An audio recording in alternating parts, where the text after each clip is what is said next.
especially the rush to do so, given your use of the word immediately. He thus alleges that it is his view that your reason for disbandment is to protect drug cartels. Our support staff, led by Dr. Ntuli, we want to thank you to take this opportunity and thank you so much for the sterling work that you have done, that we are at this point of the proceedings since we started. Your work has not gone unnoticed. We want to thank the members of the media for being with us from the first day, and we believe you will still have the stamina to go forward with us. Honorable members, yesterday when we, members of parliament, started with questions, it was the same time yesterday at 11 o'clock. From this table, we have been allocating 1 hour 45 minutes. That was for a full member and an alternate. We took 1 full member from the ANC, Honorable Ngola, and Honorable Sokanyile from 11 o'clock, from 11:15 yesterday until 1. And then we went ahead and took the MKP from 2 o'clock until 3:45, and came back and took the DA until 5:30. 25 minutes to 5 to 7:20 we took the members of the EFF. And then the last batch was Honorable Mwango and Honorable Vessels. Their apologies have been recorded. They will not be here with us today. The first 1 hour 45 minutes will be allocated to the PA and ActionSA. Welcome, Chief Whip. Welcome, Sangoni. I see the way you look at me. You wanted to settle on your chair. I'm not calling you. I'm calling the PA and ActionSA. Honorable Sauls, good morning. Honorable James, good morning. Your time starts now is until 1:45. So you will take us to break. You can start now. Can I check who is starting? Yourself, Honorable James. Or she says Honorable Sauls. Thank you very much. Your time starts now.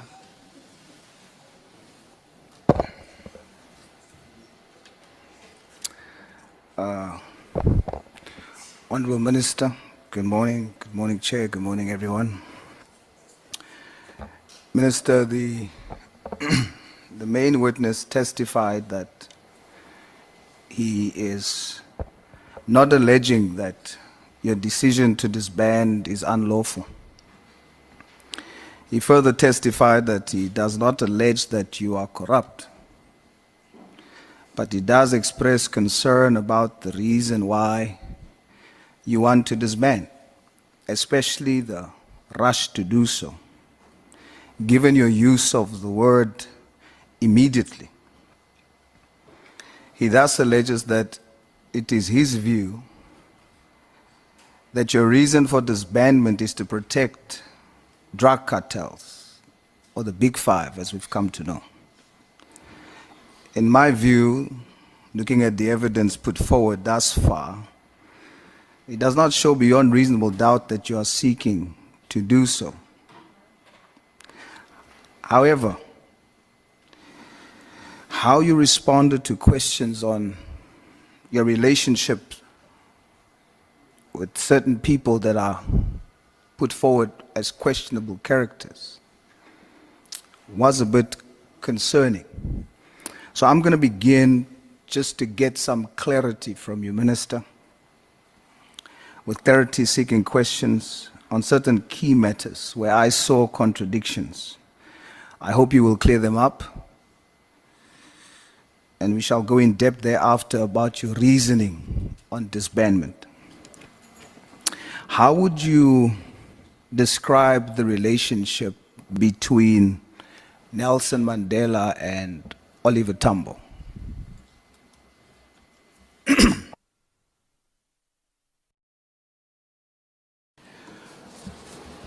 Thank you, Chair.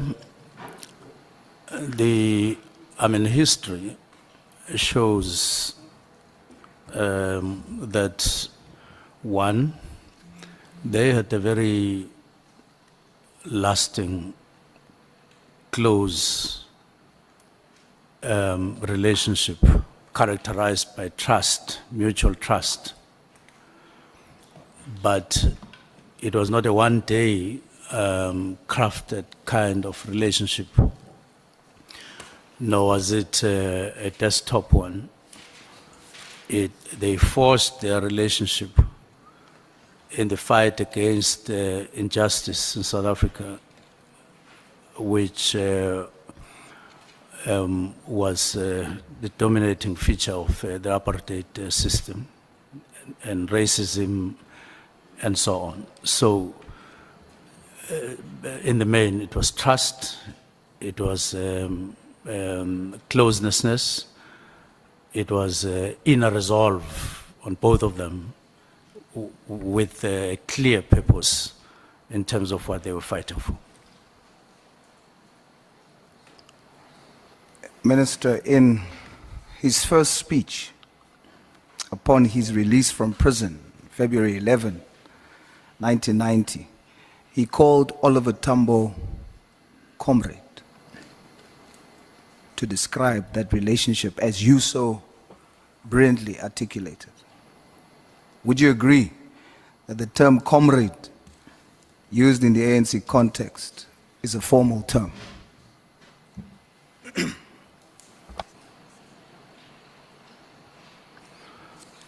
I didn't hear that. Would you agree that the term comrade, as used, as you've just described it, in the ANC context or historic context, is a formal term?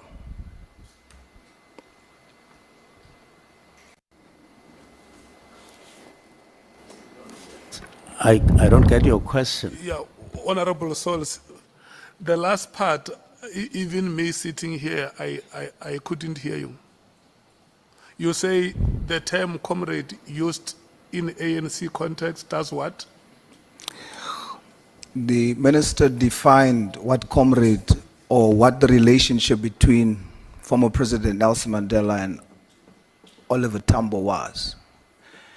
And he mentioned it as closeness, a relationship of trust. And that was in the ANC historic context.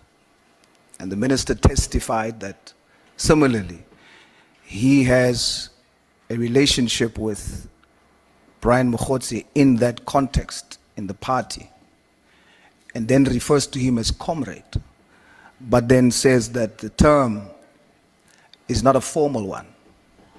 So now I'm trying to engage on, would the minister agree that in the context that he has just described the term,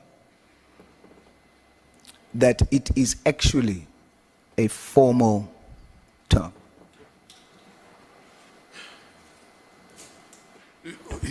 What he's saying is whether you agree that within the context of the party to which you belong, the term comrade can be a formal way of addressing each other as members.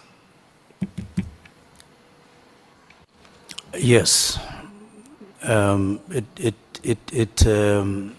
does get used as a formal kind of an address to each other, but yeah, depending on the context, but yes.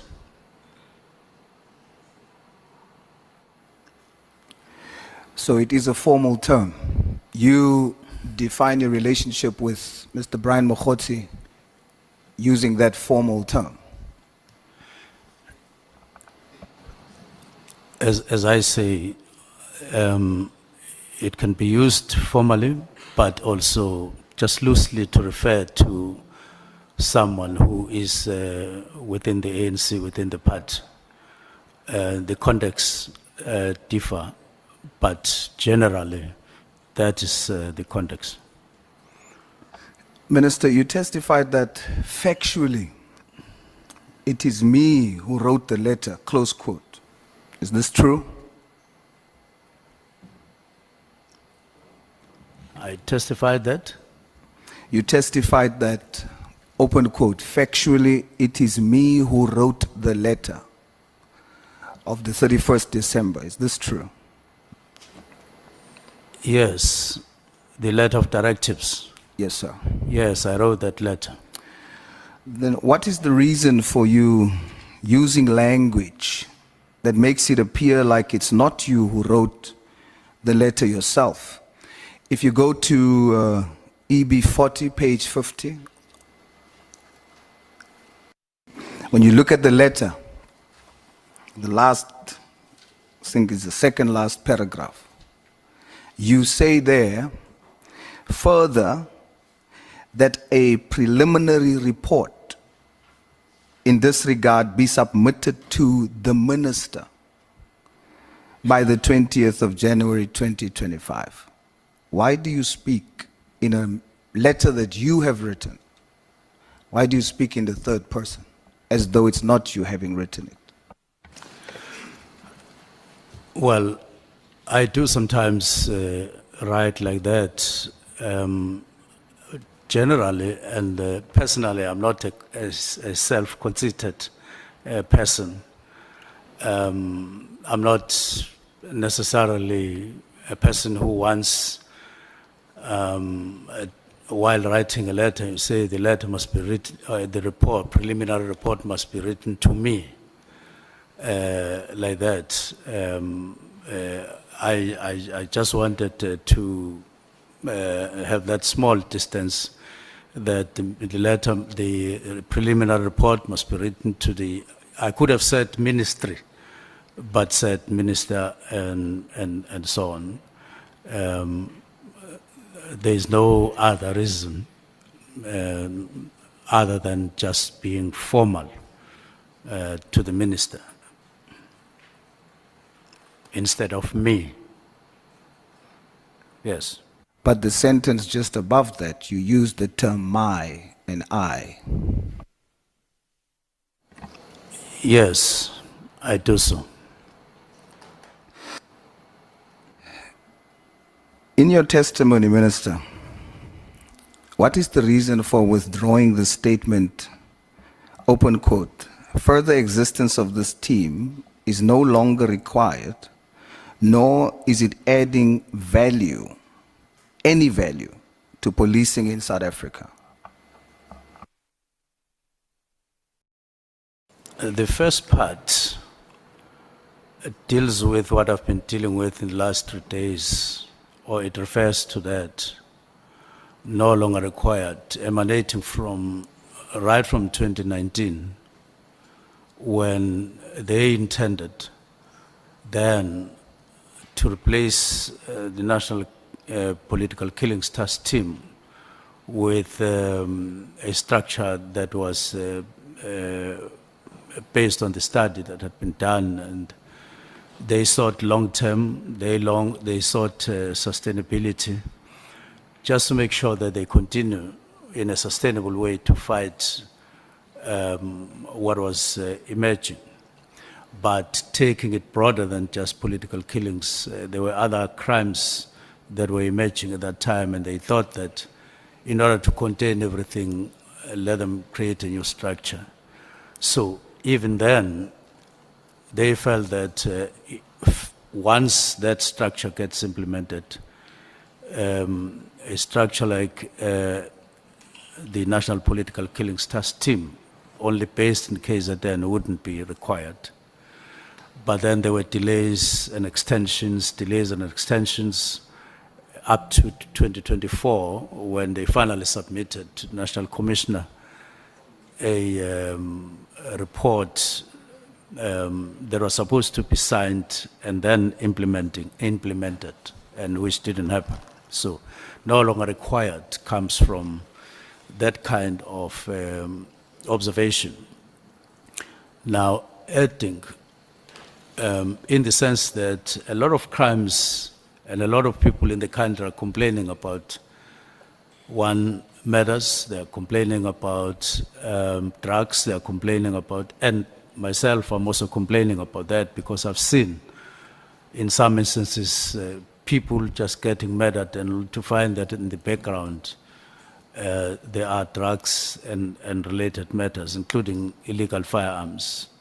And therefore, if you have a structure of 68 people based in KwaZulu-Natal, whereas these crimes are all over, especially in the 4 provinces, you wouldn't feel that you are adding value. If you look at 415 million from 18 to now, of course you'd say they were doing well and so on in the tasks that they were facing, but no longer equally so because of the changes that have taken place. But when you were asked about the wording used, you then agreed that they do add value. You are withdrawing the fact that you said that they do not add any value. No, I'm talking about as time went on, particularly after 2023. I fully understand it, Minister, but I'm trying to get to understand, even after that explanation, why then did you accept that perhaps you should have phrased it differently? Why did you accept that in testimony? Why didn't I accept? When the question was posed to you, why did you use the words that they did not add any value? And then you said, no, they did add value. So maybe you should have used other words. So I'm trying to understand, why did the minister withdraw? Well, that you are putting a weight to those words. And you recall when I spoke to the evidence leader, I did say to the evidence leader, when he said, was it not possible to use any other term or other terms, I said, yes, for the same purpose, I could have used softer words and so on. So similarly to the question that you are now posing, construction of a sentence can always take different forms, but those are the words that I used at that time. So, and you will realize that when the CFO... Sorry, Minister, with respect. So for today, as per your testimony the last time, do you stand by how you phrased it on the 31st? Or are you saying that you're pulling that back like you said the last time and you could have used different words? Or are you maintaining that they have not added any value to the South African police? I don't think the actual wording says they have not added. It says, no, are they adding? In other words, if you read the whole sentence, no longer required, it could have said, no longer adding value. So you're saying that Yes, that's from the 31st going forward, they're no longer adding, but prior, they have added value. Yes. Okay, they have Yes. added value. Pardon?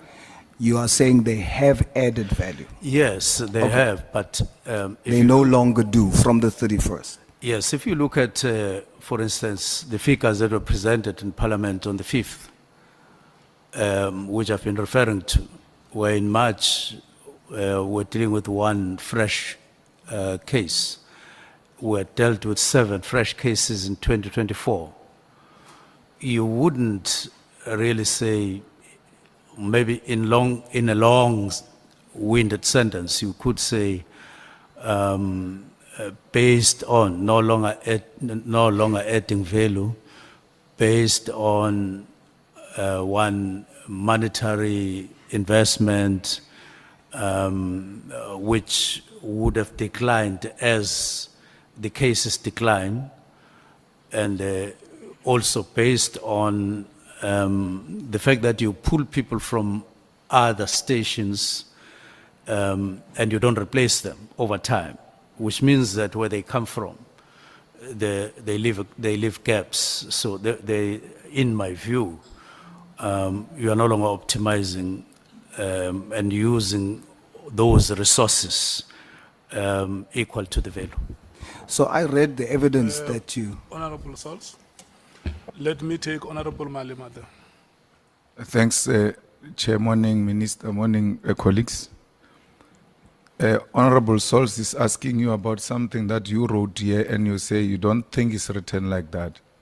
You're saying my observation in this regard, as indicated above, is that further existence of this team is no longer required, nor is it adding any value to policing in South Africa. And then the question is, do you still stand by that? The answer is yes. But when he pursued me, I then tried to elaborate. Thank you. No, Minister, I fully understand that Are you okay, Honorable Malim?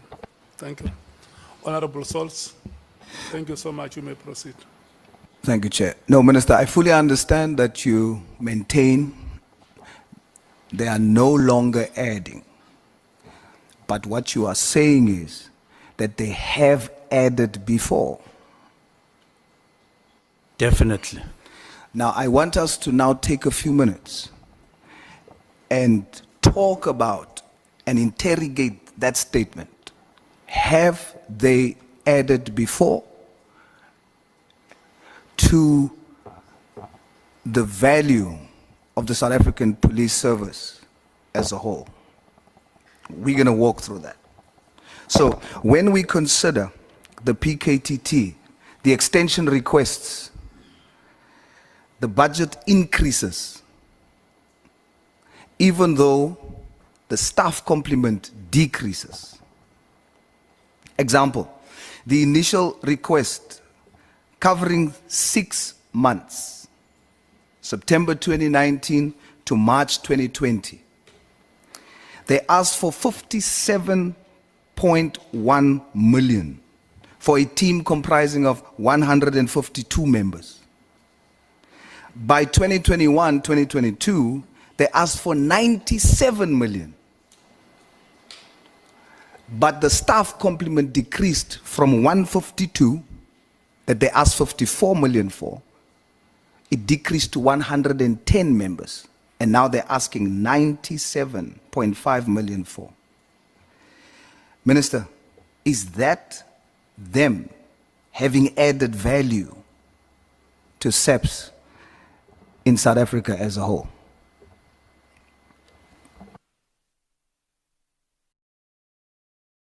What's the exact question?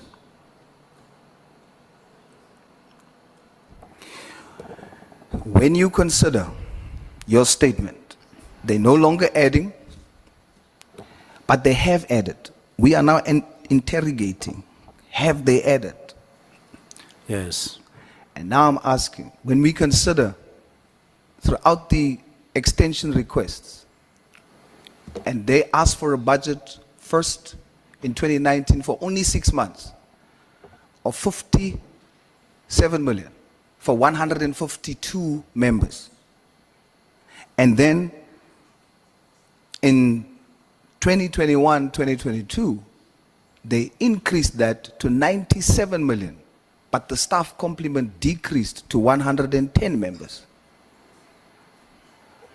Would you say that they added value to SAPS in South Africa as a whole? Well, part of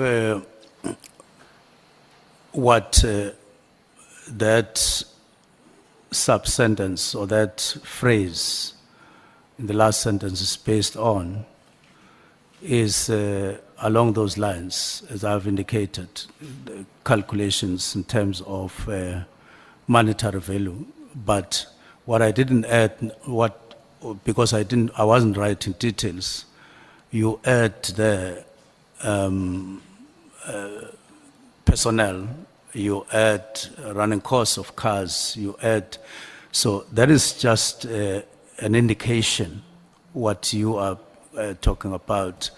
When you add all other things, the expense is quite high for the cases that were decreasing, as you are referring to. So are you saying they have added value despite the way they approach the request Well, for if you- money, even though the staff complement decreases? It's okay, at Minister. the- If you say yes or no, it will work. Are you saying that it did add value, even though they did that? Yes, no? I'm saying so at the beginning because at that time you had a problem of killings as the problem was identified, and it added value in the sense that there was a decrease in the cases. But you can always have a concern about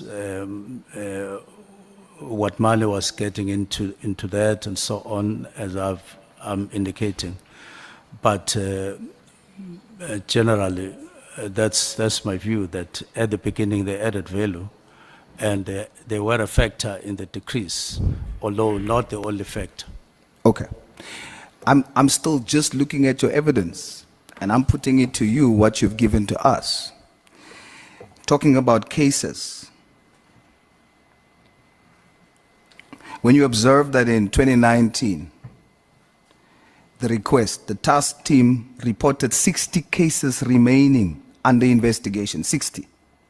By March 2021, the progress report, after giving 100 million, close to 100 million, and they were in existence for 18 months of operation, the number of cases then reported 18 months later, 100 million rand later, was 62 under investigation.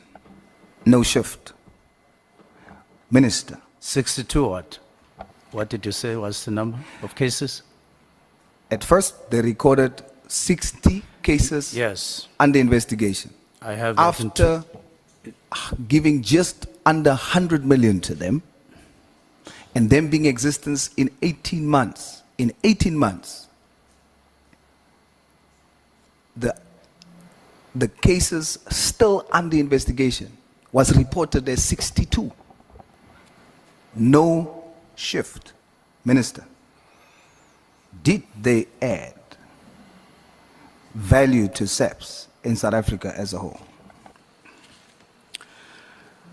Well, despite those figures, which I see and acknowledge that you are quite critical.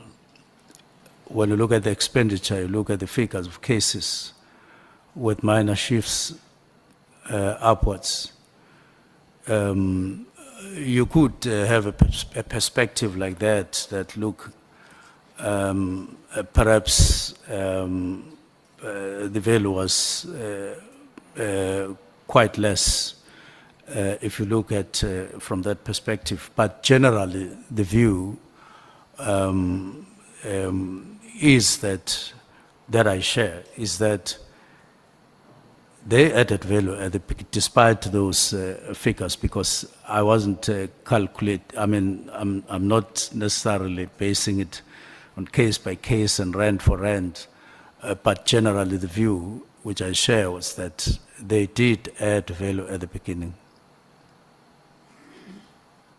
I thought you testified that you applied your mind, and what brings you to a decision must make you consider the past events and makes you decide what will happen going forward. So I assumed that your reasoning, as I read your evidence, was that when you saw all these things, it is these facts that made you think there hasn't real value been added for SAPS South Africa as a country, not just provincially, and therefore this steps has to be taken. So I'm going to take you further, Minister, as I read your evidence. When you consider by March 2021, the PKTT have secured 246 arrests across 117 cases. 246 arrests. However, of these, only 42 accused were successfully convicted. 64 charges were reported as withdrawn. So the number of charges withdrawn is more than the number of convictions. Minister, did they add value to SAPS South Africa as a whole, when you consider that fact and others?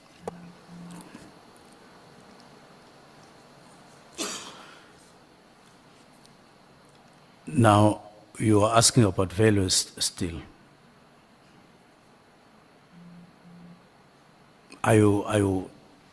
What's the question? Minister, your submission to me was that your statement was that they're not adding value going forward,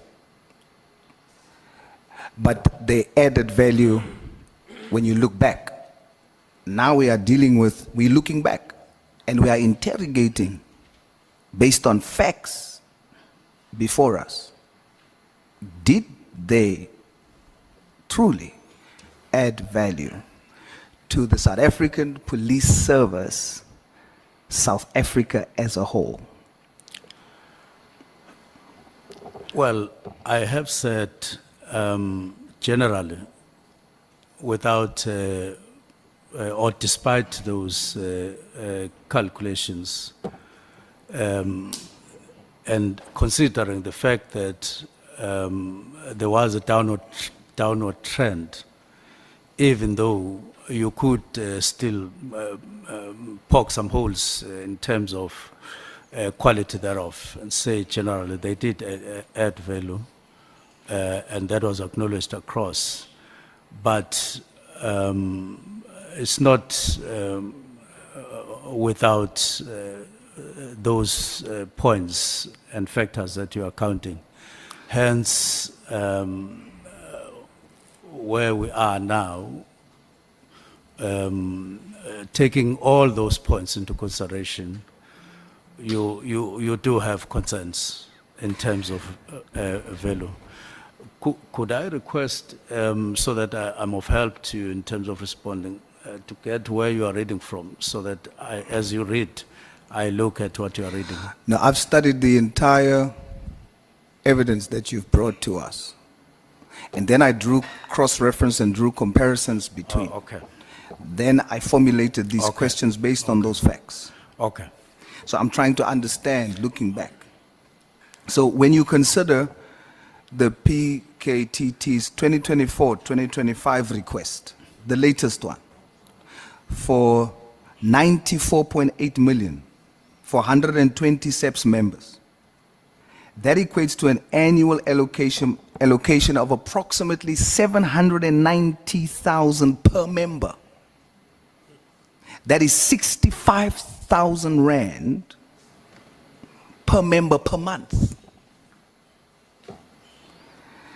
And this allocation only pertains to a unit in KZN. I ask you, Minister, did this add any value to SAPS South Africa as a whole? Well, I'll go back to my answer that generally, when I looked at all the factors, my honest view was that the value had been decreasing over time. If you are considering South Africa, as you point out, That was my concern, and finally settling for a directive, because the cases, on one hand, decreasing the budget was not necessarily, and the concerns of the CFO. So I share that concern. It culminated at that directive. Okay. So we've moved from no to you share the concern. All right. Is it true that the DPCI's reported overall staff shortfall amounts to 2,711 personnel? DPCI? Yes, sir.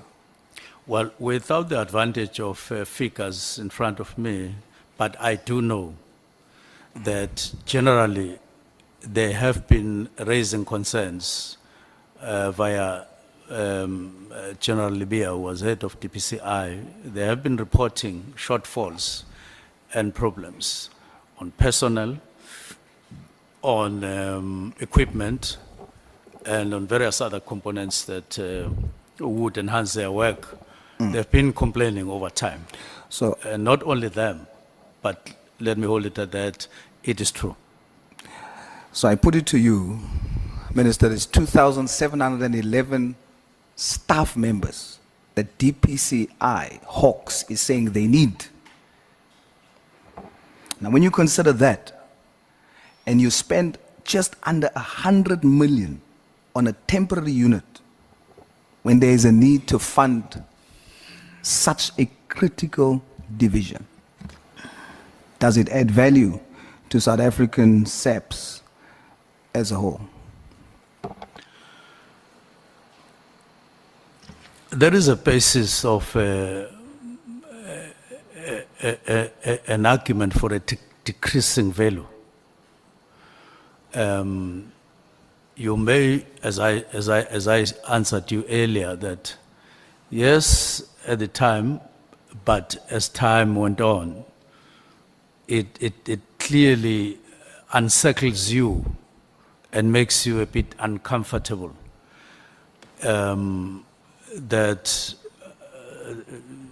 how you are spending resources may be skewed, and those figures that you are pointing out serves that particular purpose in terms of you looking at your distribution of resources within SAPS, and they increase your concern. So the concern is increasing now. Yes, they increase the concern and the need for a more rational kind of use of resources. All right, let's continue. Minister, when you consider the budget allocation for laundry services alone for 12 months in 2022, for 110 members, it amounted to 4.4 million, just laundry. This translates to a calculated monthly amount per person, just for laundry,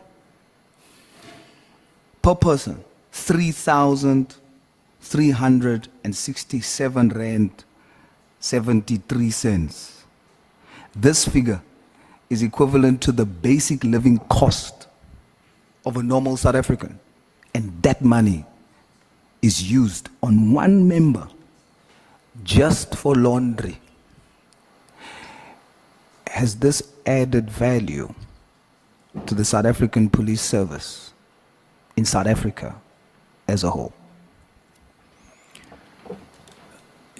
Yes, you would increasingly find yourself in some corner when, as you calculate the costs of the national political killings task team over time, and lending to, at a time when I wrote the directive, it was because of that.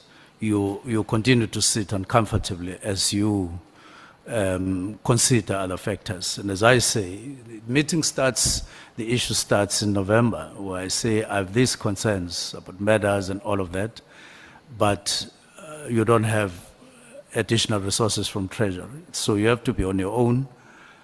And when you put it the way you're putting, you are more and more on the side of lesser and lesser value. Minister, when you consider that in 2021, 2022, the figures reveals that 43.6, or rather 43.1 million was requested for overtime alone, just overtime. When you calculate that per member, each member gets approximately 392,400 per annum. And that is over and above their normal salaries. Minister, is this adding, and has it added to the value of the South African Police Service in South Africa as a whole? Just to, Yes. Just to check, Minister. Honorable Sauls, are not those the questions for the portfolio committee of the police and the accounting officer? Chair, you can guide me, but I am taking all this information from the evidence that has been submitted to us. So looking at that and the statement that is made, I'm trying to weigh whether there has been value so that we can assess whether there is legitimate reason for disbandment. So that's where I'm going. So unless I'm not supposed to interrogate the evidence. You are granted, Honorable Member. I just wanted to check that. I think you have clarified it. Thank you, Chair.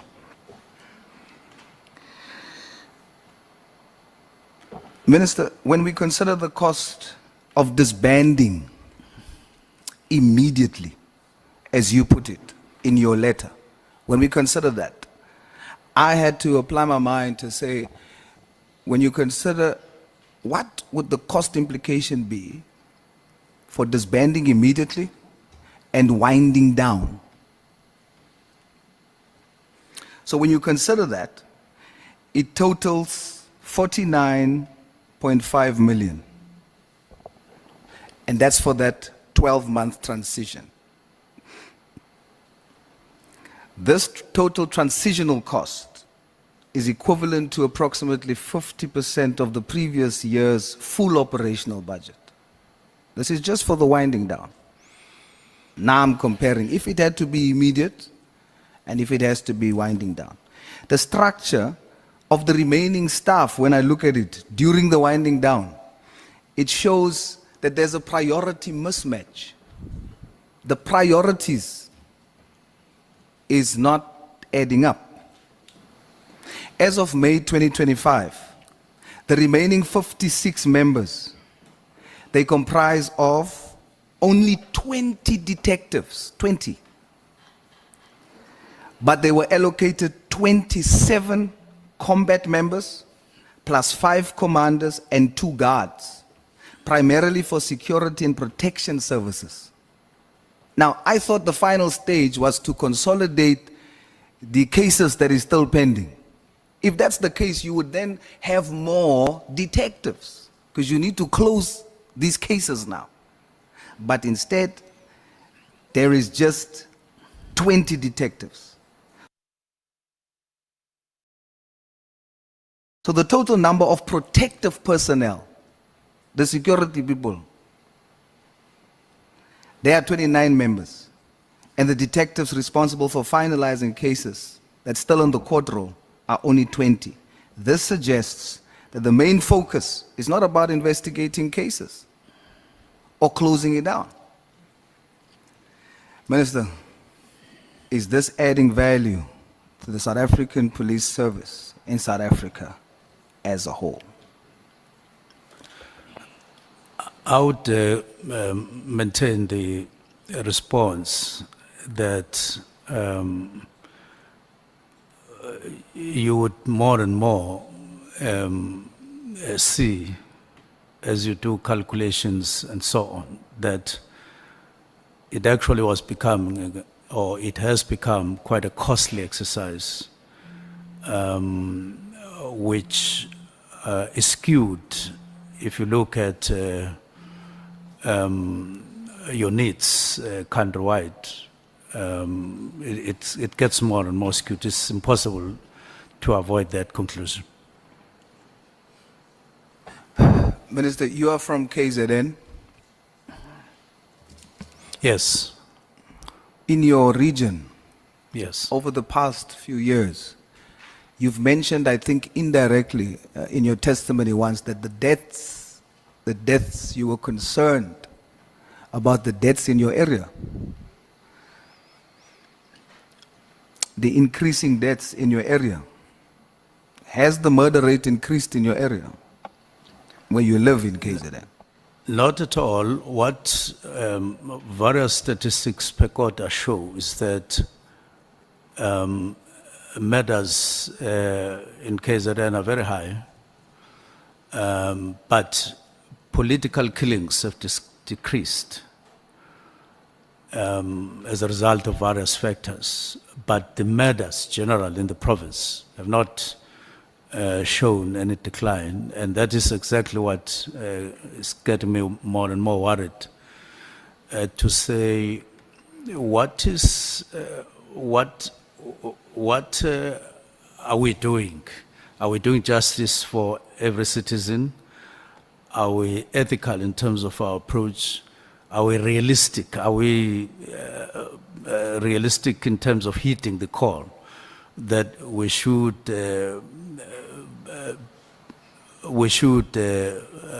overcome the scourge of murders in the country? Because it's not murders of politicians and this Nduna Namakosi.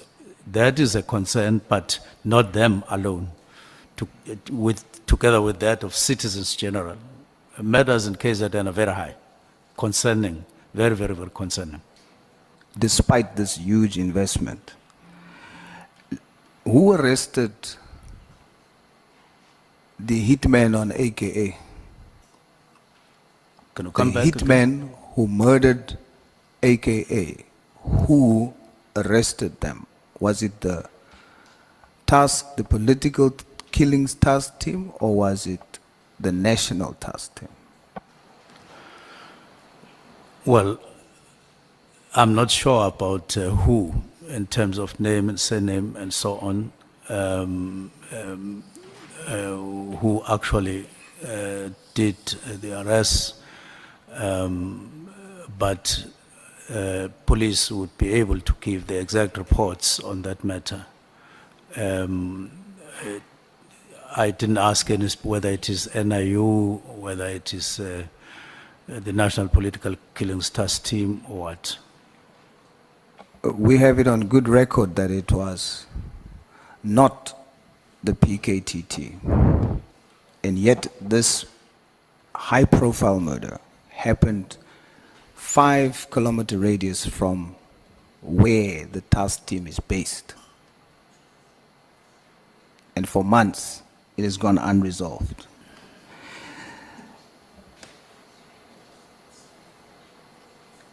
Minister, we've now gone through all the things that you've put before us that would serve as basis for writing a directive to say that these are the reasons why the political killings task team should be disbanded. You question whether or not it has added value, and we've looked into it retrospectively. But you say you only made the decision based on them no longer adding value. Now, if you discard everything that we've just spoken about, and you say to me that you have not based your decision on those facts, you're now going to have to make me understand The period that you are referring to when you say that you've used to make that decision. So you're talking futuristic. They're no longer adding value. But they did. And if you have not considered what I've put to you, what did you consider then to come to the conclusion that they should be disbanded?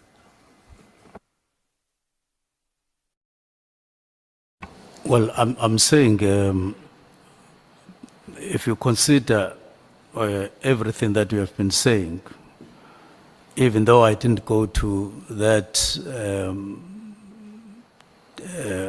long calculations, as you were saying, but generally what was being reflected and what was being observed is that on one hand, political killings are decreasing, the cases are decreasing, but you are funding at the level, and you were bound to conclude that there is something disproportionate here. And then you go out of KZN, you look at nationally to say you are facing a serious problem all over, including in some other sections like detectives, DPCI, and so on. And therefore, you are bound to review how you use your budget.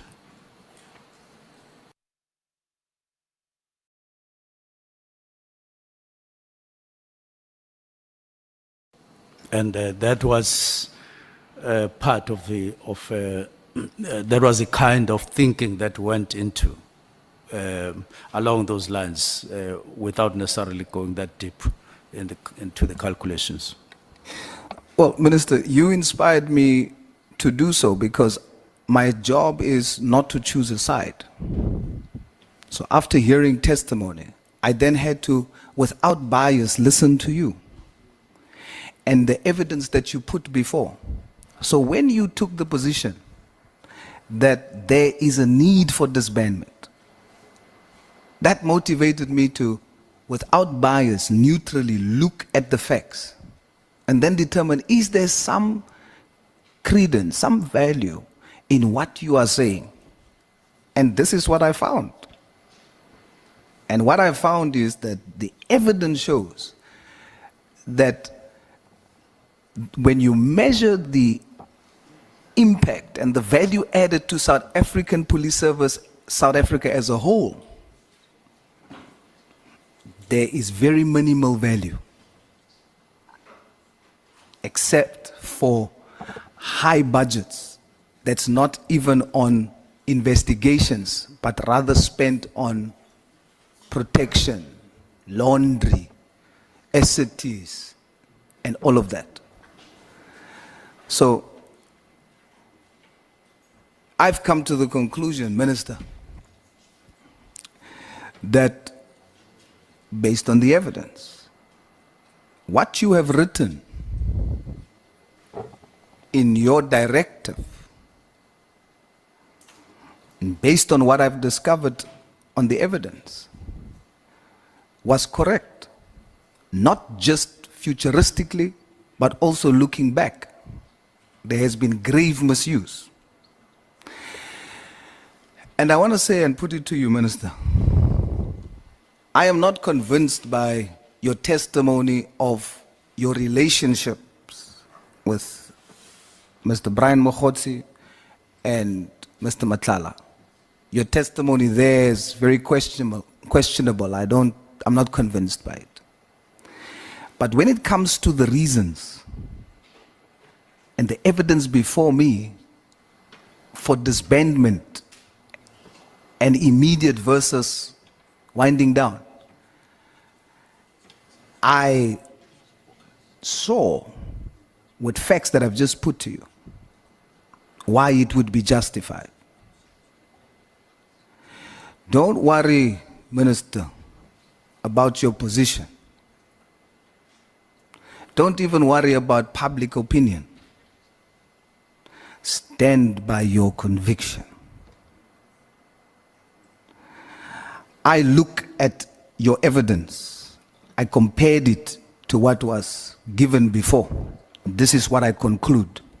And whether the whole South Africa hates me for doing it, I stand by my conviction. As I close, Minister, Muni Baizani, stand by your conviction when it comes to these facts. On your relationship, how you explain that, I'll be honest with you. It's not convincing. How you defined your relationship, comrade, etc., it's not convincing. But based on this evidence, when you compare that there's a greater need to spend the money that's been spending on a small team, to spread that funding to service South African police service for the whole country, I see it here. And I've put it to you based on numbers. And if that is truly your conviction, stand by that conviction, even if you don't have the position. Put South Africans first. And when I look at this, that money that went for laundry, 4.4 million, could have paid full-time members of South African police service, could have strengthened our intelligence division. Stand by your conviction. Whether the public hates you, we're not here for claps. We're not here for likes. We're here on national duty. I thank you, Minister. I thank you, Chairperson. Thank you so much, Honorable Sauls, and thank you, Minister, for the first part of this session. May we take Honorable James. Good morning, Chairperson. Good morning, Minister and honorable members. Minister, you are currently suspended.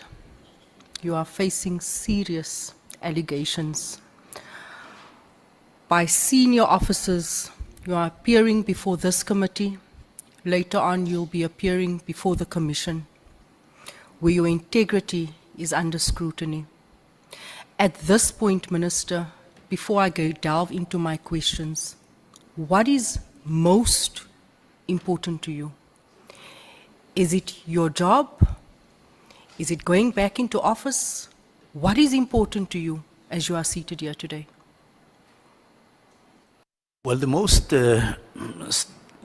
outstanding issue for me that needs serious and urgent attention is to bring down levels of crime in South Africa, especially murder, proliferation of firearms, and the drugs that are all over the country, especially in the streets. I'm sorry, Minister.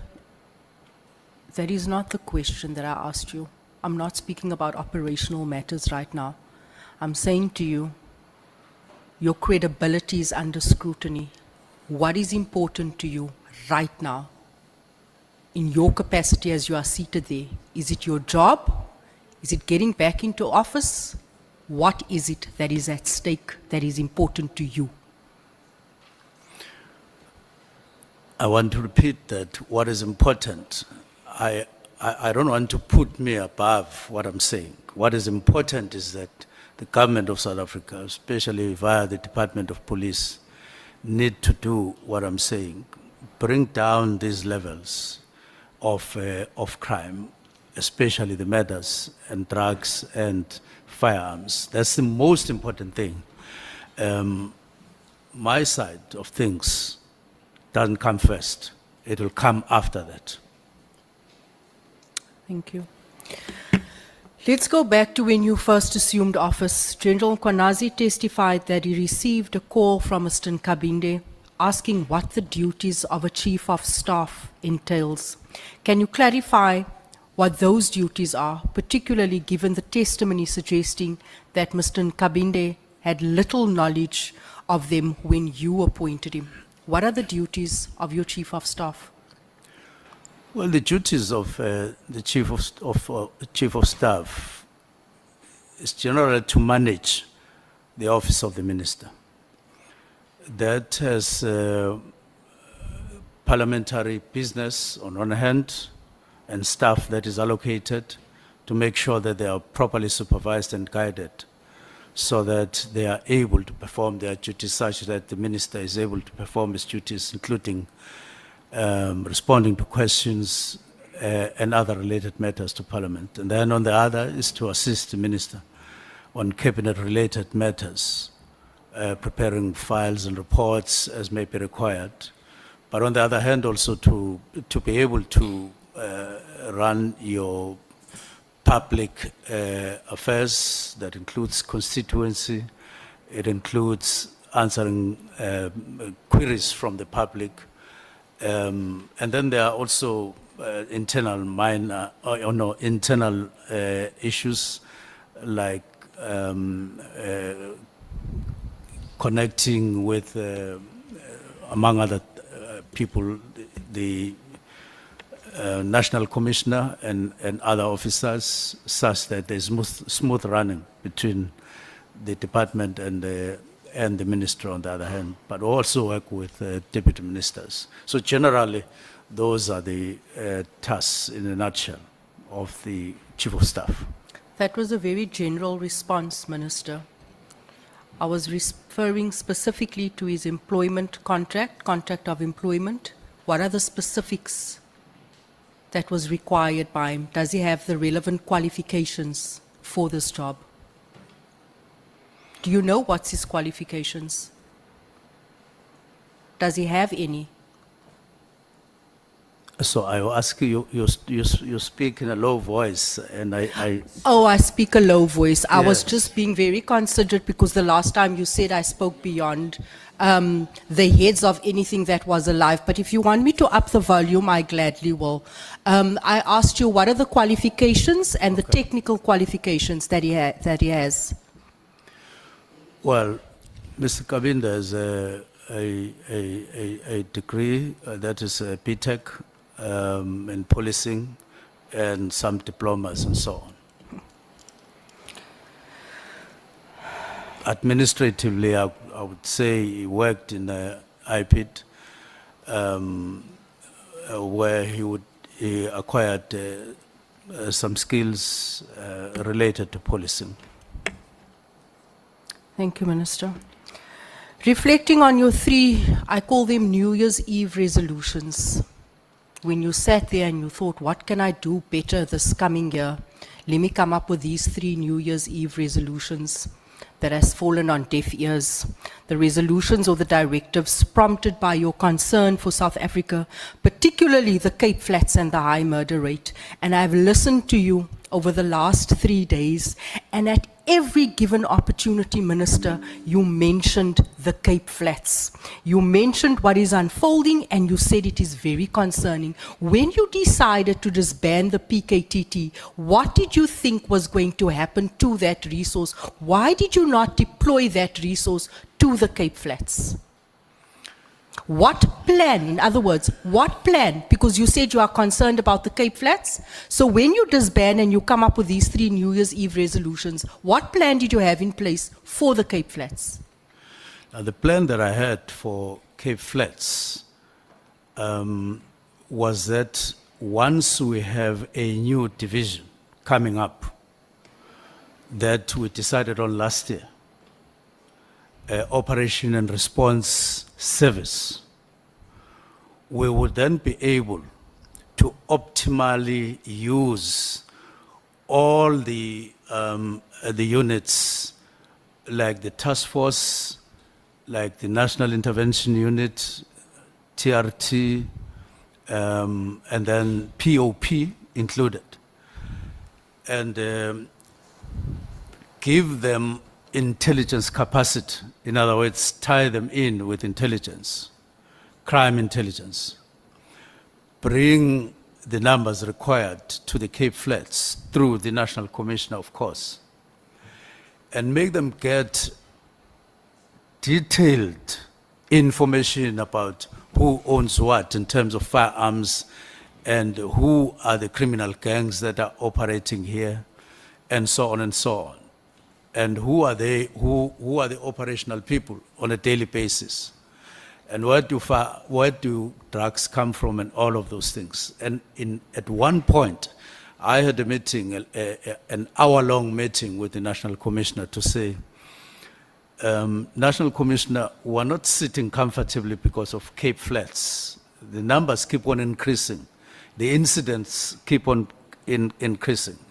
It was a virtual meeting. And I then asked him, could you deploy intelligence, maybe for a week or two, so that they give us concrete, tangible information, and then you deploy. By that time, we had long discussed and finalized the creation of the division that I'm talking about, because to me, it appeared that you can't use normal policing, uniform police to deal with Cape Flats. By then, we had also dealt with agreement with the city of Cape Town to increase personnel.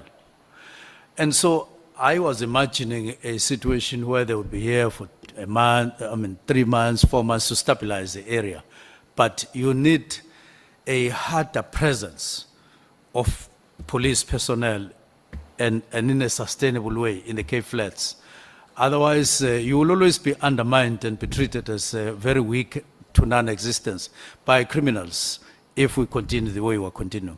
So you are ultimately telling the people on the Cape Flats here today that for as long as the PKTT is still operational, they won't be protected? No. I'm not saying that. Because Minister, in the last meeting in November, that meeting where you said I screamed like that, you promised us that in 2 weeks' time we'll be taking a walk on the beach with the provincial commissioner. Did that walk ever happen? Now, I'm saying, the walk didn't happen because I wanted that walk to be preceded by deployment along the lines that I'm talking about. And I spoke to the National Commissioner for a whole hour. And when I checked, National Commissioner, I think it was after a week, have you done what we agreed on? He said, yes, I came to Cape Town, I launched, and one of the deputies even asked, we didn't feel it. And I was actually surprised myself that National Commissioner had come down and said he had done so. So I said what you are correctly saying, but I wanted it to be preceded by visible deployment in the kind that I outlined to the National Commissioner. Not to come and make promises, further promises, not to come and just walk around without any visible action. I stand here to say I didn't quite get what I wanted the National Commissioner to do. I'd like to say to you that the Cape Flats has been waiting for a response, Minister, for the past 30 years. As things stand this morning, I'm under immense pressure because of the 7 children that were gunned down yesterday in Westbury. This past weekend, we've had over 30 people mass shootings on the Cape Flats. You keep on mentioning the Cape Flats as reason, as your concern for the disbandment of the PKTT, but to date, there's been absolutely no response to those areas, which is a shame. You are meant to be sitting here and reaffirming and giving South Africans confidence in restoring public trust. Instead, in your statement yesterday, you said that we are weak as SAPS and we are unable to respond. That coming from a minister is concerning. That coming from a minister is extremely concerning. I want to ask you, you place great emphasis Can I respond on the... to that? No, sir. You place great emphasis on the national PKTT and the budget. You're saying that this was a national political killing star scheme. Honorable James, the witness is requesting the chair to give him opportunity to respond. So unfortunately, you cannot deny him that opportunity. Just hold it there and let's hear what he wants to say, with due respect. Thank you. Yes, I wanted to say what you're saying is true. And what you are saying is of similar concern, if not greater concern to me. And I do see that up to this moment, I haven't lived up to that undertaking. I confirm that. And it's not only about Cape Flats. As I mentioned in my various speeches, there's Rivali in South Johannesburg, El Dorado Park, there's Soshanguve in terms of Gauteng. And in terms of KZN, there's Umlazi, there's Inanda, which keep on bleeding. In the Eastern Cape, you continue to have issues around OR Tambo district and in Gqeberha. So these 4 provinces are capitals of matters. And it was for this reason that on one hand we made that undertaking, but on the other, we then created necessary capacity and positioning of South African police to actually face up to these areas of high murder rate so that we deal with them. I haven't been able to get my way on that. It's not necessarily to wait until PKTT, but it is important to note that those resources are very much important. And I've assured everybody, it won't leave either KZN or whoever empty-handed, because the structure is up once you have created and functionalized that division that I'm talking about, because it is the cutting edge, combative side of SAPS that needs to be capacitated for these 4 provinces. Without that combative edge, we're going to be reacting all the time after 6 people have been murdered, 8 people have been murdered, but we don't stand up front and prevent it the way I was envisaging.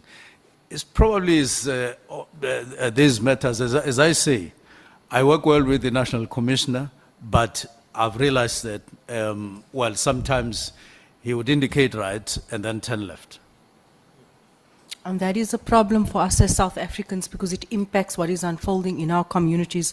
I wanted to ask you, you also place great emphasis on the National Political Killings Task Team and the budget. Was the budget allocation for national operation? Was it for national? Because when you say that this task team is not only for KZN, it is meant to serve all South Africans. This obviously implicates, and it implicates the accommodation and travel, the actual budget. The initial budget, was it a national budget or was it just for KZN? It's a national budget that gets allocated to the National Killings, National Political Killings Task Team.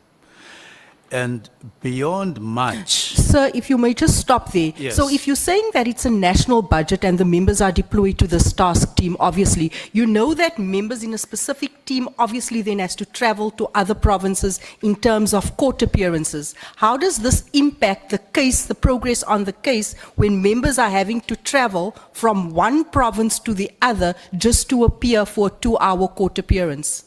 And how does that impact? Is that a strong strategy? Are we not only supposed to focus on a specific area where there's fire, and this is the reason behind having a specialized task team? Where there is smoke, there's fire, to deal with a concentrated area. Because you cannot possibly have members from one task team operating in the entire country. It's not feasible to start off with, and members won't be able to appear in court, because this is what we've seen with all other task teams. What you are saying relates with what I have in mind and that I've been working on for some time. It makes perfect logic. So I'm specifically speaking to the political killings task team. Yes. We are saying you said Honor- that honor- that honorable- task team is honorable- national. Honorable James, let me just hold you for a moment and recognize Honorable Ngola and Honorable Ntuli.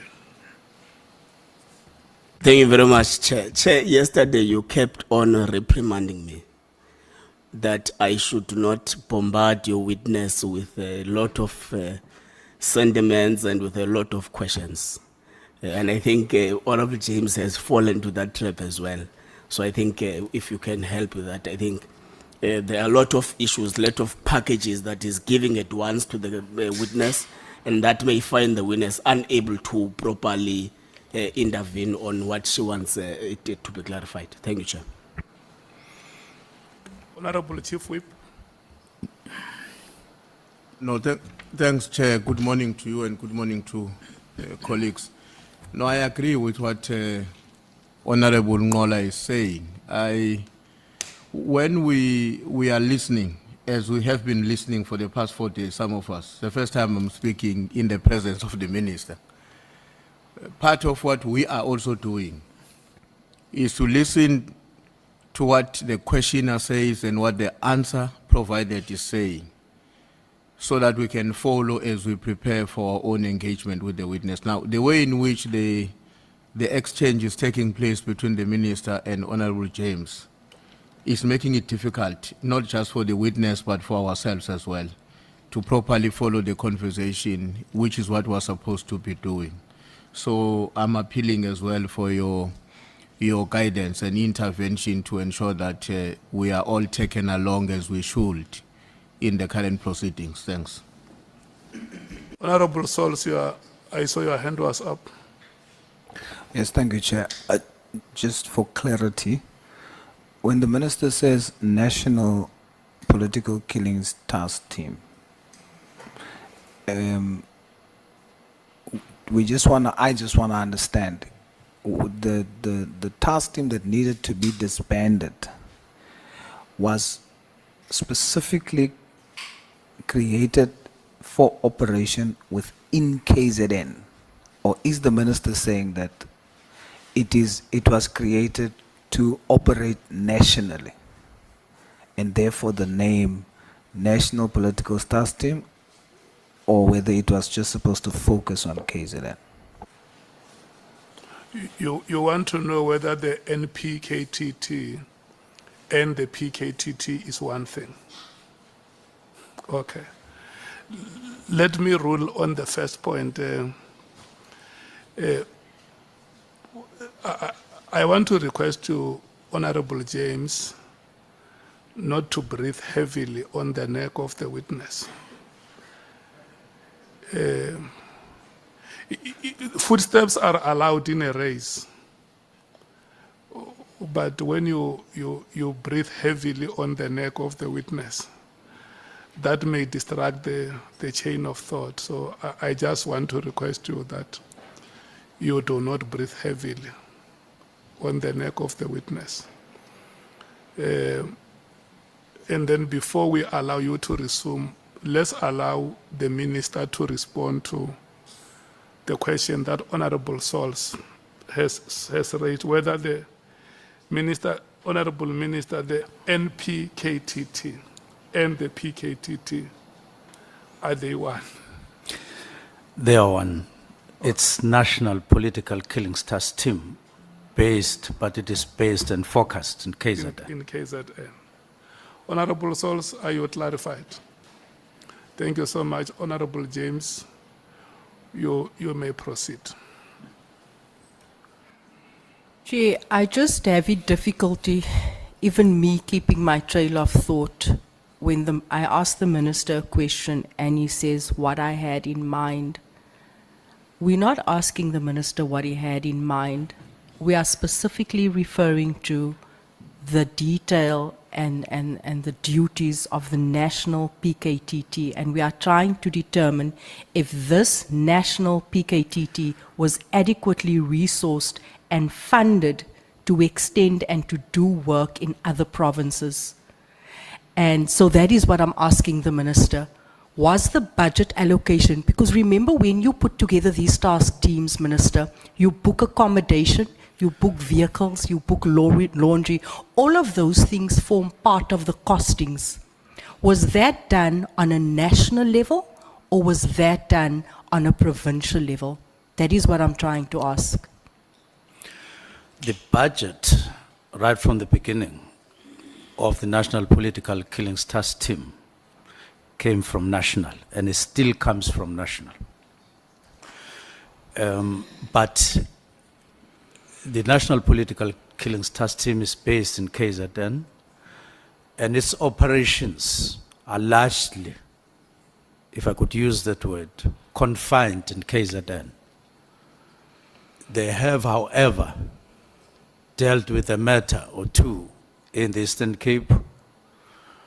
They have gone to Gauteng in the form of 10 officers to assist there. And in the 3 cases that they are assisting in. So, to be honest, Honorable James, when I applied my mind on that day, these are all the questions that I was trying to answer myself. What does it mean to have a national political killings task team when it is actually not national? What does it mean to allocate this budget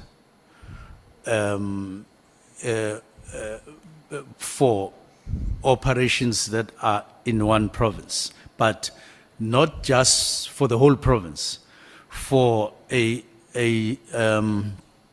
limited category of murders, even in KZN? And even there, amidst a sea of increasing murders, even in that province, and other crimes. Now, I couldn't sit well, and it didn't sit well in my mind to continue with that. The reason for the establishment of the National Political Killings Team, plausible at that time, because it was a trend, a fast-growing trend. But I'm now in 2024. I'm 5 months into the office, and I'm applying my mind with the understanding I've gained. And I then say, the best way of addressing this is to really try a smooth overhaul of the system. Not only just that, a number of other areas. Minister, with all due respect and through you, Chair, we are now speaking into the future. I asked specifically about the budget for the National Political Task Team. Was it, let me rephrase, was there an operational budget for only that province or for the, we understand that the actual monies comes from national, but I'm saying the budget of the task team, was it allocated for national operations or just for that specific province? That is all that I'm asking, Minister.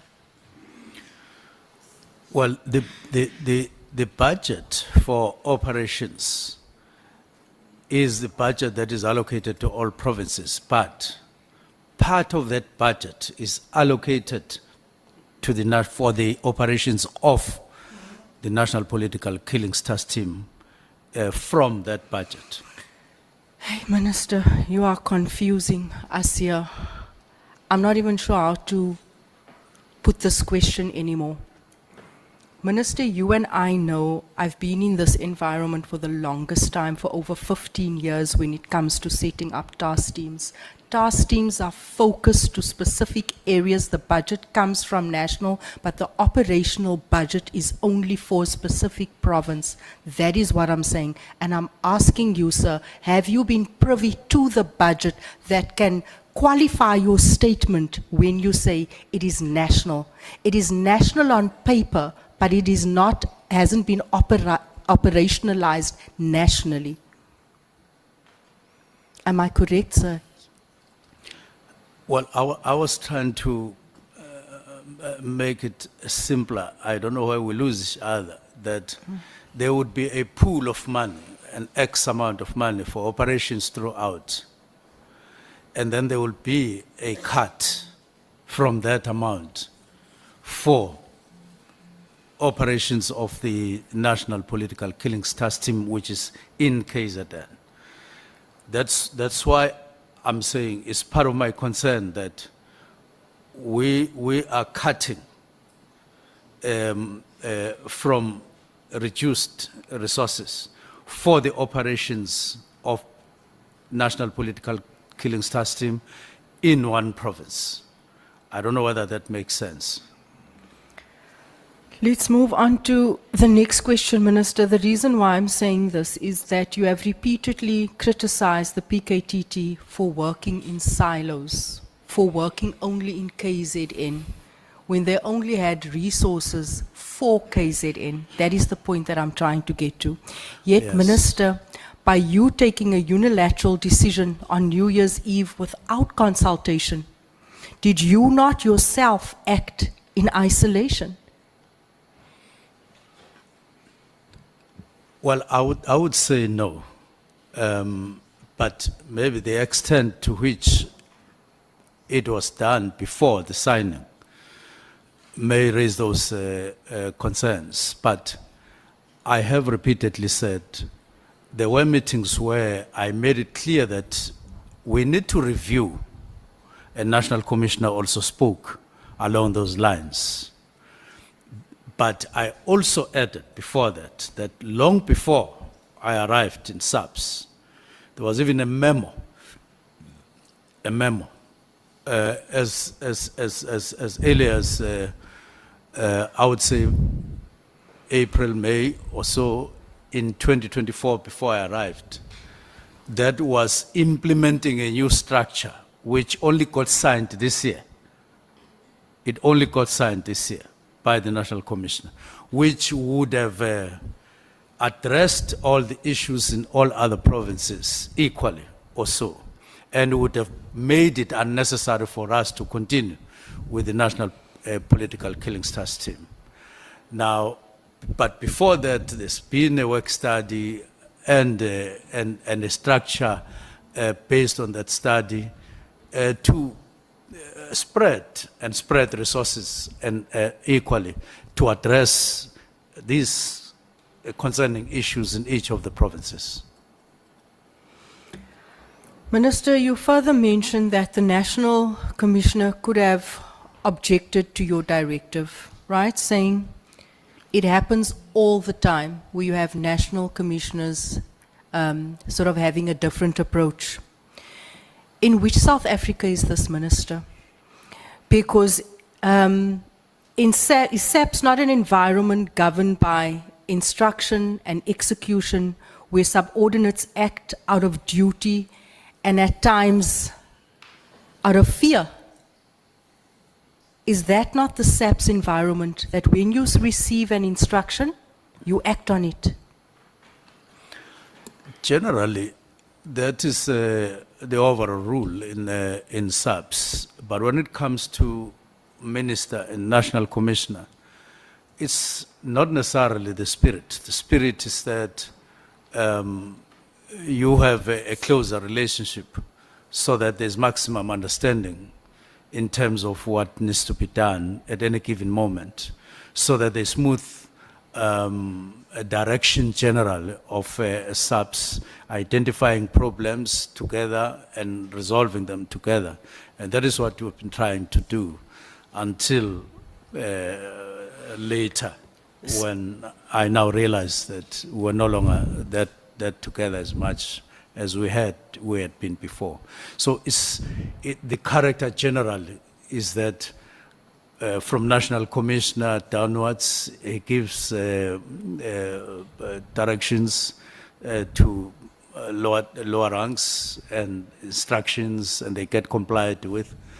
But between the Minister and the National Commissioner, it's not instructions per se. It's more to say, this is the view, and we share, and then we'll move on, by and large.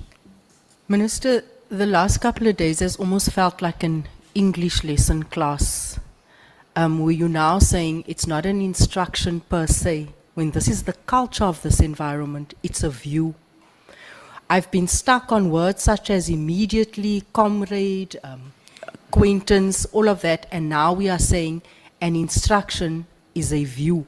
When we had witnesses coming before us and saying to us, when you receive an instruction from a minister, you must act on it and you must act immediately.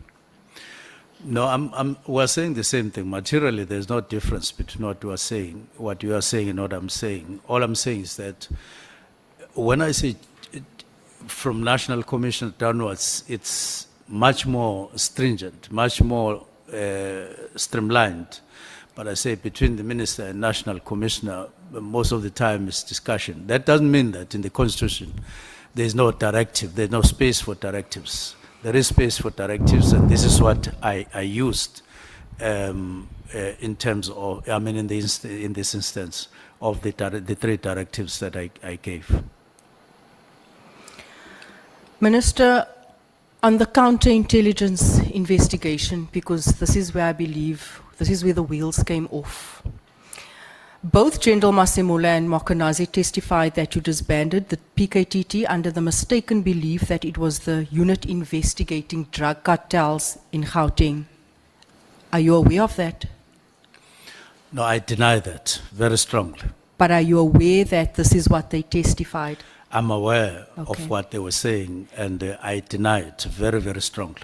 Their testimony draws a link between that decision and your alleged association with Brown Mogotsi, who in turn is linked to Kat Matlala, reportedly tied to a Gauteng-based drug cartel. You have denied this claim, but why do you believe 2 of the country's most senior police officers would make such serious allegations against you if there was no basis for it? Now, number one, I did say, and I said that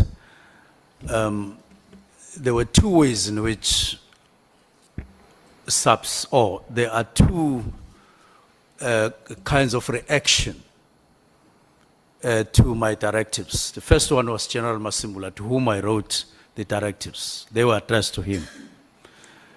For all purposes, we moved along right from the beginning with General Masimula. I don't want to lie. We were together up until after March. We were together, step after step, with him playing a role, coming up with phases and all of that.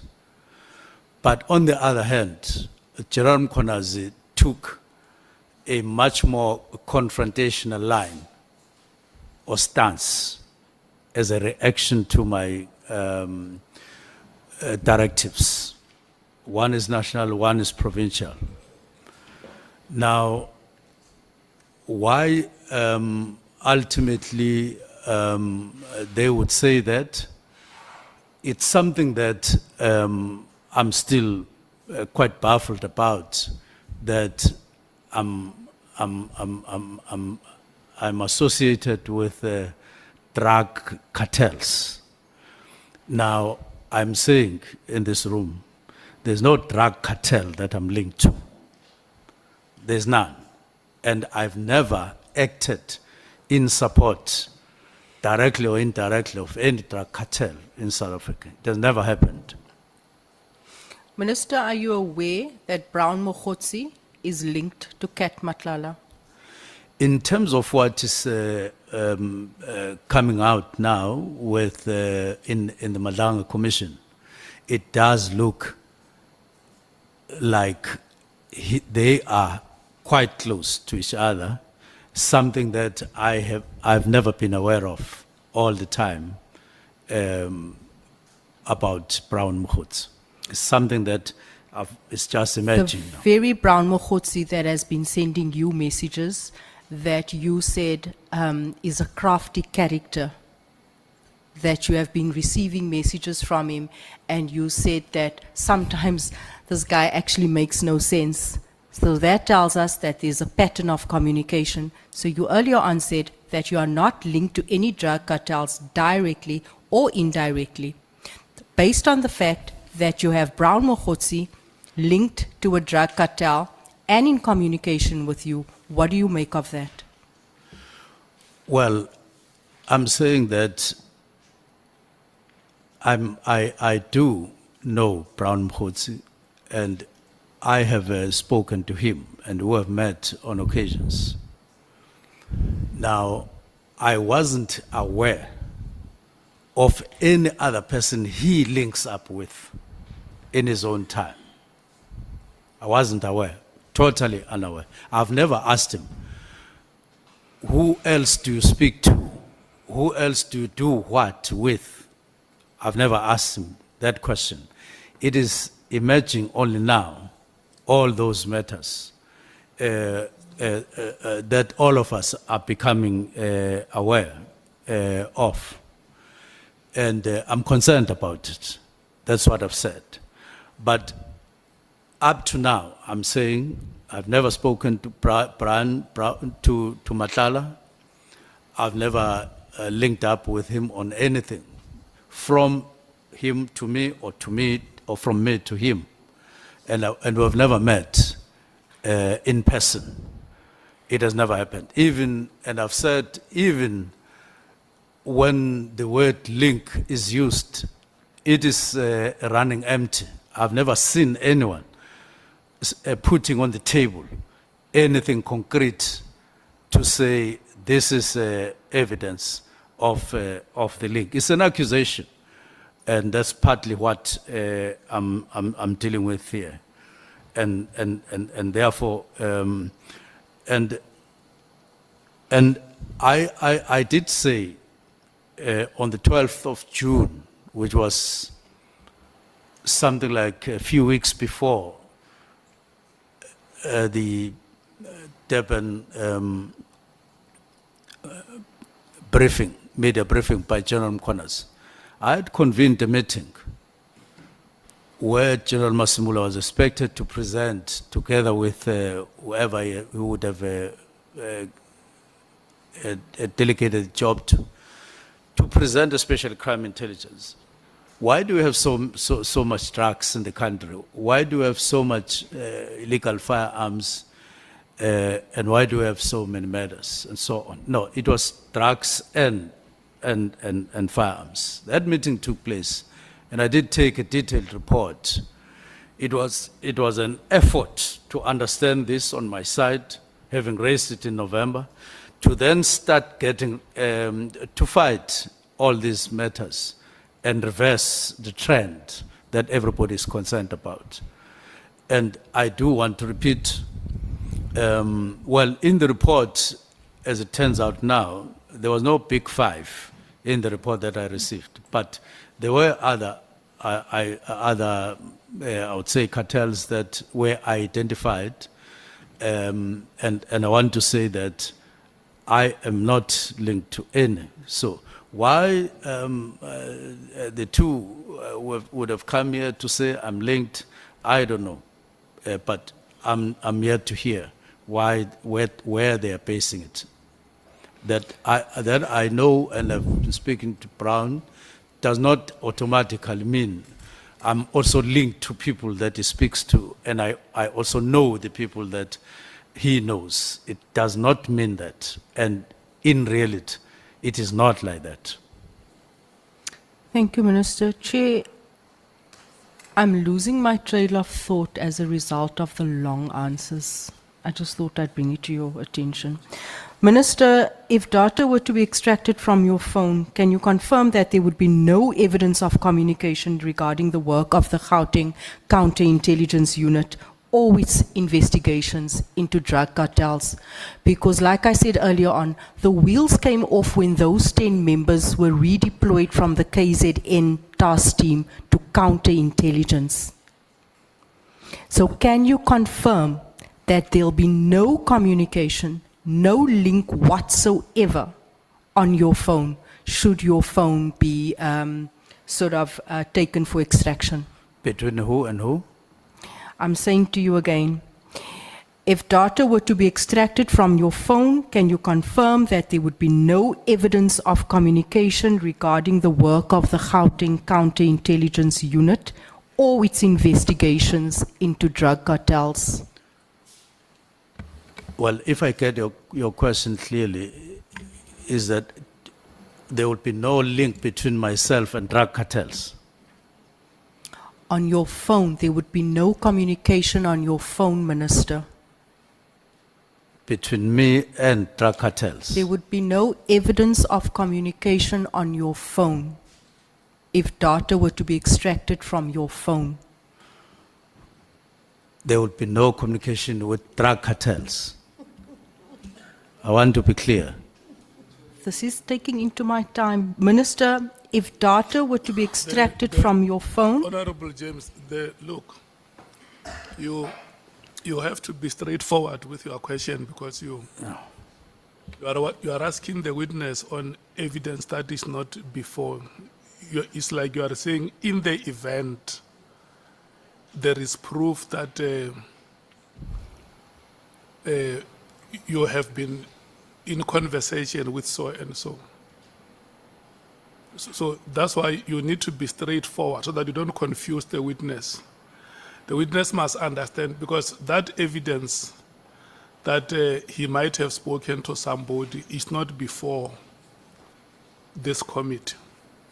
So ask him the question that you want to ask, but be patient with him, allow him to understand what you want him to respond to. I'm very patient, Chair, and I'm not sure how else to ask this question at this stage. I'm really not sure why the minister is not understanding a simple question. Maybe you can put it to him. I want you to allow him to understand at his own pace. But it's taking from my time having to repeat the same question four You- times. You will have that time. The question, the matter in reference is not before the ad hoc committee, it's in the event. So put the question to him, but allow him to understand it to the best of his ability.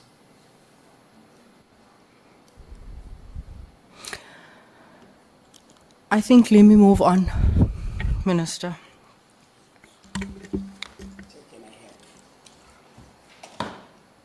I know, Honorable Ngola, we are moving on. Let's not flog dead horses. Minister, could your relationship with Mr. Brown Mokgotsi, the same individual? Chair, I think from where I sit, you were making things simpler for me to respond to the honorable member to a question that appears to be quite important. I'm ruling you out of order because the honorable member has decided not to proceed with the question, so it is immaterial. Erase it from your mind. It is not there. Yeah.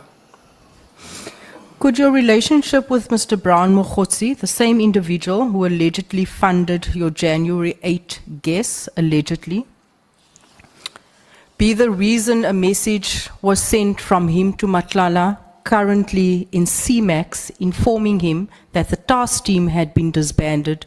Do you not see the reasonable link that any ordinary person would see? There is no request that I ever made to Brown Mokgotsi to organize any dinner for me anywhere in the Republic, not just Cape Town.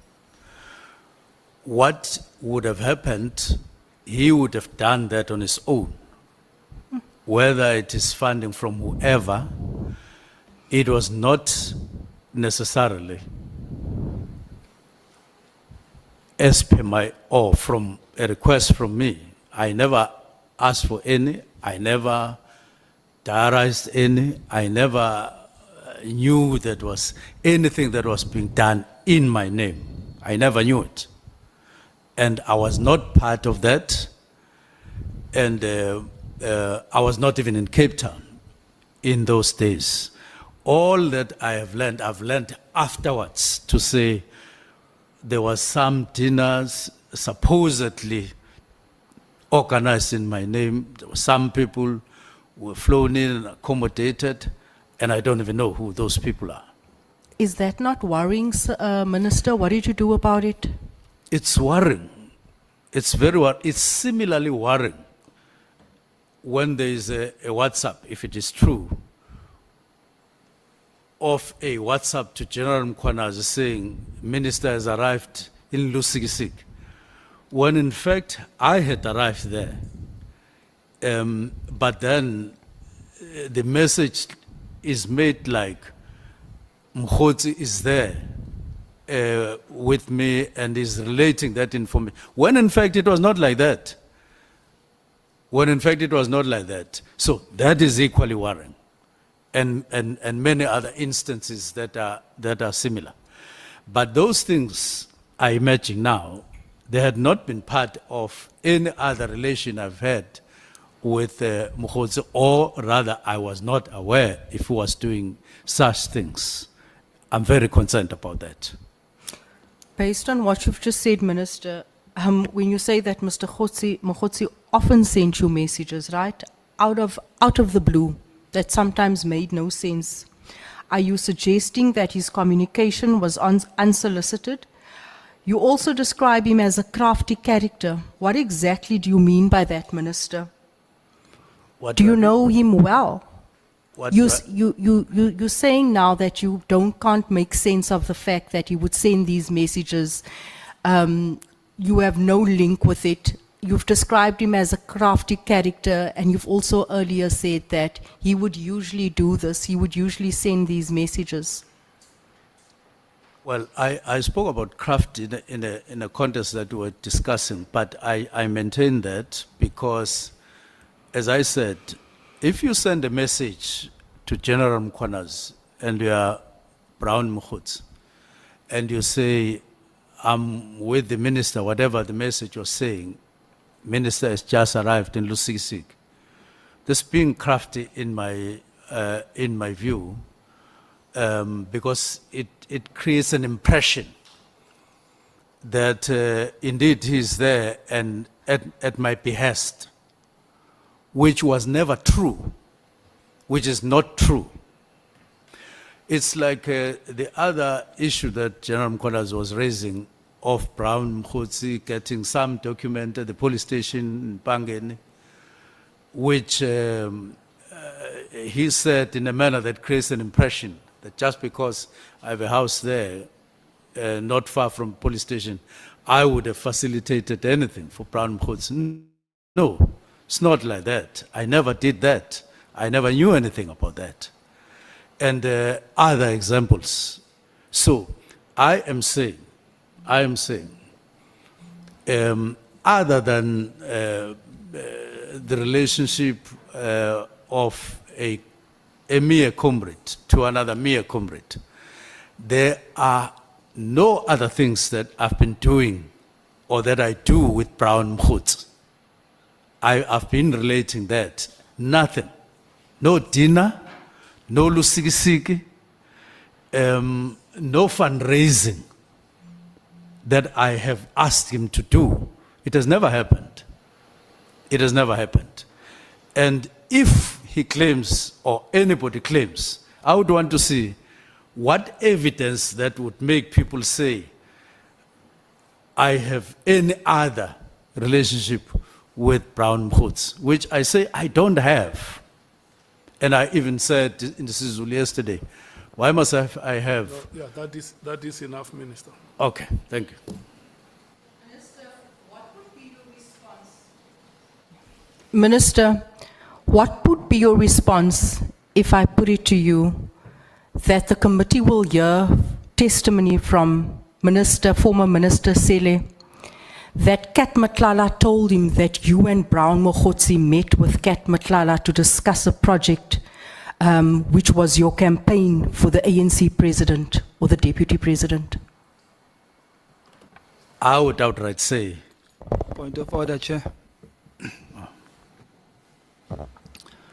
No, I just want to. Point of order taken. I want to know Utubani Lesela Kulmangalo, Honorable James, who take Minister Sele, ubani le Sele akhuluma ngalo? Thank you.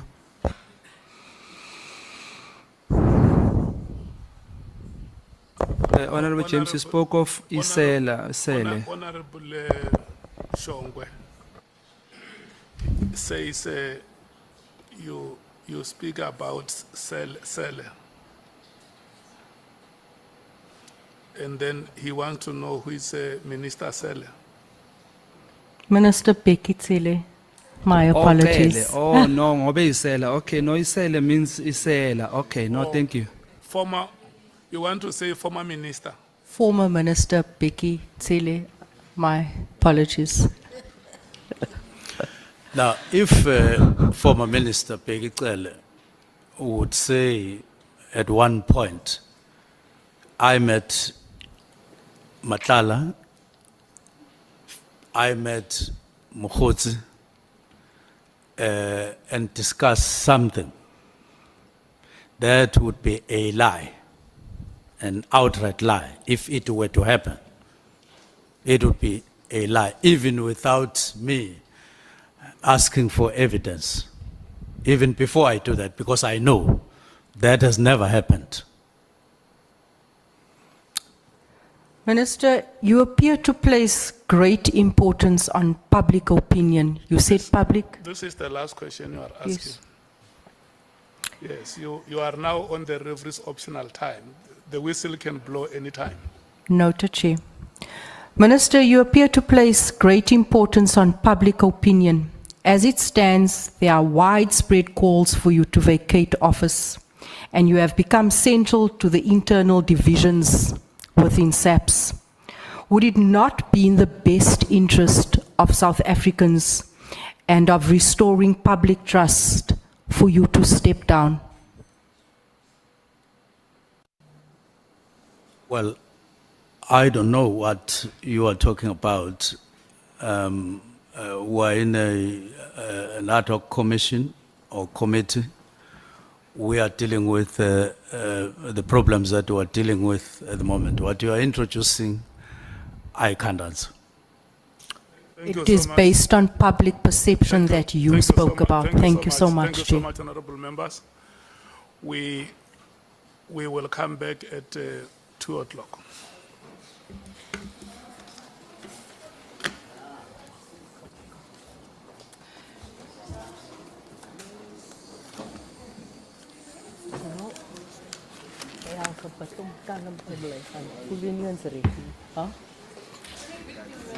Huh?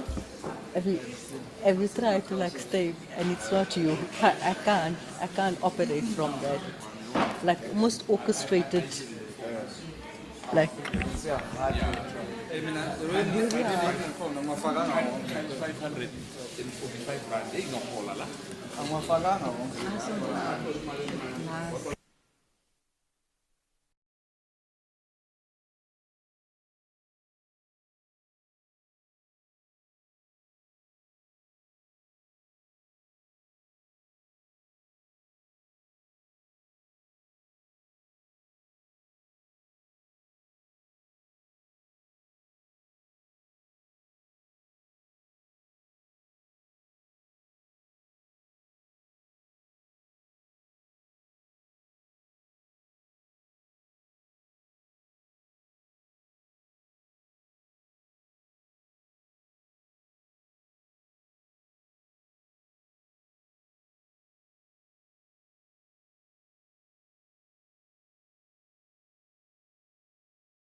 Okay, so let's start with this.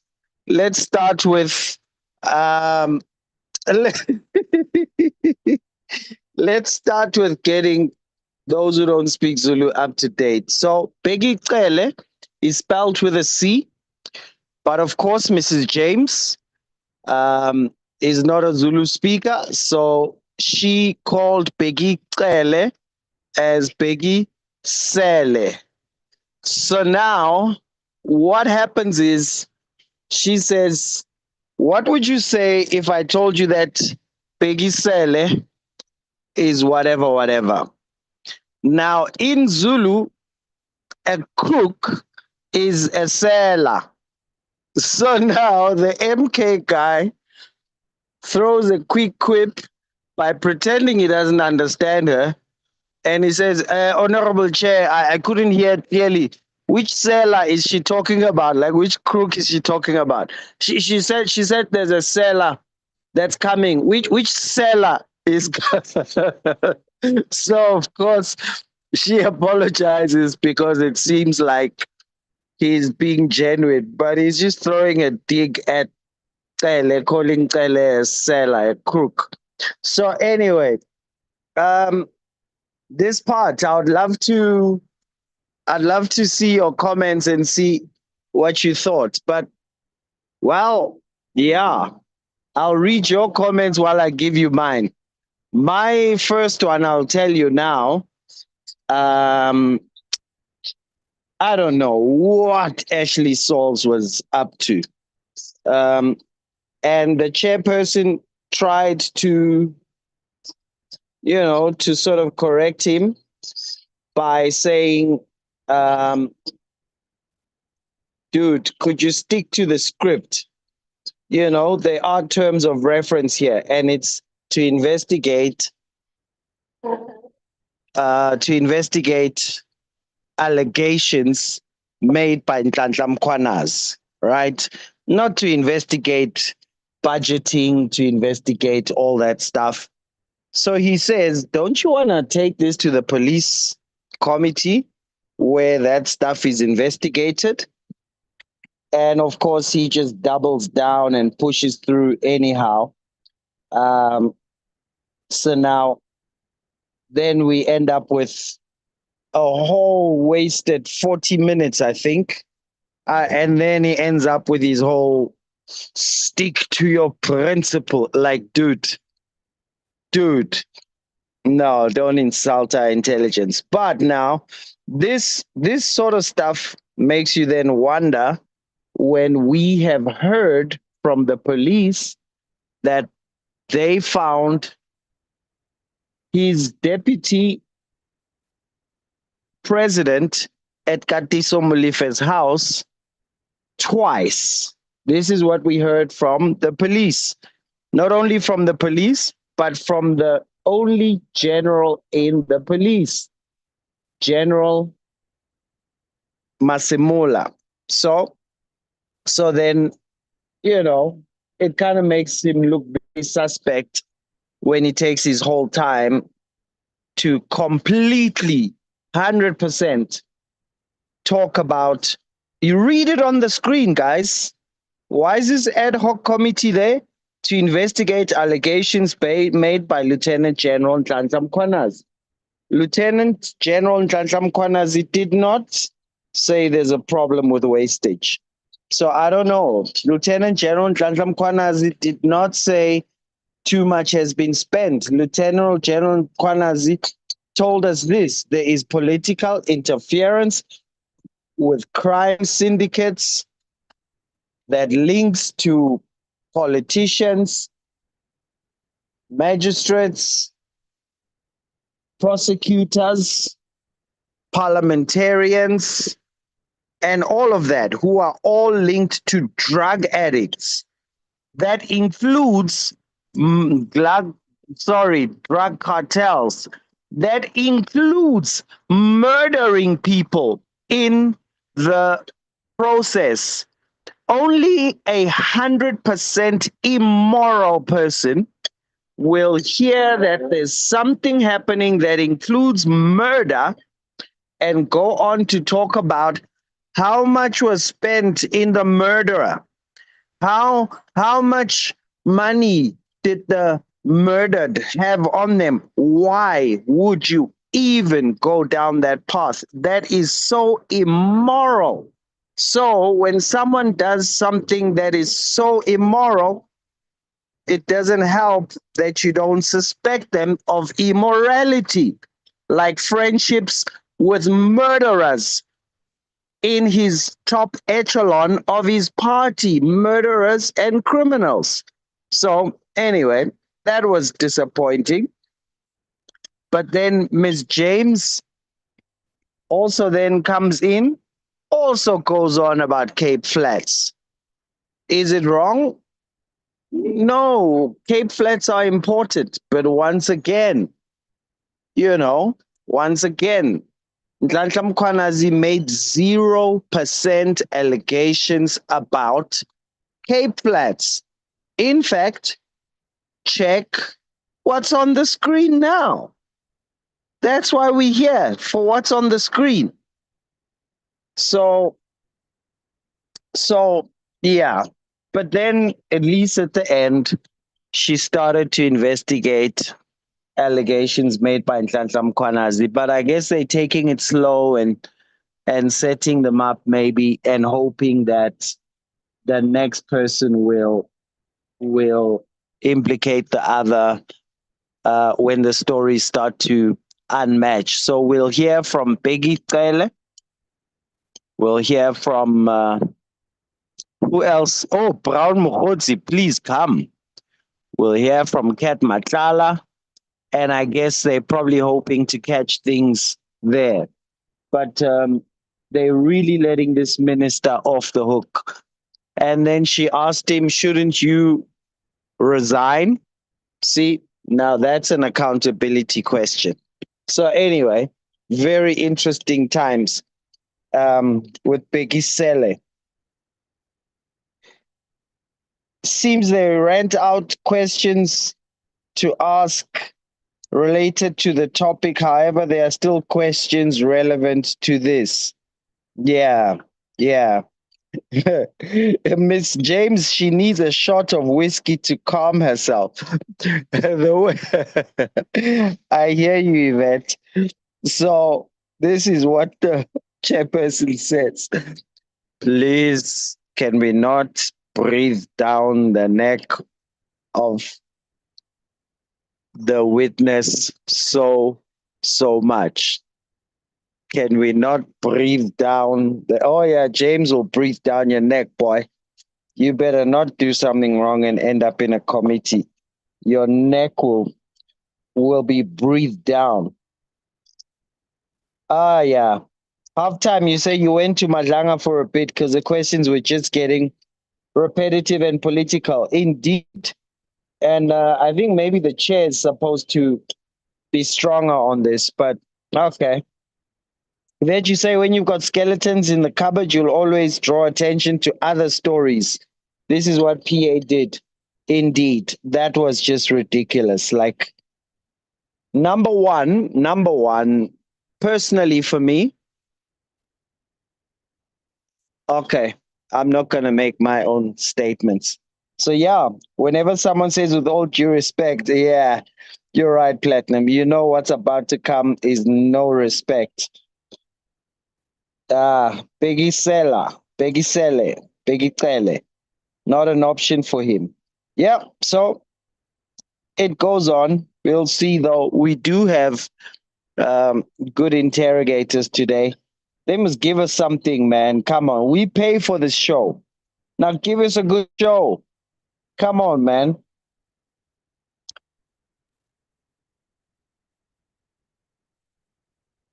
Ah, yeah, you think, Mpilo, you think she's giving up the information? Well, yeah. They will lose too much money if they step down, Ilza. Zodwa, you're saying the money would have paid the 370 beneficiary. It's in 12 months. Yeah. Eunice, you think he's lying? Florence, you think he must step down? It's actually embarrassing in South Africa. You know, in normal countries, in normal countries where the governments are not teaching people to be immoral in every way. In normal countries, anyone with a scandal like this would have stepped down right there and then. Immediate. They were okay, but I guess Mchunu also stepped down immediately. It's just you guys don't see it yet, but he actually has stepped down immediately. So it's happening, guys. Don't rush. It's happening immediately.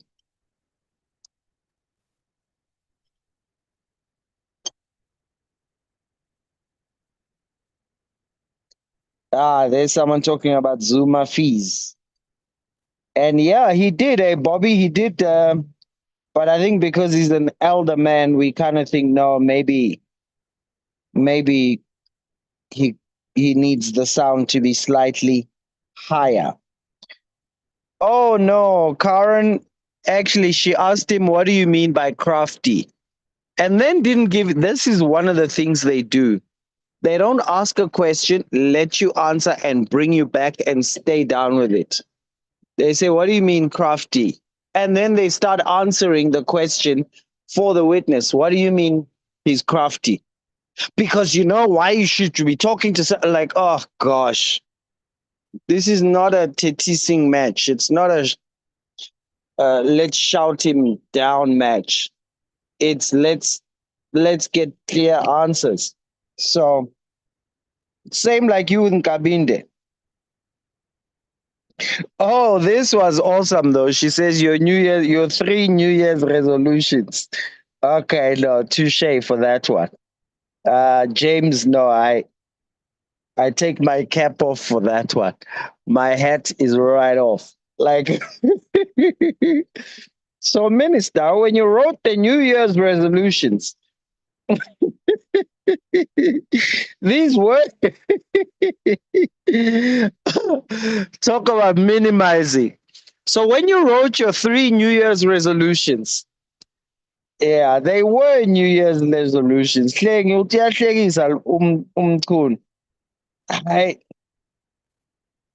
Yeah, anyway, we'll see. I think we just want to hear from Brown Mokgotsi and Kat Matlala now. Oh, and Kele was at Kat Matlala's house the night before the tender was given. So since that's already out there, I think the throwing each other under the bus starts after this, because also the minister threw Nkabinde under the bus by saying, I'm already not trusting him anymore, and I've got a private investigator to check. So guess what? When Nkabinde comes, he's gonna throw him under the bus, and then it's all downhill from there. So anyway, I hope the break was 15 minutes and they're coming back. Yeah. We have a president here. Yeah. This is definitely how we try find presidents. The best way to find a president is to find someone with very, very shady messages. That sounds good. That sounds good. Are you allowed to write letters of disbandment from remote locations? Yes, you are, if they meet everything else. Yeah, guys, English. Now I know what is Kakito Kwape is coming after Mr. Mchunu. When Mchunu steps down, can the chair step down as well? May the two of them can go to KFC and have some zinger wings together. Who must have zinger wings? Lerato, you are right. There'll be no prosecutions. I agree. And it's really so bad that this is happening. But what it does do is it weakens the parties that are doing this. And hopefully we get to a place where we have a balance of power in government that's going to send people to jail. But it's quite a path to go, because many people in South Africa would rather have corruption than have an honest government, unfortunately. So, but it's our job to fix that.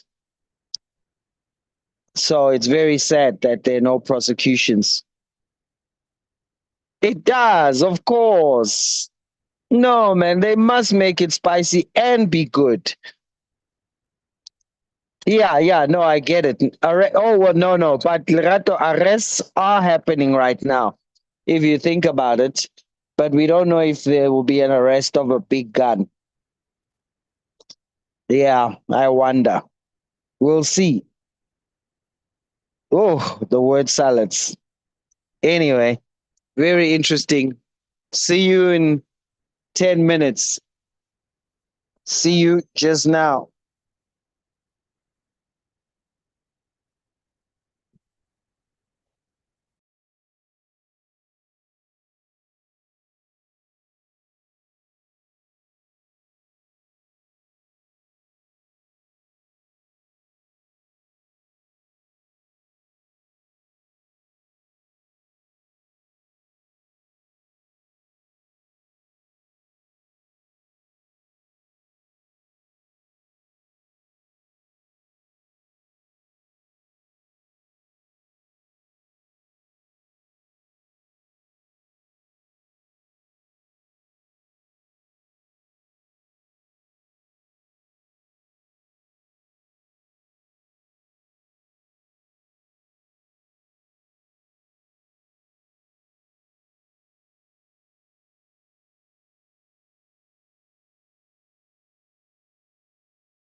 presidential sheet, there were questions by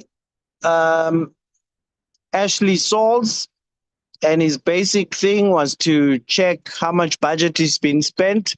And he complained about it and said, "You did well, Minister. Well done for getting rid of this money waster." And then he was followed by Ms. James. And Ms. James said, asked, what are they doing with the Cape Flats? And then she went into sort of grilling him about his connection to Brian Mukhodzi, and said that Peggy Taylor, the former Minister of Police, may come and say that they do know Kat Matlala. And then just kept grilling him on how can he say there's nothing, and he says there's nothing. Brown Mukhodzi just sends random messages. And that's all that's happened so far. And so now it's break time, and they're coming back in 15 minutes. Less, 5 maybe.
that if he is looking for information about an IPID report, that does not investigate the president, despite his repeated assurances to that regard, he has to approach IPID for the classification of the report. That's correct, Honorable. Thank you. So I trust that will bring the matter to a close. Honorable Skosana on Palapal. Chair, singabantu Chair, mele sibonge Chair. Siyabonga mamdikuzamile ukumdefend uminister Honorable ongizophinda futhi Chair. Sorry. Honorable Shoma, I agree, you know how much I love you and how much I respect you. Don't take my 10 You know minutes. that. And I have assured you that there is at no time where we will deny you an opportunity to speak. So when you raise your hand, the chair will gladly recognize you. Like I do now, Honorable Sangoni has completed the part that she wanted to, and I saw that your hand was up. I now allow you to speak. Thank you Chair. No Chair, kuyisinto ukuthi umuntu mayenza kahle sibonge. So umkhonto wesizwe Chair besicela ukubonga kumama Khusela ukuthi awuzamile ukumdefend uminister. Kodwa sazombuza ke imibuzo ngoba iphalaphala leli miningi imizegcekeziwe emalokishini awaclassifyanga ama-document walawo ama-docket walawo mizile egcekeziwe. Sisazoyixoxa ngoba ireport kuyi IPD. Siyabonga mama Khusela ne-ANC edefend uminister. Inkosi ibusise. Amen.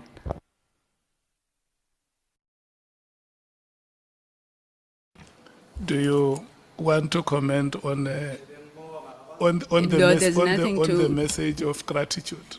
No, it's a pleasure, Honorable Chairperson. As the ANC, we will continue to seek to educate Konto Wesizwe, as they call us ngabantu bakwagogo. So we're happy to educate them on how these things work. Thank you, Chair. I see the hand of Honorable Nomvalo is up. Yeah, no, Chair.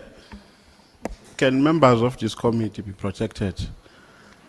And not, Chair, please don't allow their names to be wrongfully cited in a line of questioning.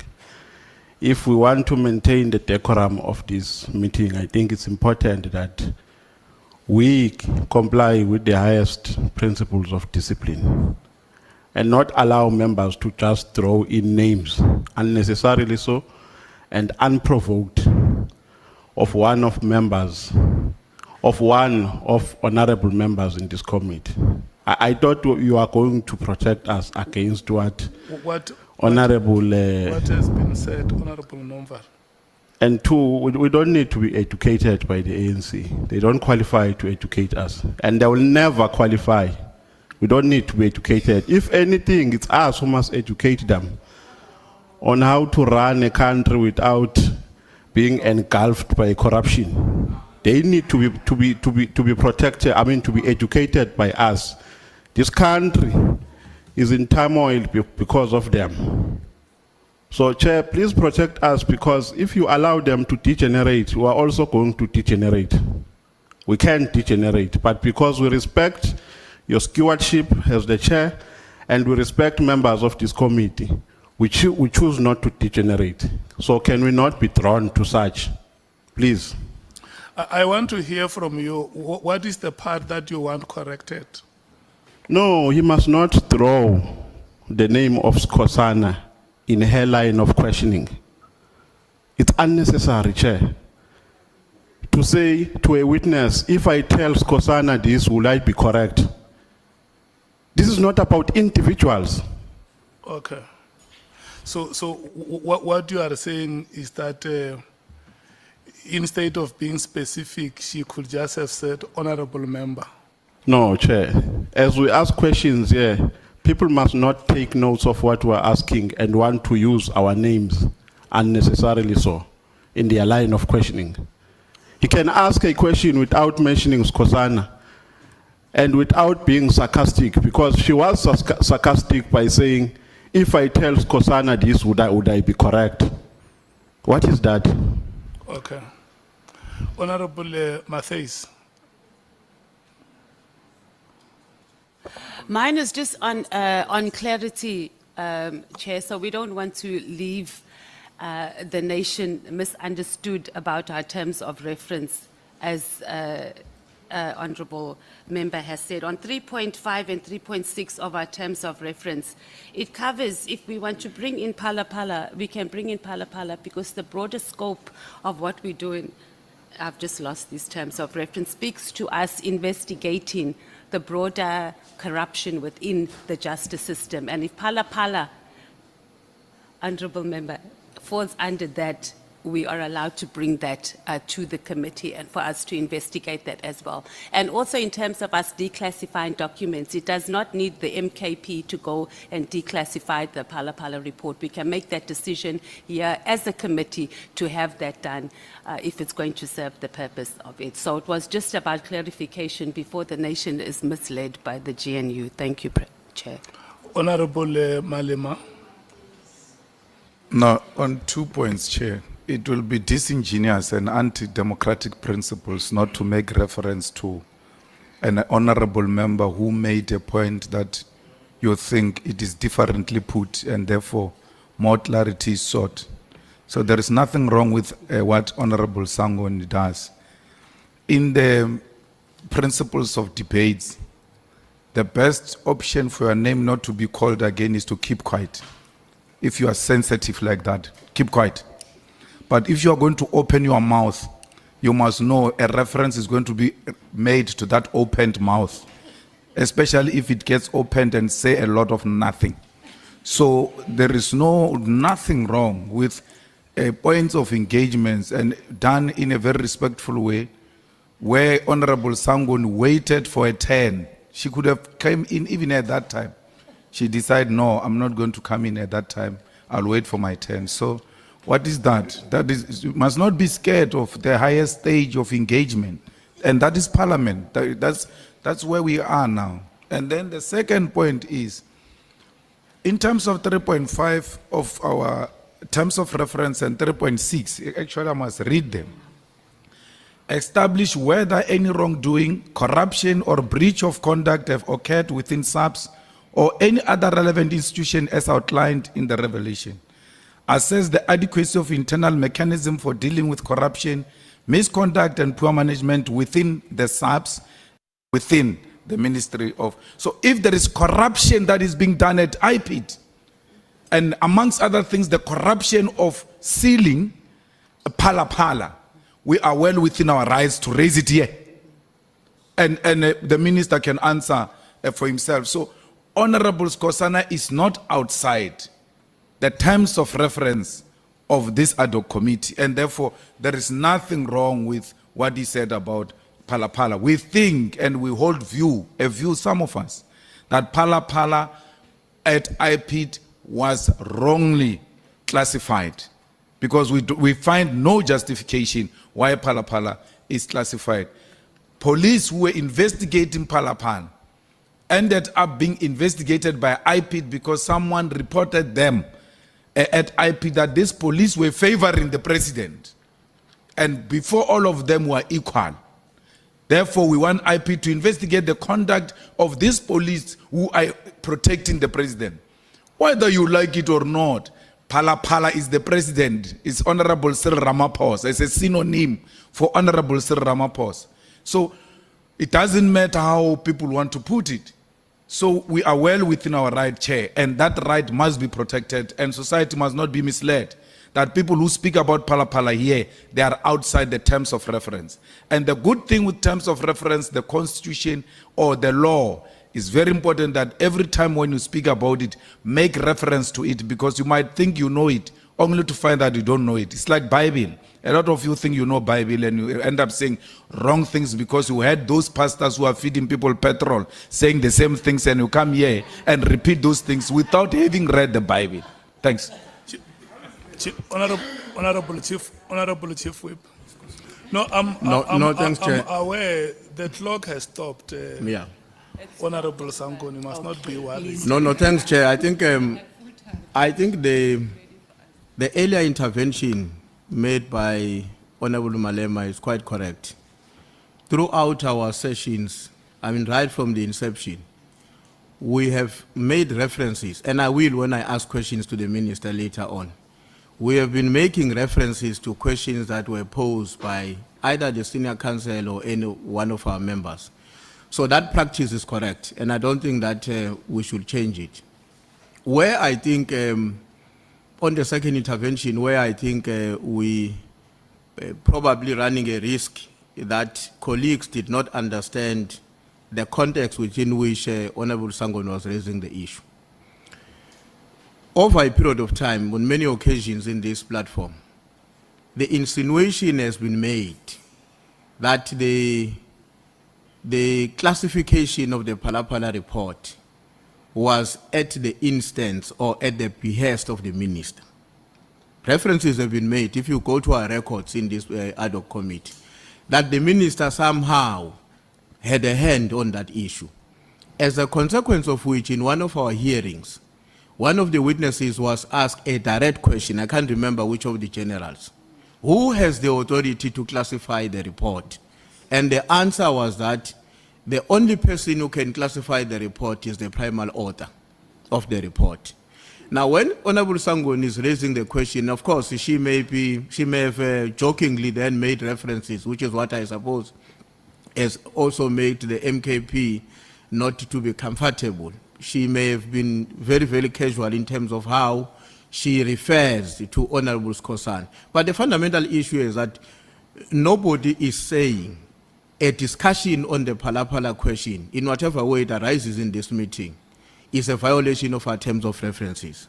But we would like you to appreciate the context within which she posed the question to the minister, because that has got to do with our history as opposed to what has actually happened today.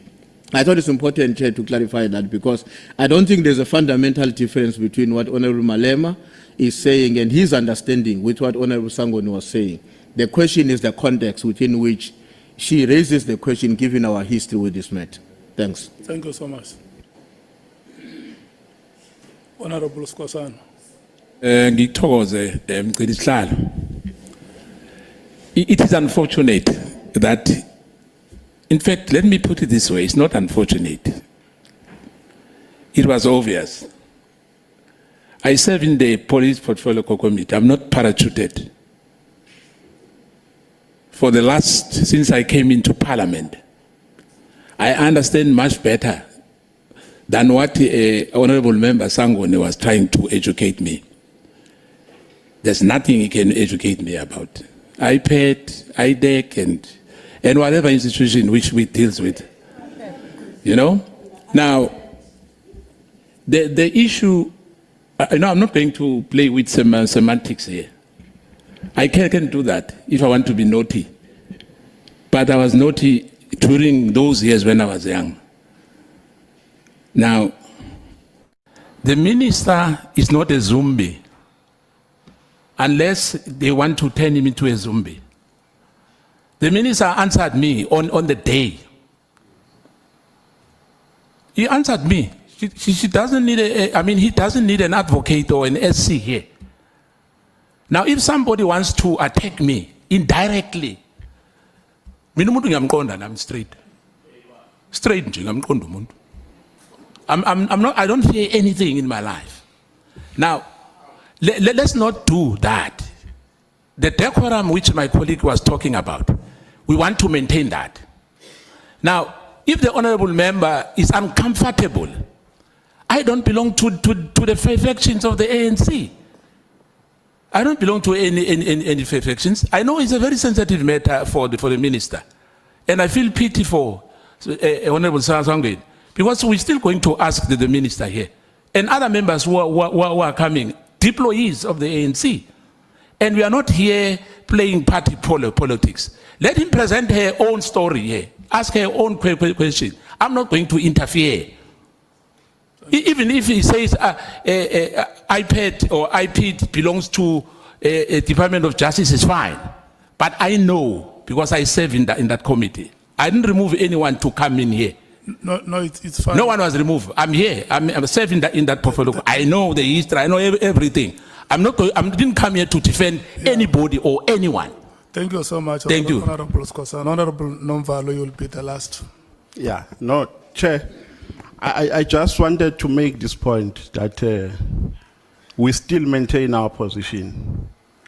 And we are saying this to seek your guidance. We're not inviting opinions and sentiments about how sensitive we are and so on. Here we seek your guidance as the chairperson of this meeting to say, don't allow a situation where some members choose to be sarcastic and tell us that they are educating us, as if they qualify to educate us. They don't qualify to educate us. It's us who qualify to educate them, not the other way around. So, Chair, we are seeking for your guidance. We're not seeking for anyone's guidance except yours as a chairperson of this meeting. We can't allow the name of the MK party to be rubbished here. If people have got a problem with the MK party, they must raise that elsewhere. It's not us who said people must lose elections. It's not the MK, it's not us who said people must get 1% in KZN and be voted only by their girlfriends, their candidates, and not receive any votes from anyone. So they must not come and express their anger here in the Ad Hoc Committee, because we can do that as well. There is no mouth here which speaks a lot of nothing. If there's anything that does a lot of nothing, is a nose that can't even control mafinyila. Not a mouth that speaks a lot of nothing. Everything that we have spoken here as the MK party is in line with the terms of reference. It's in line with the terms of reference. Chair, if anything, we will never be bullied here. If people have been thriving through bullying, they are not going to bully us. We're not going to allow that. We're talking to you, we have no interest of talking to anyone about the guidance that we request from you and the protection that we request from you. So can we be protected, Chair? Because we will be tempted to respond. Thank you so For much. as long as they provoke us, we will respond. Thank you so Fearlessly so. Honorable members, let me do this. Let me tell you, No, because Chair. I will give you a chance to speak. Let me No, say, on a point of order, I just want to make one point very clear. point of order. On Yeah, you see, the problem is when you deal with anti-intellectuals. No, but That's he is suffer- out of order. I'm that also suffer raising a from point of rural order, Chair. imperialism. I'm raising a point of order. I'm These are ruling. small- On a point these are of order, small boys Chairperson, that on a have point of engaged- order. have engaged their On a point father of order, Chair. long before Chair, they on a arrived point here. of order. On a point of order, When they were still Chairperson. looking after On a point cows of order, Chairperson. in the villages he of continues to Mdumiseni. say nothing. He I was says a lot dealing of with their nothing. father here. He can't even Yeah. control Mafinyila. They can't do anything. He can't Small even boys. control Mafinyila. Control That's your- the only thing. control your weight. We're going to speak, Chair, for as long as Control your weight. we're At not least going control to your be weight. bullied by Malema And here. ri- and buy We're the not right going size to be of bullied clothes. by you. We're not your boys. We're not Control- your fans here, control your Malema. weight and We buy are the not right your size of fans clothes. here. Okay, You think what these boys were carrying bags for you? Okay, That okay. We're fat not is- your fans that here. fat is going We to are kill not you your in your fans. We sleep. are going to confront you. Honorable We will Mike. confront you. Honorable kill you. We will Mike. confront you. We will confront you. Honorable We are not your Malema, fans here. Honorable Nomvalo. We're not your fans here. Honorable members, may We're going to confront him. May you please listen to me, honorable We're going to members. confront him. We're not his fans. I We're not request, these boys who are carrying bags for him. honorable members, I request. Control your You are not going to Control bully your us. weight. You Control are your not weight. going to I bully request that us, you Malema. listen- We're not you going to be listen to bullied me. by you. We'll never be bullied by you. Honorable Nomvalo, you are the last person whose microphone is still on. You know, when I was at teaching, the session after lunch, we used to call it the graveyard session. And the experience now is the opposite of what I went through in my other life. This really cannot be the graveyard session. Let's do like this, honorable members.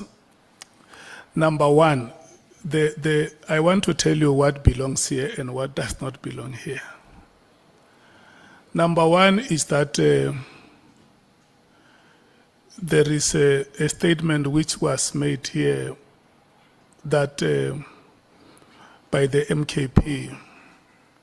And the ruling that I make is that, yes, it is correct that honorable members can make reference to any statement that was made by a member during the proceedings. I don't think that Honorable Sangoni was wrong to have mentioned the name of Honorable Skosana to say Honorable Skosana has asked a question about the classification of information by IPIT answers which the minister a question to which the minister has responded.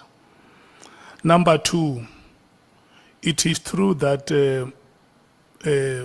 if honorable members want to probe or inquire about alleged corruption at Pala, if there has been, they will not be wrong in terms of the scope of, the terms of reference that we have adopted. Those are the two issues that belong here to this meeting. Yesterday, I spoke to Honorable Skosana and said to him that once the referee blows a whistle, it means the referee has seen a misconduct that is not allowed in the pitch. And once the player who has been fouled reacts or remonstrates with the referee, that player also acts in common purpose. So I may not want to be drawn into how you conduct yourselves, but I want to remind you this. All along, I have been emphasizing this point that when we are here, we are in service of the people of South Africa.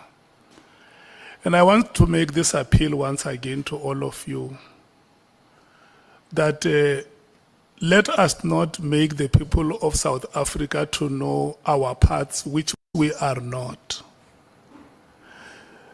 The way they know us, let it always be how they know us, and not introduce to them the other sides which they have never known about us.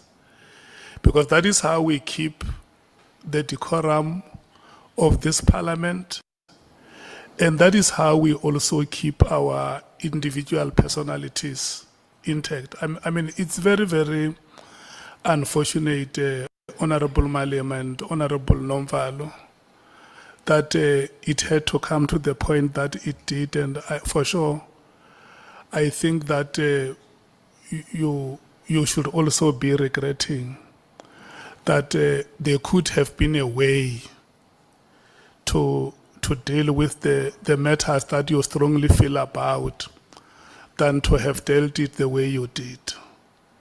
But look, you can't be crucified for that. You are human beings. Sometimes you may get very emotional, and at the end of the day, you learn from such moments in life. You are leaders coming from political parties recognized in this country. Mogolo upelopedi. When you are a leader, you must always have two hearts. When the other heart is saturated, the other heart is it must become a second venue. Okay, the second heart must be able to help the other heart to restore your calm. So I hope that as leaders, you regret the moment that we are coming out of, and because I can't prescribe, I can just say we may not experience this kind of behavior again. And let me assure you, sitting here as the chairperson, I respect you so much. And I love you so much. You must not doubt it. I love you, Honorable Nomvalo. I love you, Honorable Maleo. I appreciate you so much. And so, you know, sometimes I feel very bad about it. But look, we have to move forward and serve the people of this country. Honorable Sangoni, we will add 15 minutes more to your time. Yes, yeah, so. Thank you very much. So what it means is mutatis mutandis. So it will be you and the chief whip. It will no longer be 4 o'clock, it will be 4:15. Thank you so much. Thank you very much, Chairperson. Thank you so much also for your guidance in this matter. I'm sorry, Honorable Skosana, if you took offense, but I see now at least Honorable Manyi has joined us, so you are reinforcing. Thank you, Chair. It's a joke, okay. Chair, let me go to the questions, and thank you very much. Minister, I just want to start on the issue of what brings us here, and apologies to you, Minister, as well, that you had to sit through that. Obviously, at the core of the issues is around that 31st of December directive. Now, the Minister obviously appreciates that any administrative action has to be lawful and rational. I hold a view which coincidentally coincides with yours around the action. I want you to take us through that. I may hold a different view on rationality, but on lawfulness. So this year, my understanding is that the national policing policy was adopted in May of 2025. Is that correct? That's correct. So would it be your testimony, Minister, that you felt that the PKTT in its operations did not align with the policy or any other policy directive? And if so, briefly, Minister, because I know you've spoken to us, can you just elaborate how you were of the view that it's not aligned to policy?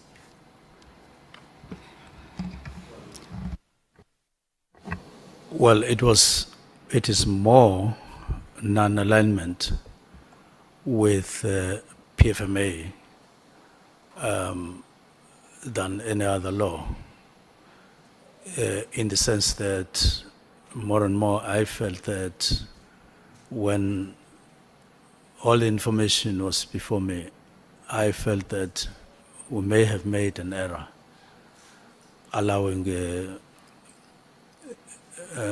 National Political Killing Stars team to operate without extensions that had been done as a procedure or process before. And then it became one of the factors. And then the other factors that I've been alluding to here added as well. So it's on the basis of that it was then a policy directive? Exactly. It exactly arose in that context, that I could do it. Minister, you've been a minister since, if I'm not mistaken, July or August of last year. Were these the first directives that you gave to the National Commissioner? Not necessarily, but in that form, yes. Mm-hmm. What would have been the nature of either other directives or any other directives you would be aware of that a Minister of Police would have given to the National Commissioner would be in the space that you were directing on? The other directives that arose in the context of discussions after we got appointed under the broad umbrella of orientation, which I said got elevated to discussions, got elevated to also decisions that were taken along the lines. I would make one example, that of removing from the structure the unit called Police Inspectorate. It was during those discussions on the organizational structure, that the matter arose. And we said, no, after we asked questions and all of that, and we said, no, go and review this with a view to removing it from the organizational structure. In my view, that was a directive, but it arose in that context. This one arose in a different context, as I have outlined before. So, Minister, that directive then, which Chair, for me... apologies, Honourable Sangoni. I think the voice of the minister is too romantic this time. Sometimes we struggle to hear him. If he can come closer to the mic. It's too romantic. It's that romance that you have been preaching here in the House, Chair. Thank you. The chair started it. So Minister, No. What I said was plutonic. That directive, Minister, sounds to me very much like this directive. So you are speaking to issues of a structure being removed, the police inspectorate. You did not get as much backlash as you did on this one. Is that correct? I didn't, and that's correct. Okay. No, thank you, Minister. I want to move on then to... Okay, I want to go to the IMC, but before I go to the IMC, you indicated in your testimony that you received a handover report from Minister Ele. I just want to find out, did that handover report from Minister Ele say anything on the PKTT? Not as I read it. What was there, though, was a reference to committees in which the minister, in that term, the last term, or the term before, was serving. Any other leadership position that the minister had been playing, that is what was reflected, not necessarily the National Political Clingsters team per se in any form. Did he maybe give any reason at any point why he did not shut down the unit himself? I mean, it was a 2019 implementation plan. Did Minister Ele at any point, whether it was during the orientation or any point, indicate why he did not shut down that unit? Not really. We didn't delve into that matter. Okay. Now, Minister, this is where I disagree with you, and it's on the IMC. The handover report that Minister Ele would have handed over to you, if he used a standard template of handover reports, he should have, in that handover report, indicated which IMCs he was serving in as Minister of Police. Was this particular IMC there? Yes, it was there. Okay. So, you had said, and I had been tempted to agree with you, that an IMC ends at the end of a term. But when I tried to look at this, I was informed that IMCs are established in two ways, one by presidential minute or two by cabinet decision. And there's always a process to disestablish an IMC, which is either it going to report to cabinet or memos being signed. Now, why would you then take it that at the end of the sixth administration, this particular IMC that had been handed over to you had been disestablished? It's because cabinet at some point did sit and there were announcements of new committees, IMCs and all of that, and this one was not mentioned. Okay, then I think that may be new evidence, Minister, because what we have been deliberating on is, does it exist from sixth administration to seventh administration? But if you are saying that then cabinet agreed on the IMCs for this term, we would really like to see that, because I think it has an implication on your testimony. Now, you then say, Minister, that the reason you disbanded the PKTT was because it had been established by the IMC. You say that in your testimony, I'm not sure which page. Then in page 235 of the bundle, which is an information note written by General Khumalo, Lieutenant General Khumalo, requesting funding. He says the PKTT was established by the IMC.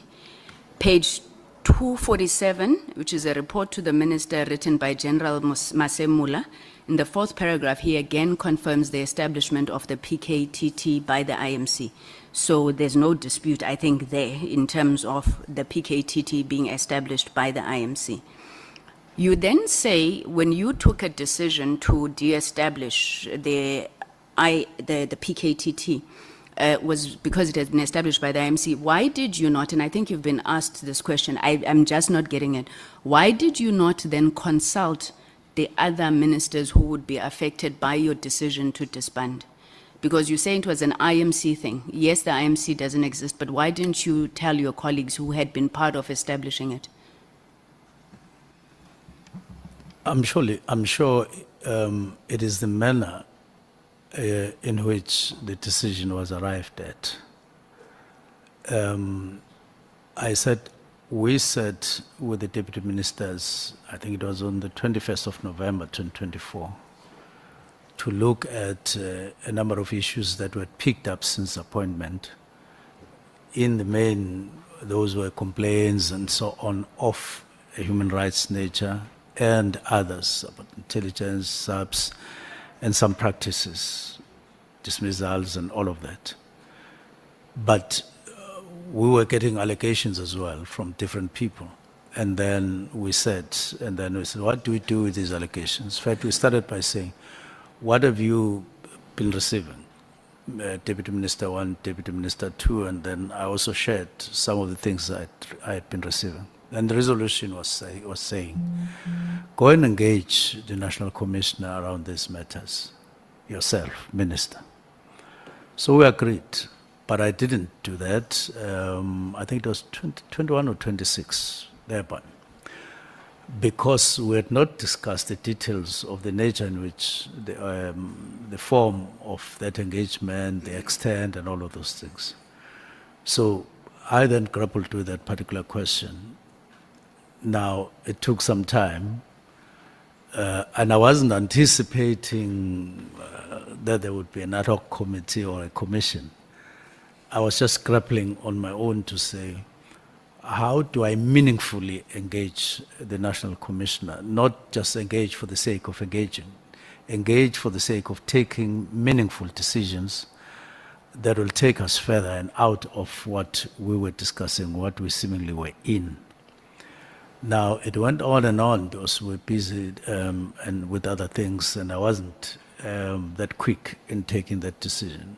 It was only after I settled at break around the 29th and so on. Then I went home to sit, knowing I'm not getting up to some business, and then the other day, and then things started sinking properly and shaping up properly. And then on the 31st I wrote. Now, I may have been concentrating on what I needed to do as a minister appointed. And then that issue of consulting other ministers, even though there was no IMC, didn't arise. But I did check, though, I must confirm, with the special advisor to say, if you read this letter, because I consulted him after, and mainly on what I'd written, lawfulness of this constitution, and we agreed that it was all within the powers of the minister as per constitution and legislation, and then I went ahead. Okay, Minister, now you say that you, as Minister of Police, who was chair of the IMC, you felt that it was within your rights to do this. But how do you say that as chair of an IMC that you yourself believe didn't exist, you could then disband? Where did you then draw the authority to disband from? Because you, in your statement, you say it was established by the IMC could disband it. You then didn't consult the IMC, but then as chair of the structure that you say didn't exist, where did you then derive that authority from? This was a political intervention. It was not established through legislation. The minister has powers like 207, 2, and so on and so on. Now, when the National Political Killings Task Team was established, it was not through that power, but it was through a political intervention, starting from the president, then the IMC, political intervention, not legislation, the minister sitting and then saying, through powers vested on me, I must establish, I'm hereby establishing, as it had happened before, because there was another task team that had been established in 2016 and another that had been established in 2014. This one was not established that way.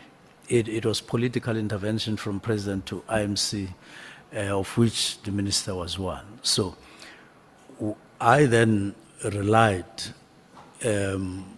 on that particular sequence or that particular mode or to do that, but leaning on the powers of the member of the executive.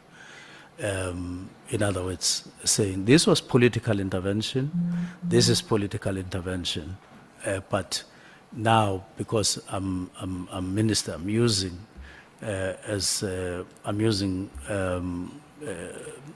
those that framework as minister to do what I did.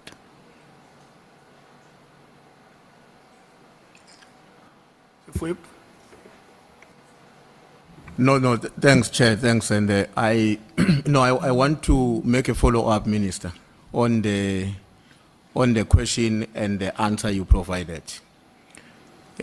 Let me give you the reasons why that question is fundamental. We have come to understand that the IMC was established by the President, and it was the IMC that established the PKTT or the NKPKTT. Now, the reason Honorable Sangoni is asking this question, Minister, is because our own deductions is that your existence as the chair of the Ministerial Committee equally cease to exist when the committee is not re-established.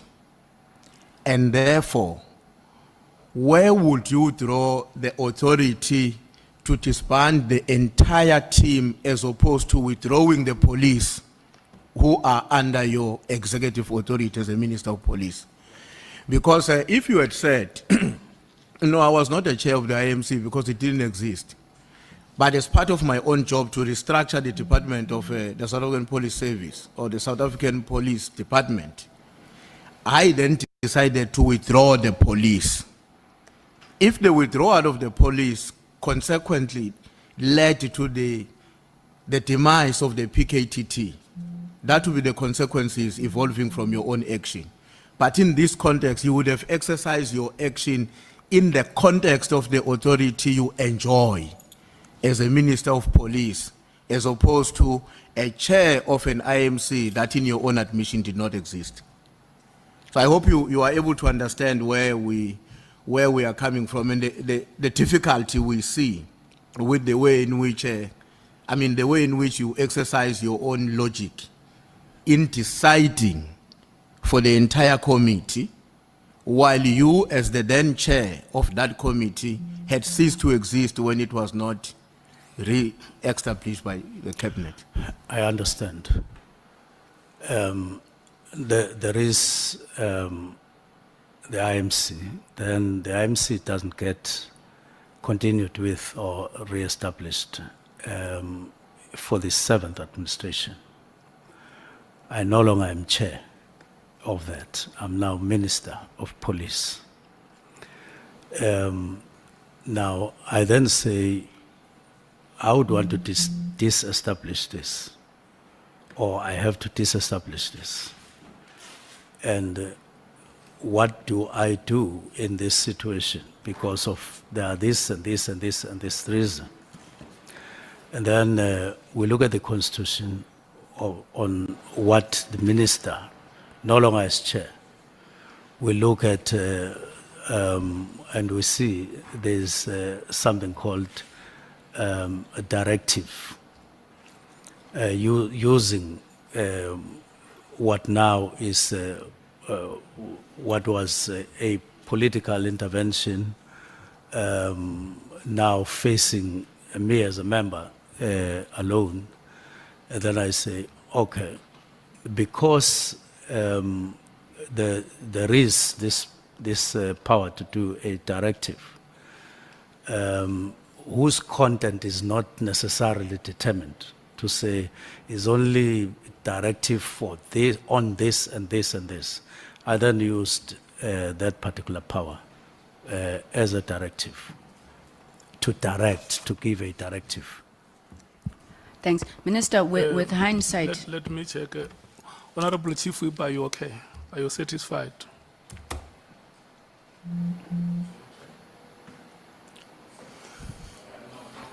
Just a minor follow-up.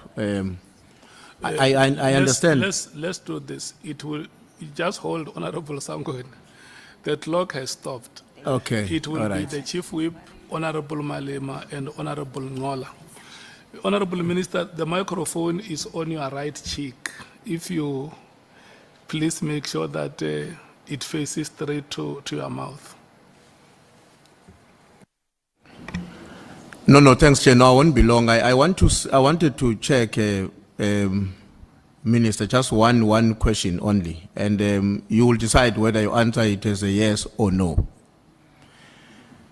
In your own understanding, can a minister issue a directive that cuts across or beyond the department that a minister leads in terms of its impact? Now, the National Political Killings Task Team was, for all practical purposes, a structure of police, in essence. But then, because of the needs for interdisciplinary and all of that approach, you then draw other relevant to then assist at officials level now, that's what you're remaining with, who are playing specific roles there. Now, in my view, because this is housed in South African Police Service, I could do that. The resources that were being used there were not basically from SAPS. There may have been other resources used by, for instance, NPA and by others in their roles as they do there, but not as is the case or would be the case in SAPS, because as SAPS, you will have to get members from all over. As SAPS, you would hire accommodation, you would provide cars, you provide all of those things. So it was different from SAPS. And it did have an impact in terms of how you use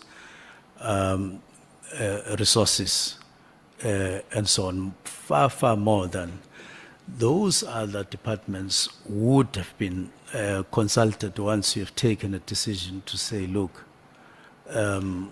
we have come across this and deriving from history and all of that. And so my answer to your question is yes, in this instance. Okay, Honorable Malema. No, thanks, Chair. Minister, the NPKTT was established in 2018. Which administration is that one, of 2018? It's the fifth administration. And then it continued after the elections of 2019. Yes. Which takes away the argument that you said they get dissolved automatically once a new administration comes in. It doesn't necessarily. I haven't checked whether the interministerial committee that had been established in 2018 did get confirmed or endorsed or continued with in 2019. I suppose it happened. No, Minister, me and you sitting here, and all of us, we know the interministerial committee that was established and came into effect, the NPKTT, July 2018. Yes. After that, there's never been any other announcement of re-establishment or anything of that sort. That committee, as it was established, it went on into the 7th administration. Yes. And now you are moving away from your argument, which you said earlier. A new administration automatically dissolves the IMC. No, I'm not saying so. In cabinet, there could have been a meeting where, at the beginning of 2019, that particular IMC was endorsed. It doesn't mean that each time cabinet establishes its committees, it will go public and so on, especially if it was endorsed. I would need to check those facts. So I'm happy that Honorable Sangoni says that's a new evidence that you are presenting to us, because all along we lived under the impression that when a new administration comes in, it's automatic. But then you go on to make another commitment, which I don't think is permissible. Honorable Sangoni says, you say cabinet might have established certain committees and all of that, and then we'll have to say, says, no, you must come and share that with us because it's a new thing. But sitting here, don't think you can just share the minutes of the cabinet, because you are going to commit to bringing the minutes of the cabinet here, which shows that certain committees were established except this one, and then you are going to come back and say, no, it is not permissible to take out the minutes of the cabinet. Are you sure you will bring us the minutes of the cabinet? Subject to whatever condition, like you are talking about. So we'll never know, because if you are denied that, then it's clear, we'll never know. Then we are left with one information which is at our disposal. It was established, it came into effect July 2018, and then only got dissolved by yourself, because that's the only evidence and information we have. Apart from what you are saying now as a new evidence, we'll have to rely on what we have. Thanks, Chair. Do you have any comment, Minister? No. Okay. Honorable Ngola. Covered by the follow-up of the Chief Whip and the sentiments by Honorable Malemacha. Thanks. You proceed, Honorable Sangoni. Thank you very much, Chairperson. Minister, I'm sure you're going to hate the word immediately after this session, and I will totally understand you. But in your letter, you said you didn't mean immediately because you asked for a preliminary report by the 20th of January. And you are using that as evidence to demonstrate that you didn't mean immediately. But then the second sentence, or the sentence after immediately, says the final and closing report must be submitted to the minister late January. Now, if your preliminary report is on the 20th of January and your final and closing report is late January, that's less than 10 days, 11 days. How can that not be immediate? Well, it cannot be immediate because if you mention immediate and you cut out preliminary report, which is on the 20th of January, the following year, then immediate remains alone. If you also don't include end of the month, the meeting that takes decisions in the department, you don't count it. If I had not written those two, then we'd be discussing something else and totally different from when you include them. Because when you include them, they give you the context.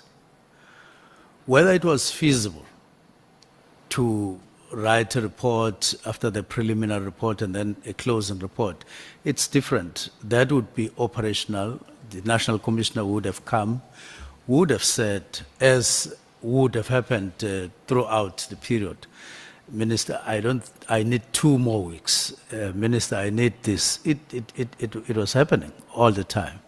So these were indicators in terms of how we should proceed. not the actual.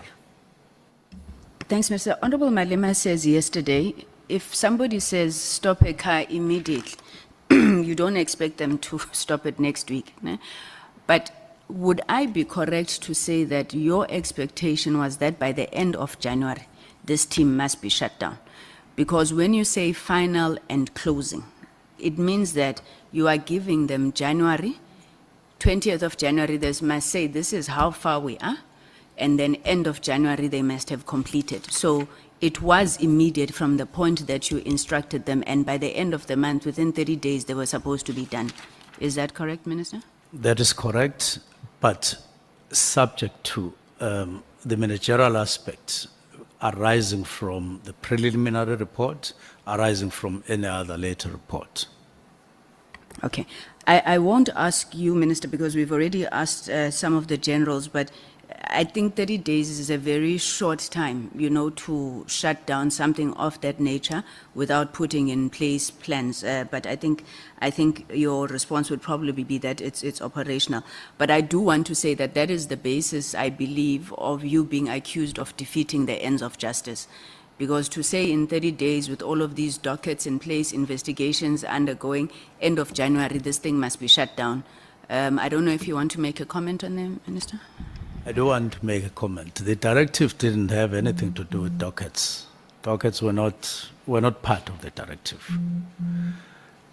In the preliminary report, in the final report, or discussions thereof, then the issue of dockets would have come in, and then management comes and say, this is how we would then manage dockets. Common sense tells you that if there would have been a case or cases in court, the directive was not saying withdraw those cases just because you are closing. No, it doesn't. If you were chasing after a particular criminal, it didn't mean that. But as another example, you wouldn't. There were officers from other provinces. It also didn't mean that, or it wouldn't have meant that you tell them pack and go and just like that, because ordinarily, in terms of simple logic, that would not have been literally practical. But there are many instances where the executive would take a decision. Maybe, let's just say, not in a hasty fashion as this one may look like. But as the executive, you do say, let's do this in 6 months, let's do this in 3 months. If you're an executive and you don't do that, I would say, I wish you good luck.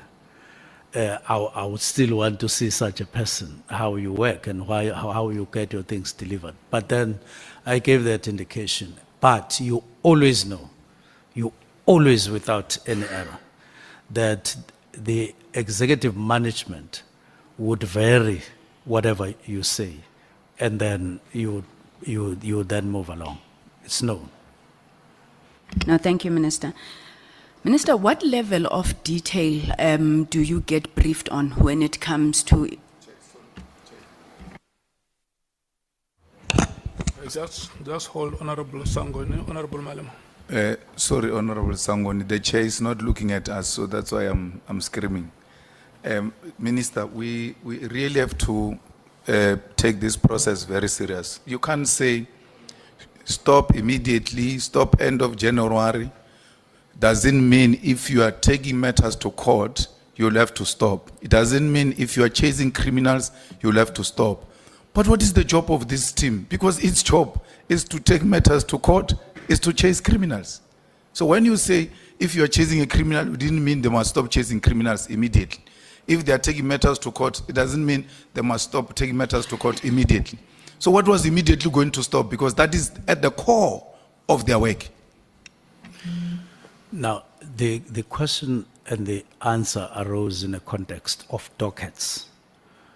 When you wind down even in December, as was the proposal from the National Commissioner, there would have been a case in court 5 years for 10 years. Now, you would plan in your wind-up report a provision for that. So it's not just the two, which is the work of the National Political Killings Task Team. It's all embracing other aspects. She raised the question on dockets, and I said it was not in the, because that's not my terrain as minister. It was not in the directive. It would come with the National Commissioner, and it was left out. And therefore, they would, for instance, say, well, this is how we will close, if that would have been the decision or that they arrive at. But this is how we'll manage the dockets for the next 10 years or for the next 5 years. When you hear matters around dockets and so on, it was in that score that what are we going to do with ongoing investigations? No, transfer them to the organized crime unit in KZN or serious and violent crimes in KZN, so that they continue to investigate what was being investigated by the other team. Okay, thank you so much, Honorable Member. Honorable Sangoni, may we proceed? Thank you very much, Chair. Minister, you've already said that the letters and things that were written by Professor Mary de Haas only formed part of what you called the collective weight of your decision. But did you get any of these investigated? What Mary de Haas would have raised? Well, Mary de Haas's matters were not only raised with me, they were raised with the National Commissioner as well. They were raised with the Portfolio Committee. I had a discussion with the National Commissioner and got his impression about what Mary de Haas was saying. Lastly, National Commissioner was saying, those matters we have looked at and found that there's a problem with this, there's a problem. Largely saying they are not, those matters are not as she raises them. I was satisfied with that at that time because I wasn't looking at any other thing. I just wanted to get his impression about this if he had been conducted by Mary de Haas.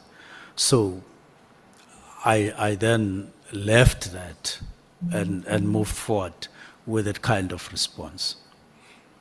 So I wouldn't say they were investigated by me, but the impression that I got from the National Commissioner was that indeed those matters were looked at by police.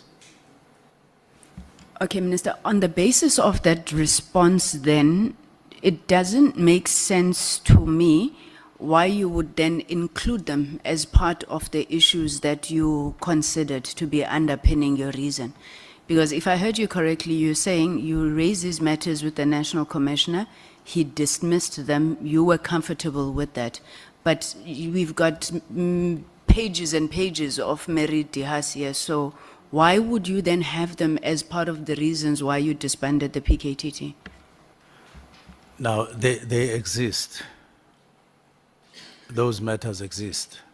I think I last got the letter, I don't know whether it was October or what. So I was putting them as some of the things that I considered.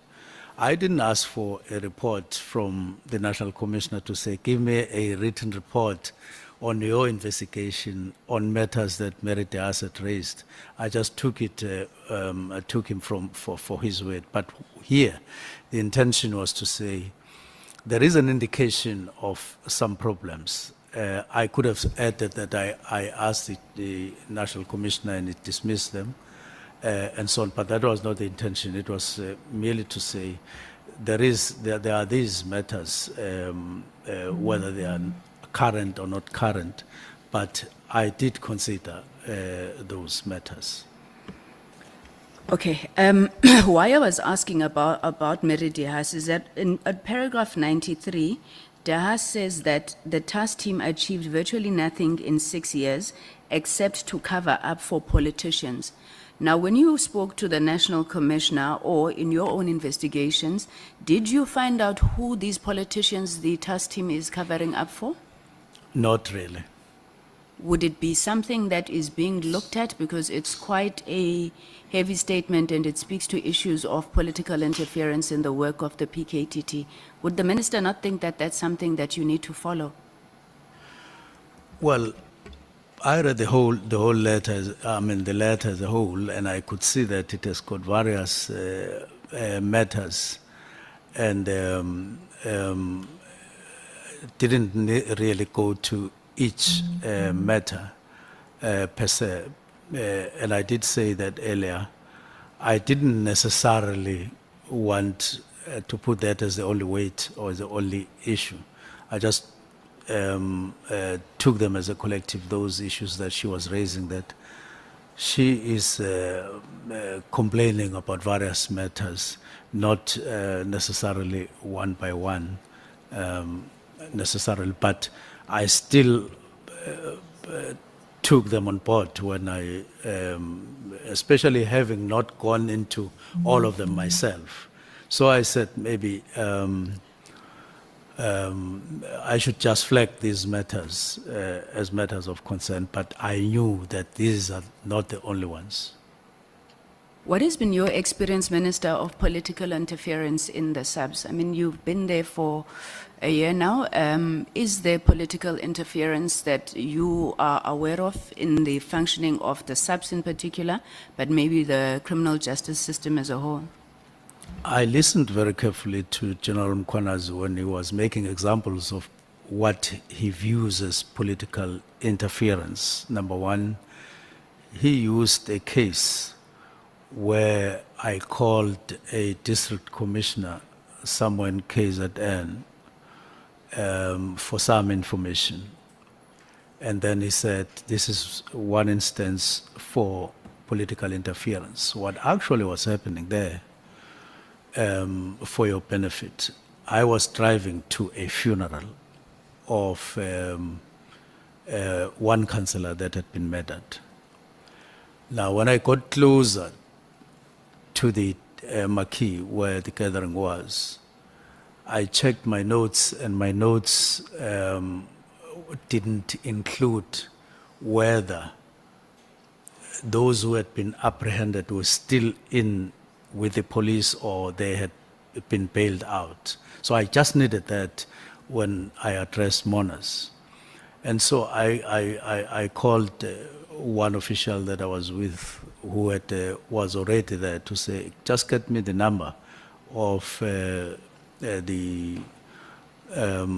district commissioner. Got me the number and I phoned. Bail or no bail, currently. And then he told me that no, they're still inside, and I think we had some small conversation. I'm sorry, Minister. I'm so sorry to interrupt you. I'm also looking at time. Okay. I hear you explaining that one case, but maybe a direct question is, are you interfering generally in the work of the SAPS? Are any of your colleagues and comrades interfering in the work of the SAPS? And I remind you, you are under oath, Minister.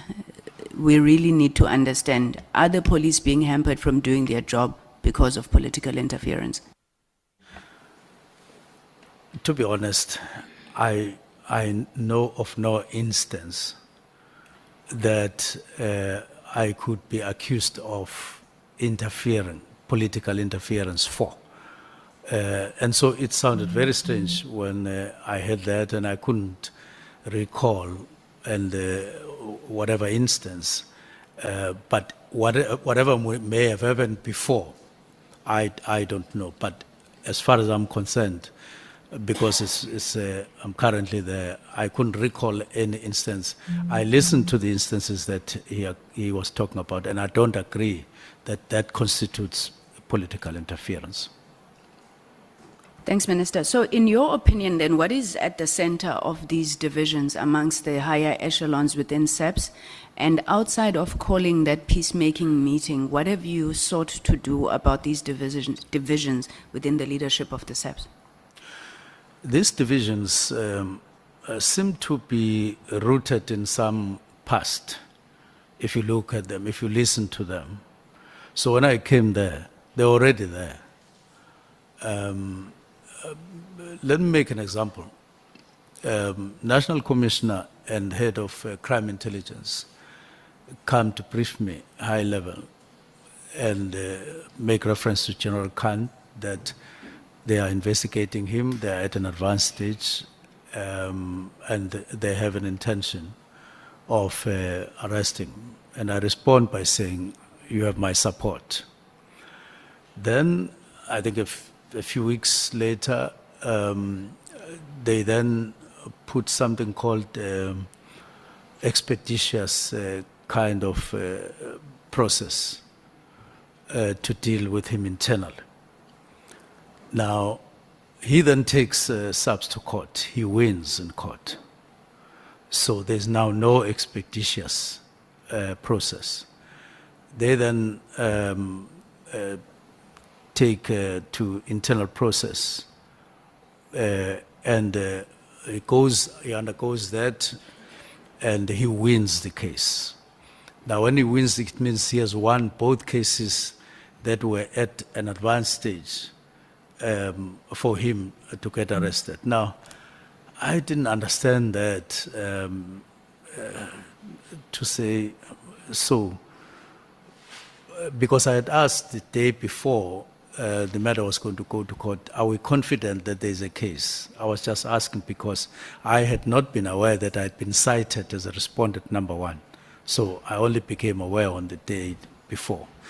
So then there was also a rumor that I would want General Khumalo removed as head of crime intelligence and Khan being put there. And this is what I discussed with National Commissioner. National Commissioner, those rumors are not based on anything that is me. That would have. So you could see that it's a reflection of some of the things that are happening within the upper echelons of police. The root causes of which I wouldn't know, except that they are sort of oldish and they were there. And Have you tried to fix them, though, as the leader of the SAPS? as said yesterday, first thing I started with was to assure the National Commissioner that he has my support. And I remember at some point, Deputy Minister saying, you have now said enough of you having confidence to the National Commissioner, because in any major function, I would say I have confidence to the National Commissioner. So my calculation was that once the National Commissioner is confident that it's not a question of a new minister coming in and wanting him removed. I have confidence. I even told him that I haven't even checked when your term expires, and that was true. I had not operationalized it in my mind. And so I was making it easy for him to feel free. And my calculation was that National Commissioner felt comfortable and were working together. Then the next thing was to say there's a problem between him and Sibia. And then I called a meeting. My other step was then there's a problem between Sibia and one provincial commissioner. And then we said, I was intending to call a meeting between Sibia, who was kind of a common factor, with Khumalo, to say, what's the problem between yourselves? Because you are now hampering and disturbing the flow of work of police. Now, that I had not had the opportunity for. I don't think that they have real fundamental things like this one was trying to remove my head and I dug a big bullet and so I don't like him and so on and so on. I think over time things have accumulated among them of one way or the other, and they are in this state of affairs, which is really very, very, very worrying, to say the least. Okay, before I move on to my last and final issues that I want to raise, Minister, what did you think that day when you saw Lieutenant General Mkhwanazi addressing that media briefing? What went through your mind? Did you think that the nation had failed, you had failed? What went through your mind? Even though I didn't see him on the day, because I was busy elsewhere, I only saw that afterwards. My first reaction was, what has happened? But and then my mind raced back to fight back. Is it fight back? Is it taking this shape? But I couldn't help but recall that there had been that mention of a fight back. Now later, when General Khumalo got arrested together with other people, then there was also another expression, the gloves are off, that I must be told that gloves are off. And I had not arrested Khumalo and other officers. They had been, but the word was, tell minister to prevent the arrest of Khumalo, which told me that General Mkhwanazi got or became aware before they actually got arrested. I was in Cape Town. So get minister to stop the arrest before the arrest happened. And then when that message didn't come, because he spoke to the chief of staff who was getting out of Cape Town, and he told that person, no, let's talk when I arrive in Johannesburg. And when he arrived in Johannesburg, that person who had been sent by General Mkhwanazi, as alleged, then calls chief of staff to say, General Mkhwanazi says, leave it because General Khumalo has been arrested. And he said, you must tell minister gloves are off.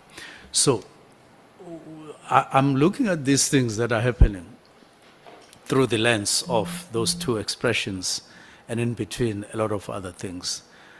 And I'm looking at that as something that had an impact in changing the mind of the National Commissioner, who even went to court to say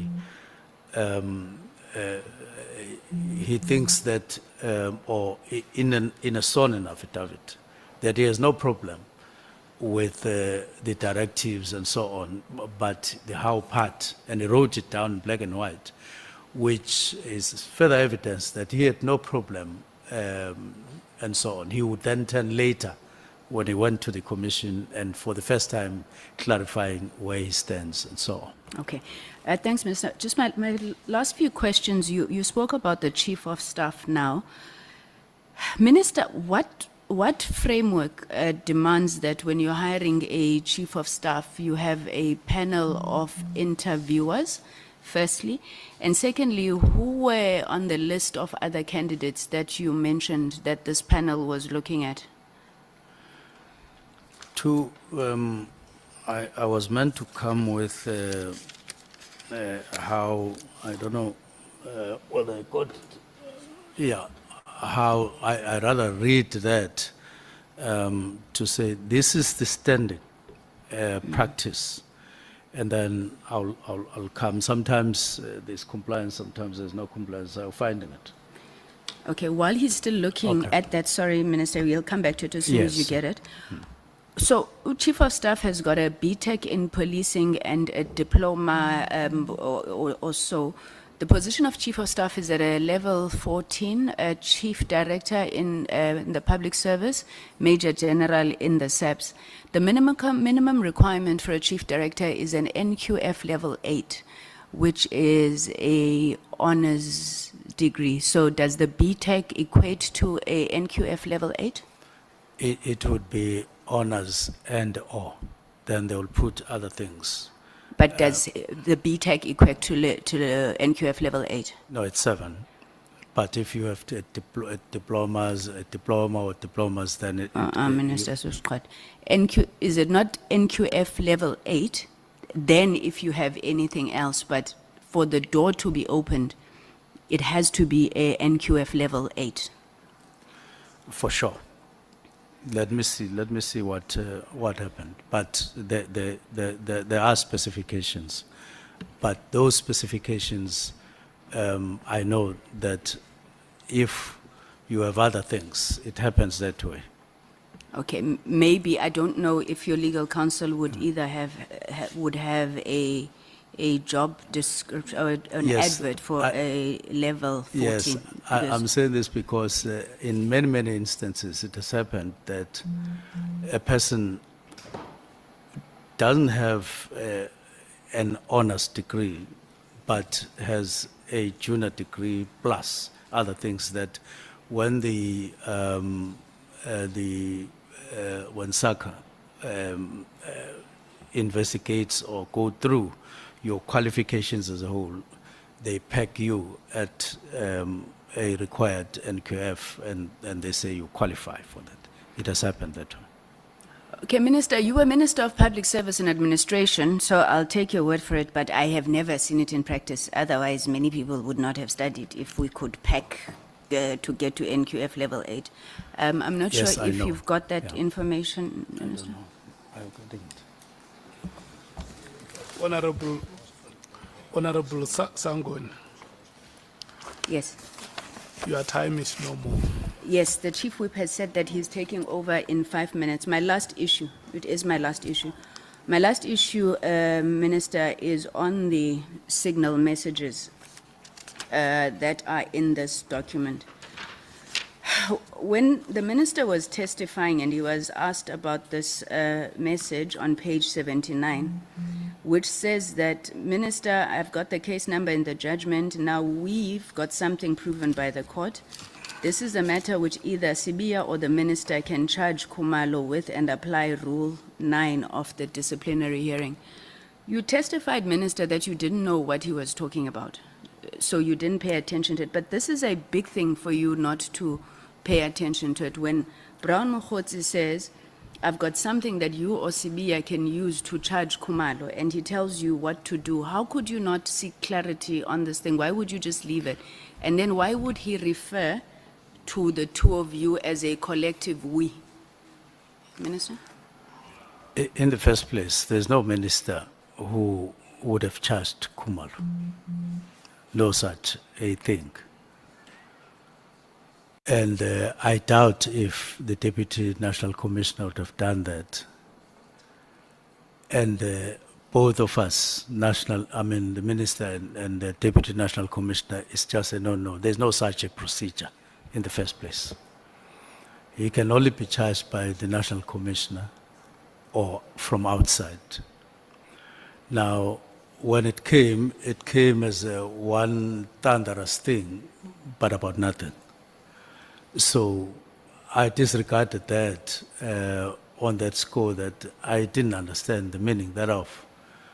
But knowing that I had received more or less other messages of that nature, including from Mkhotsi, which you struggle to have a meaning for. So I couldn't pursue that, but at least I knew that I had no such intention, because I mentioned there, and there's no such. So sometimes you just say, let me go on with my work, because there's no such. You are sure about that. Okay, Minister, so you did testify that you wouldn't necessarily discuss issues of SAPS with Mr. Mkhotsi, but you can tell that from the message he's deep within the issues of SAPS. Whether he knows processes or doesn't, he's actively working for something, whatever it is in SAPS. Then he goes on in that other page where he says they can't get anything on the Phoenix saga. Then he talks to you about people who are off the funding inverted commas, 20. And this guy has a 3 billion rand contact with SAPS.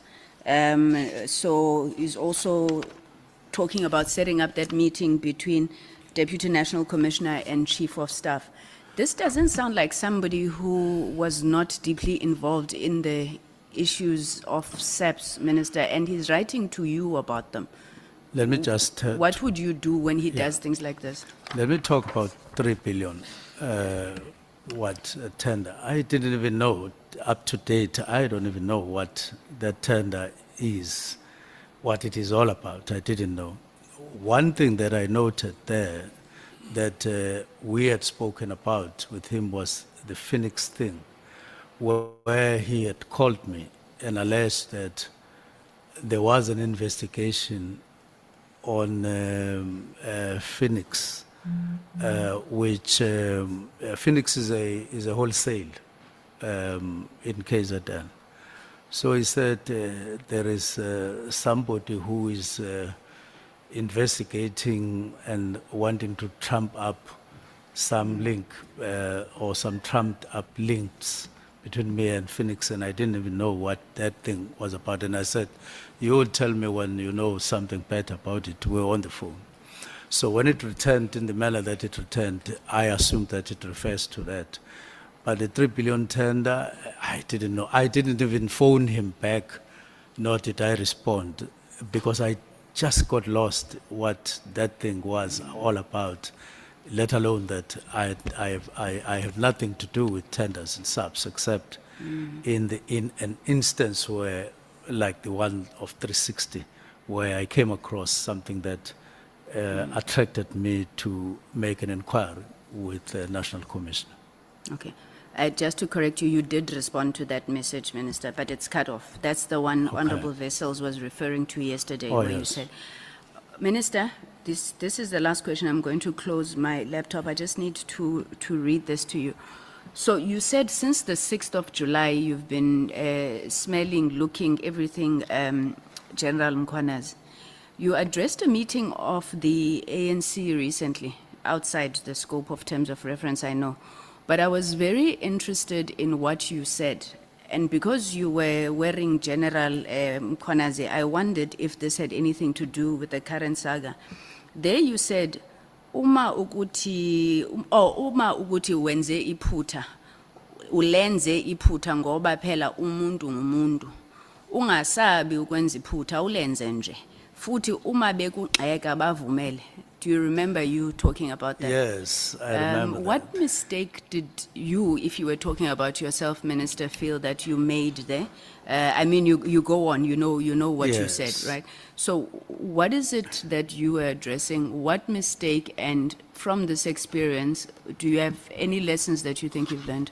I wasn't addressing me at all on that day. I was addressing the chair of the task team in the region where I come from, Mr. Elfas Mbata, saying, you have been appointed to chair the region here. As you work, you may make some mistakes, but even when you are criticized, go on, because... So it was not about you making mistakes? No, not at all. I saw some tweets and something like that on social media.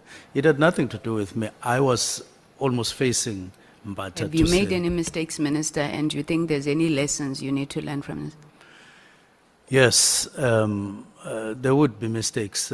No one is perfect. I know that, and me too. I'm not perfect, but I always make an effort not to make mistakes.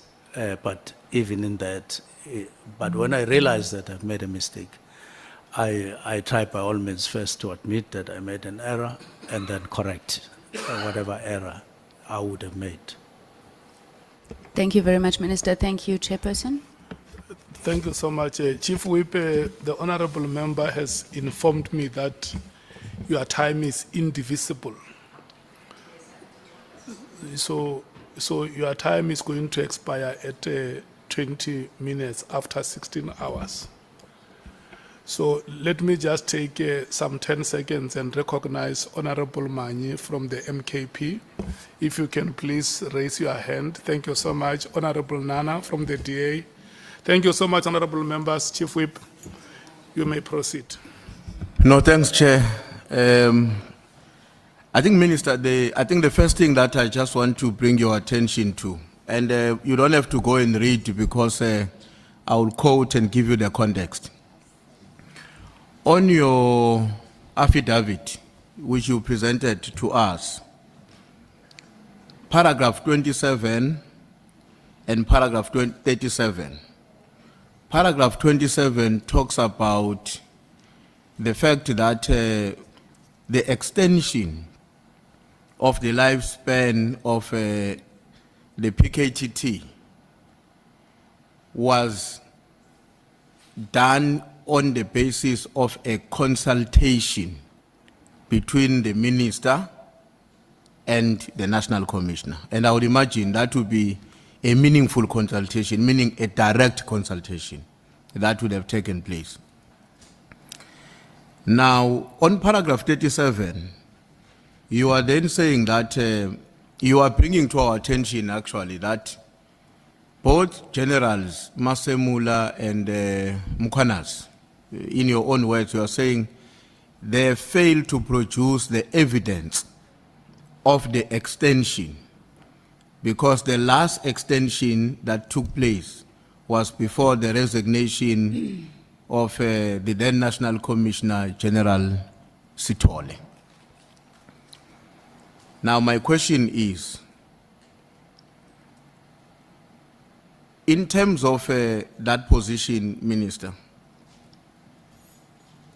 do you have any evidence which confirms that indeed there was no consultation? Rather that there was Let me no just- extension. Yeah, sorry, yeah.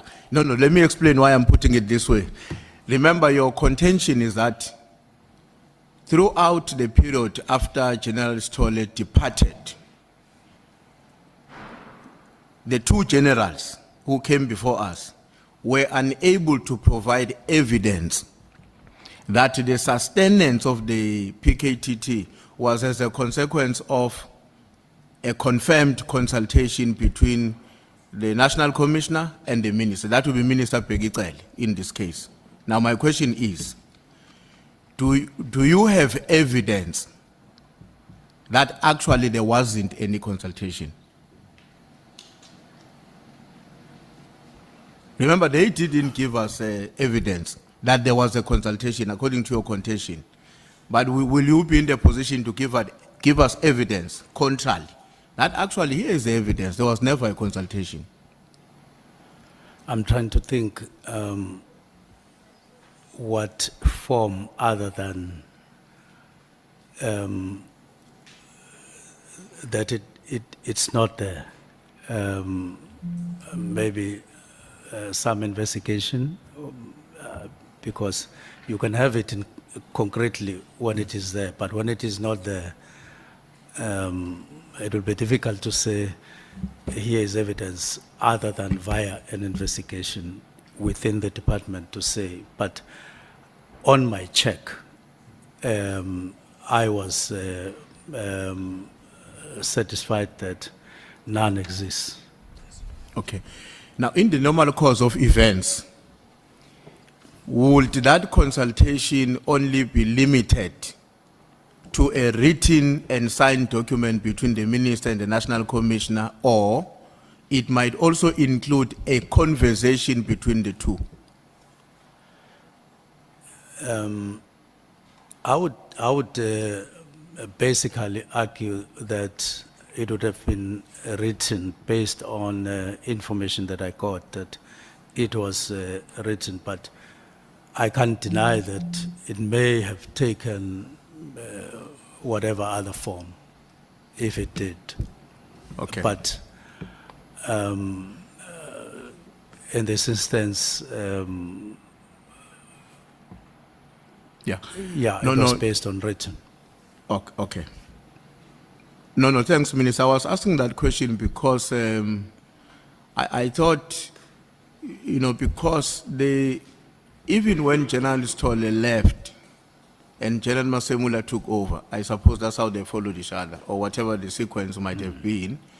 But even as he has departed, the evidence exists that beyond his tenure, meetings of the IMC did take place and reports were taken to Cabinet, Yeah.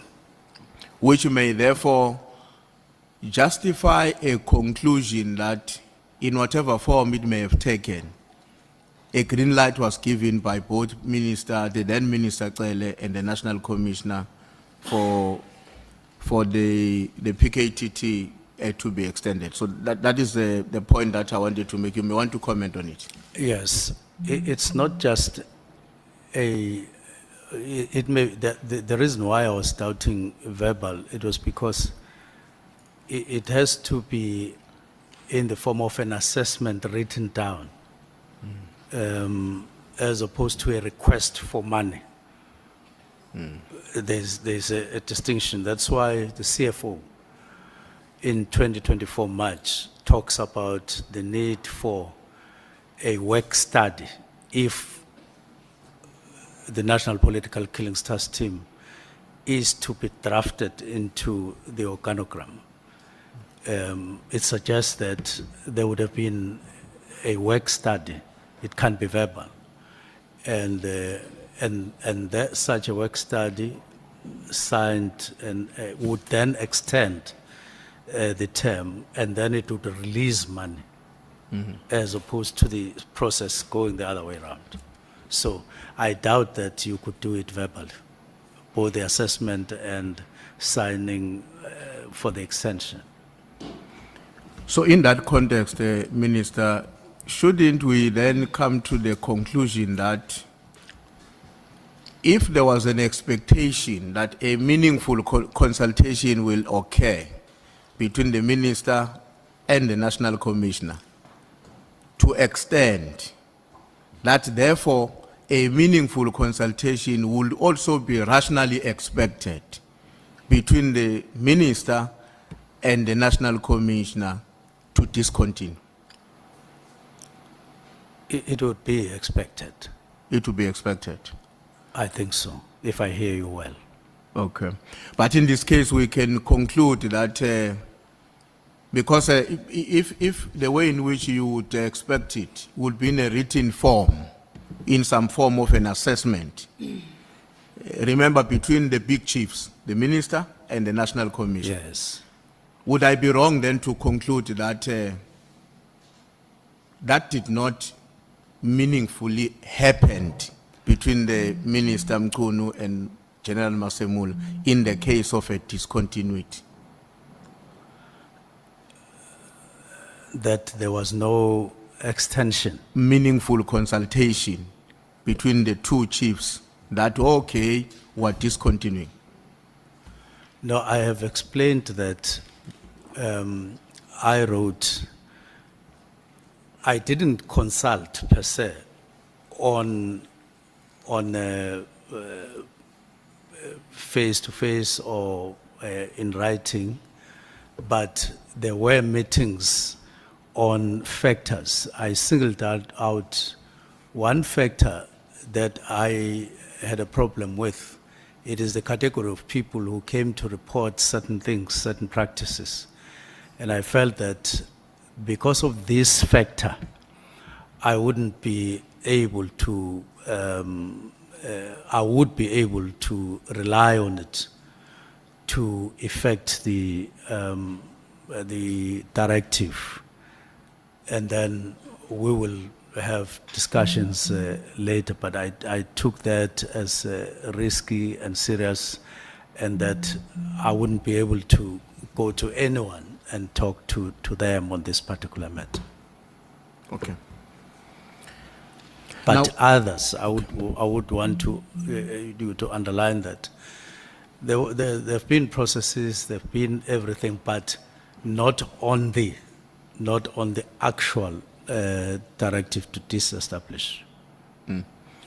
Now, in your response to a question from I think from the Senior Council, including from some of my colleagues, Minister, you made references to the fact that you had directed the Chief of Staff to send the letter to the Acting Commissioner and the National Commissioner. Yes. And then he decided, without your direction, to send it to the PAs of other generals. And I want to say, would the PAs of other generals include the PA of General SB? I can't recall specifically, but I do recall him indicating that he sent to some PAs. I can't recall whether he did it to all deputy national commissioners. Okay.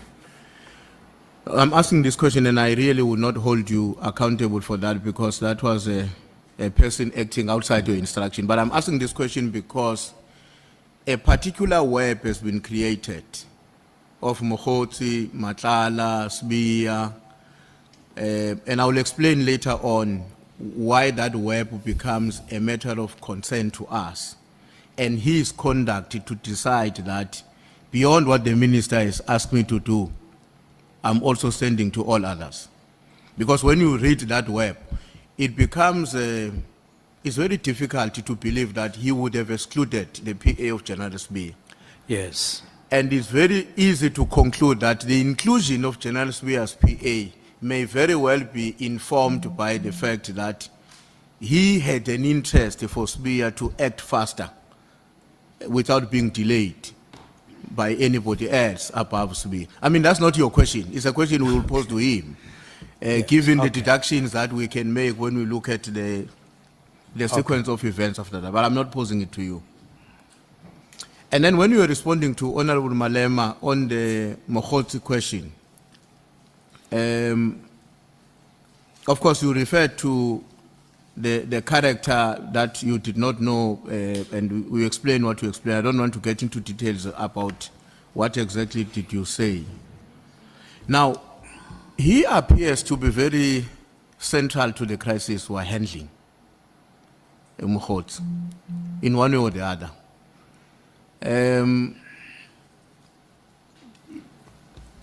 Will there be a way in which this will have an impact in your relationship with him?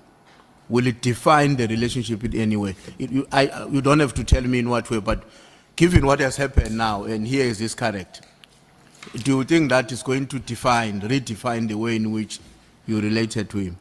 Without it being central, and my view is that it is not central, but your second question, definitely it would have to.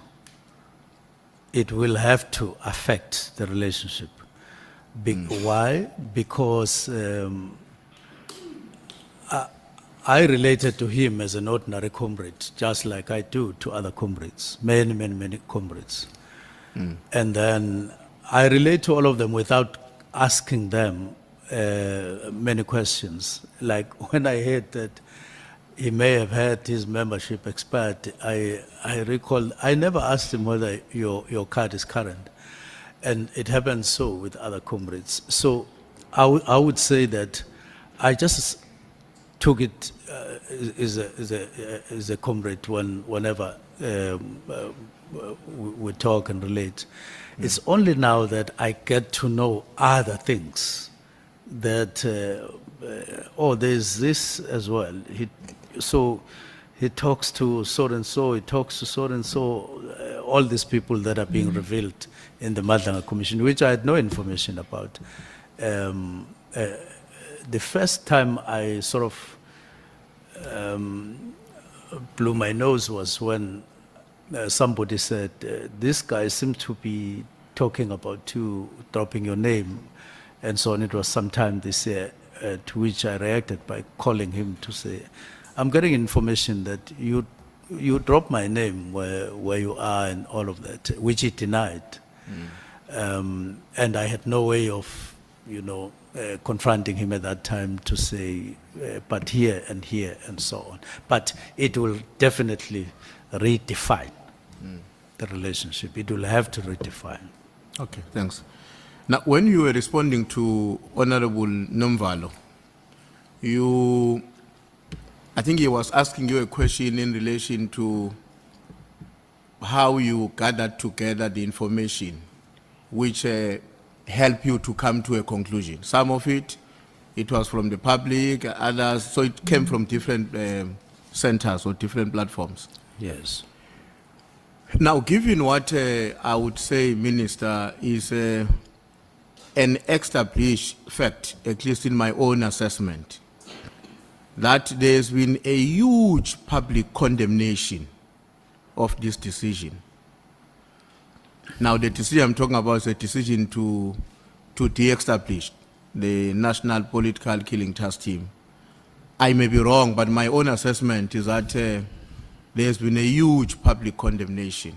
And of course, it's informed by many things, some of which I will come to it later on. Would you say that had you been alive to all that you know today, you could have taken a different decision? I would specifically say I would have taken the same decision, but the form would have been different. Like I said yesterday, I said when somebody was asking me, given what has happened, whether I would find a different approach to this, whether I would do it differently. I said yes, I would do, now that all these things, I would do it differently. Now, I'm saying the same thing. The decision would have needed to be taken, Honorable Mpemba, based on, it's even if you try to duck it, you try to avoid it, you would have needed to take a decision of this nature at some point, purely based on how you use money that is available, and ask yourself whether the way we are using money currently in SAPS is optimal, is in line with the wish to protect everybody, not only in KZN but in the country. Is it optimal use, and also given the fact that you now have the new structure which does everything that the National Political Killings Task Team is meant to do, and so on. So you would have had to take the decision, but maybe the form that it would take, you definitely would have needed, if you were aware, if I was aware, I would have taken, it would have taken a different form, the same decision. On paragraph 84 of your affidavit, Minister, you are referring to the meeting that took place on the 21st of November.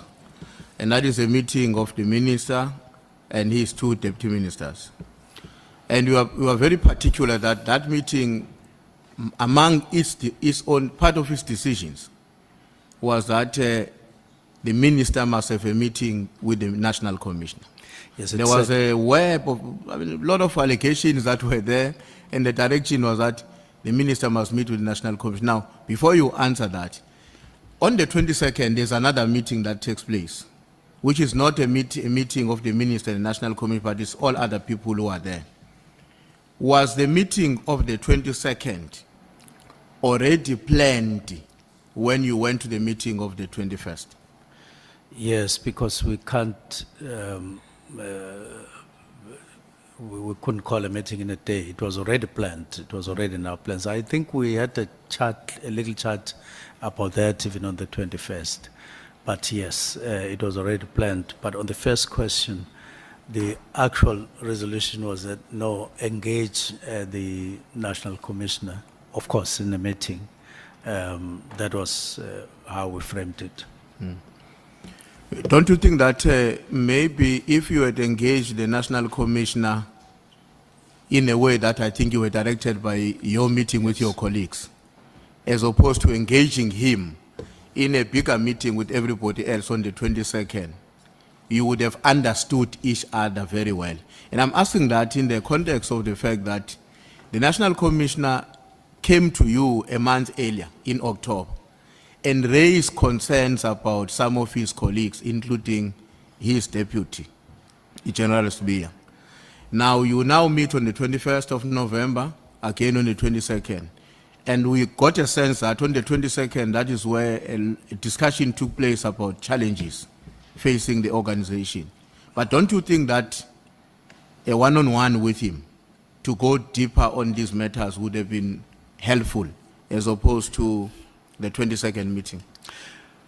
They perhaps would, but on the 22nd, I still had no idea how, what the engagement would need to take, what form it would need to take, because we had just met the previous day. So I was beginning to think, what would be the issues, what would be the approach, and so on. And I was still way before I could settle with anything that would make sense to me at that particular time. But theoretically, had something settled already to me, definitely, I see that would have been the case, assisted, yes.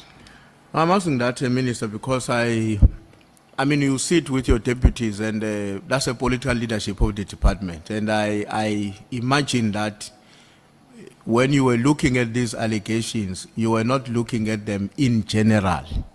There may have been some general things, but you would be particularly concerned about their evolution. Maybe the allegations now, they might tomorrow evolve to be the truth. So now you're the political head, you're sitting with your colleagues, and they're saying, please go and engage the chief of the police, because we can all see these things are going to lead into a major national crisis if they remain unattended. So that is why I was raising this question, because I was worried that it seems like you place less value to that conversation, and yet the October meeting, you met with him and he raised concerns himself about some of his colleagues. Yeah, the meeting of the 22nd, our minds were made up for raising other issues which were different from this one, and they were specific. I was going to raise as I did, the murder rates, the drugs and firearms, and then GBVNF. So we're like made up for that, even on the agenda and every other thing. But had it not been maybe for that, I continue to agree with you that you would have taken a step maybe much earlier. It would have helped, but it wasn't to be one, because I had not made up my mind, not because I put less value, not at all. I allowed it to sink, to occupy my mind going forward, and it did for some time though, because I was saying, if I were to engage, what form, what issues? And there were already issues on the basket. We were going for the workshop, 3-day workshop, and that included equity matters between different units and better conditions. So that was already occupying our mind at the summit later. But I had this thing that there are serious matters that we have to discuss, and I wanted to tackle those at the beginning of the year. No, thanks, Minister. In paragraph 140 of your statement, paragraph 140, you make reference to the role of crime intelligence and the killing of Mr. Makaka. What is the issue there? Would you like to share that with us, or it's a matter that... Well, it's basically something that some of the people that I say contacted me wanted to talk about. Yes, maybe I could put it at that, which I then said, I would want these people or that person to come in person wherever, which I had no idea at that time what form it would do. That's why at the beginning of the year, should it be a ministerial inquiry? I had that. That's why I even had a discussion with Pikoli and so on. But we had not settled, we didn't settle on that idea, but there was an idea that there should be a platform of sorts for such people and allegations of that nature. Okay. In your affidavit, paragraph 158, you refer to a recruitment of intelligence to to strengthen a certain paramilitary structure in KZN. What is that? Well, it's in the context of the need which was expressed via the directive which I was meant to sit with the National Commissioner on. And it's one of the issues that I intended originally to have a discussion on with the National Commissioner, among others, as we sit and discuss what recruitment, what form it should take, what are the other things that we should bear in mind. I had picked up information that there were such intentions in KZN. I wouldn't be able to talk in details, but somehow these would also rely on some of our structures as those get built. In other words, they would exploit any weakness and take any possibility as those paramilitary structures get established on the site. Well, are you comfortable to share more on that? Because I'm asking because what you are saying in your affidavit is that this paramilitary structure, which was being organized or being set up in KZN, had its own ambition. Now, I don't know whether the ambition are of the structure or the creator, and whether the structure is in existence already, or you were picking up information that it was about to be. Because, but your statement says to strengthen the paramilitary structure in KZN. So I would imagine strengthening means it's existing already. Existing, and it has ambitions. Existing in some form, but there was that, according to what I got, and the ambition is that of those who were said to be behind such structures. But would this not be the PKTT? Well, PKTT is a political party. No, I'm saying when you talk about this structure, you are not referring to the National Political Killing Task Team. Oh, I thought my mind is on something else. Not necessarily. Not necessarily, but it might. Well, I'm sure if any matter would have been gone into, if such a fact would turn out to be true, then it would be. But from the legal that I got, it just came in that form that some paramilitary is in the formation, strengthening, and so on. Were you given a sense by the people who shared that information with you? Were you given a sense of the nature of the relationship between the PKTT and the paramilitary structure? Not necessarily. Not necessarily. Not necessarily. Okay.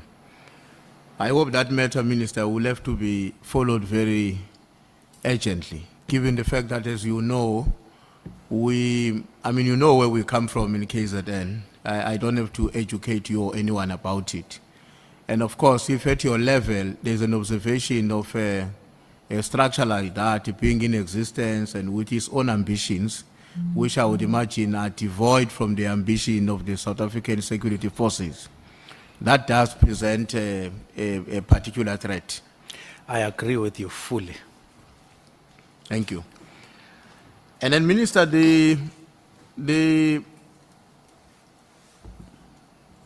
meeting that was, I think you've dealt with this question at a different level, about the meeting that was requested by General Mkhwana's, in which he wanted to attend with all these other people, including Mr. Brown Mohotsi, who is not part of the organization. Now, I know you responded why you did not grant that meeting, and you explained, and you had a plan that you were also having an intention at some point to have a one-on-one with General Mkwanas, Yes. so that he can have an opportunity to express himself and you can understand each other. Yes. But some of the issues that resulted in you not taking that direction,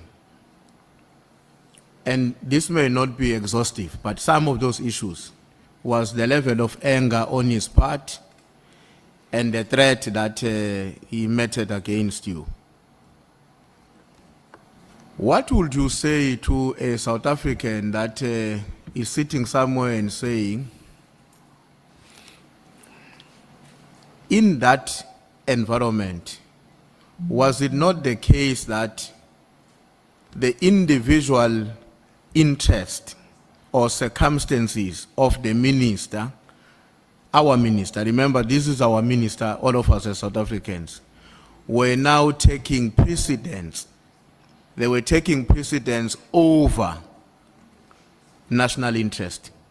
Because here is a very senior general. I'm saying senior because it's a provincial commissioner, and he says, among other things, when he's asking for a meeting, besides his family issues and what, but he begins by talking about internal challenges in the organization.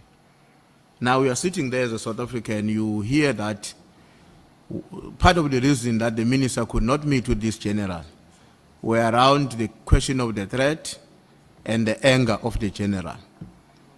How would you respond to this South African who say, maybe at that moment, the individual interests of the minister were taking precedence over our national interest?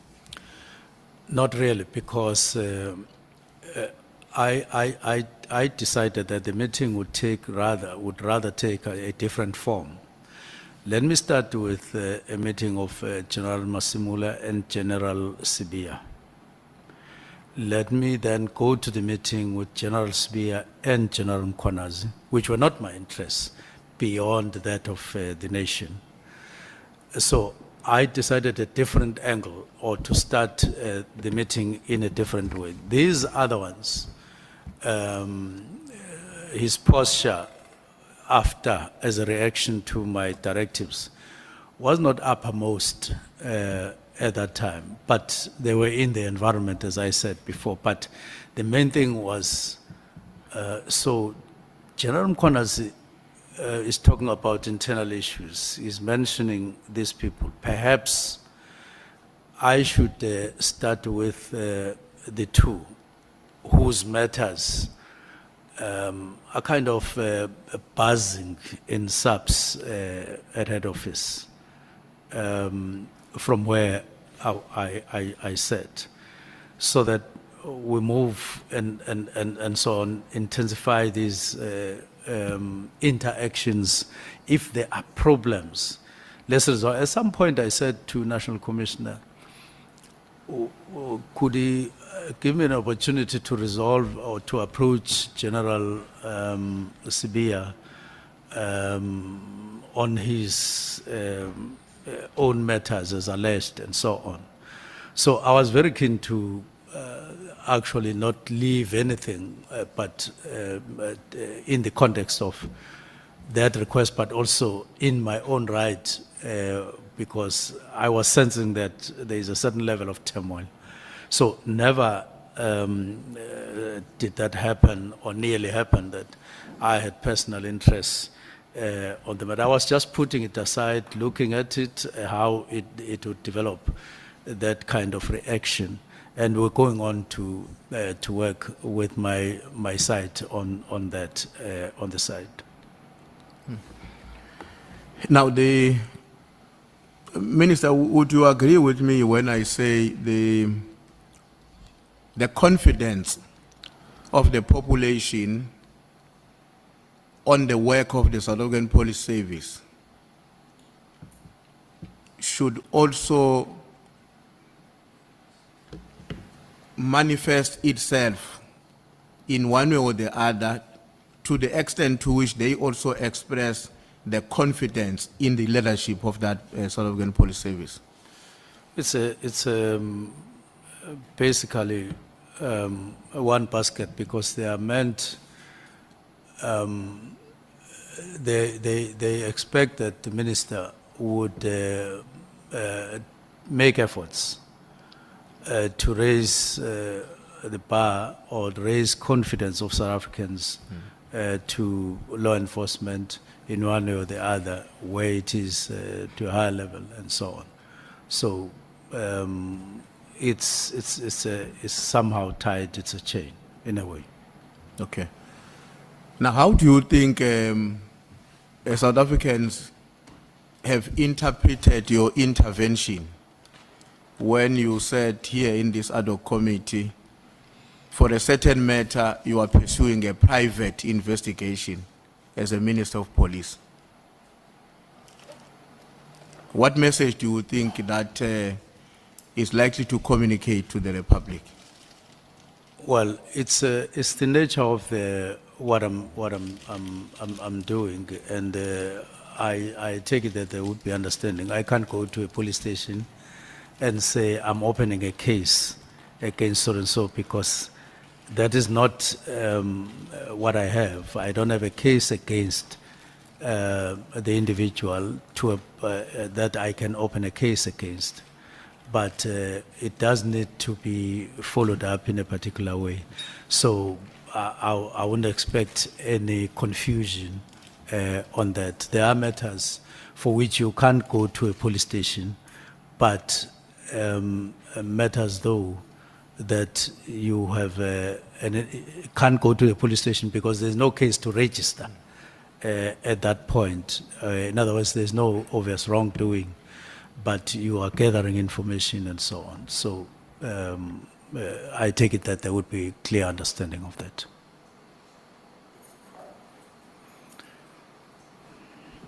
Honorable Sangoni. Thank you, Chair. Sorry, just to follow up. I'm sorry, Chief Whip.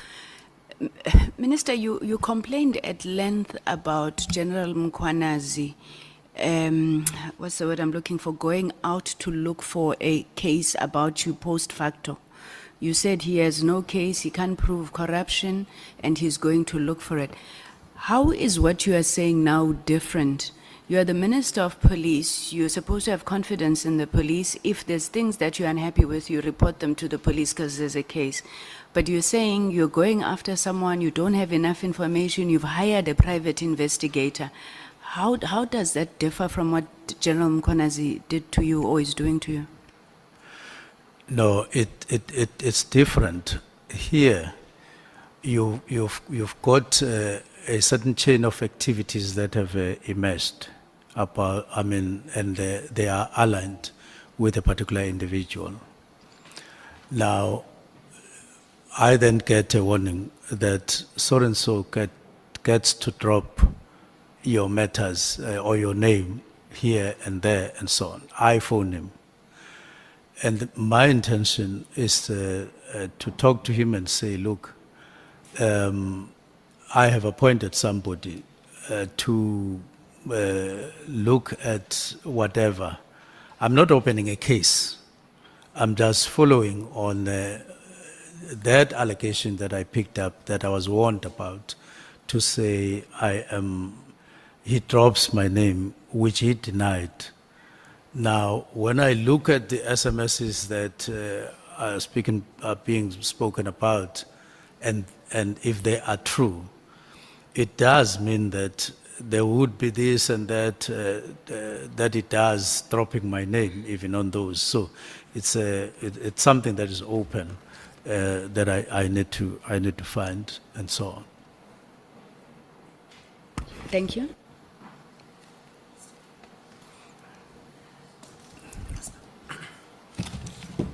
Chief Whip, you may proceed.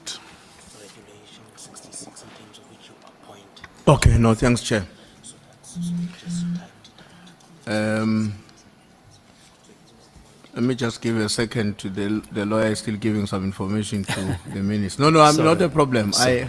I just want to be certain that the minister can hear me. I'm not condemning you. You are doing your work, yeah. Now, Minister, maybe let me just share this with you because it was raised earlier on, maybe without it being specific. This issue of how people interpret immediately, other people.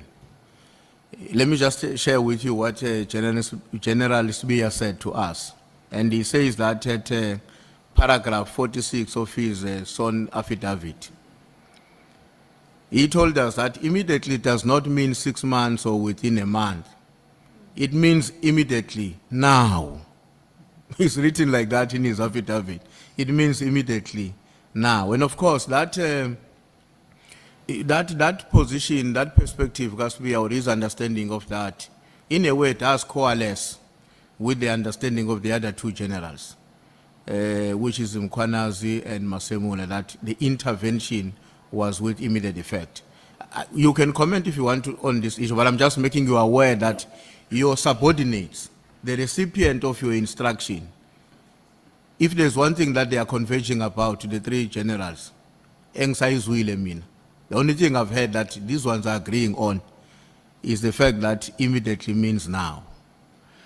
I would contest that is their understanding. The first one is that General Masemula, I think he understood it well.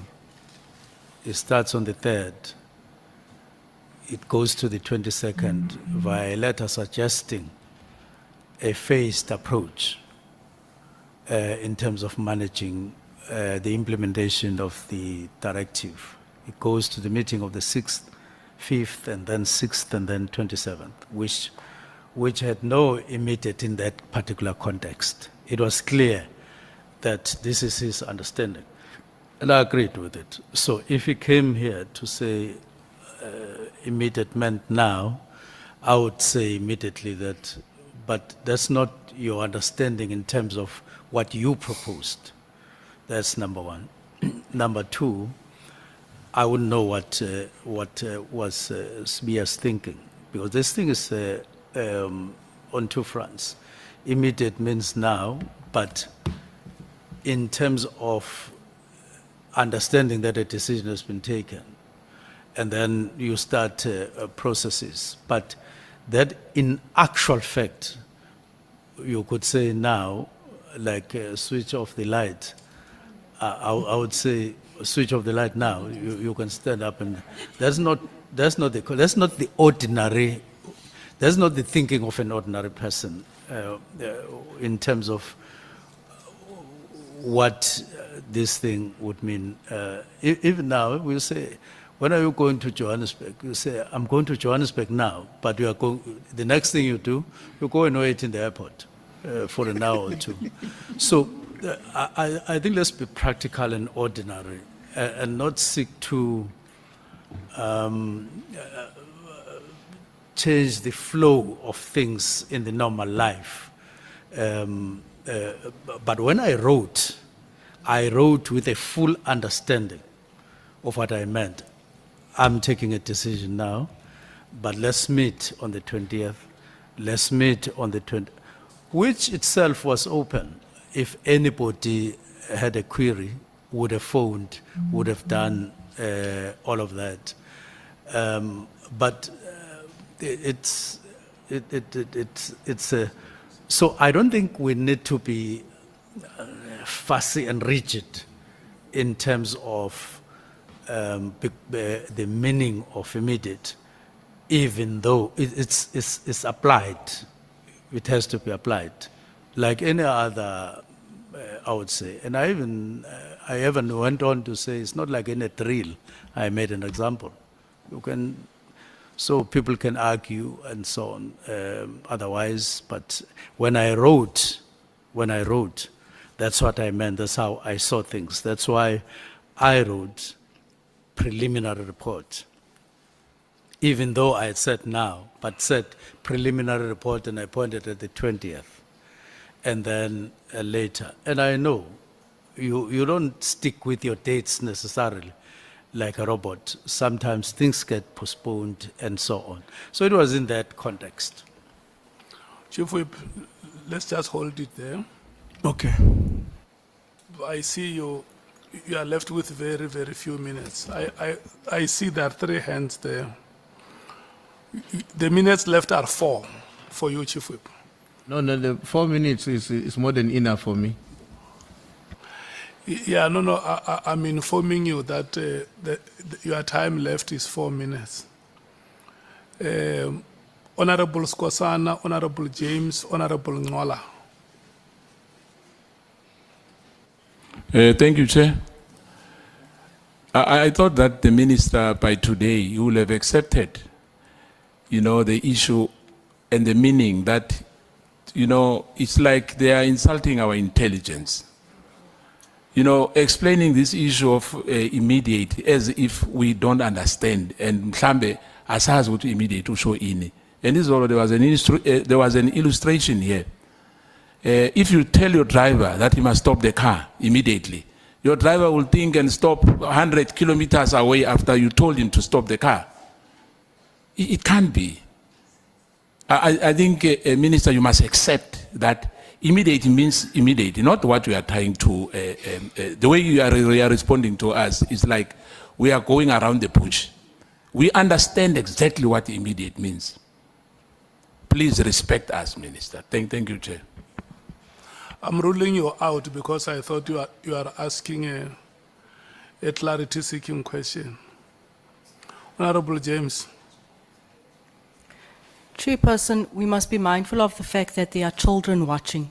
And I think it's really, I want to agree with Honorable here. I think it's really insulting our intelligence to be going over this and saying that the word immediately may mean now or later and coming up with all of these examples.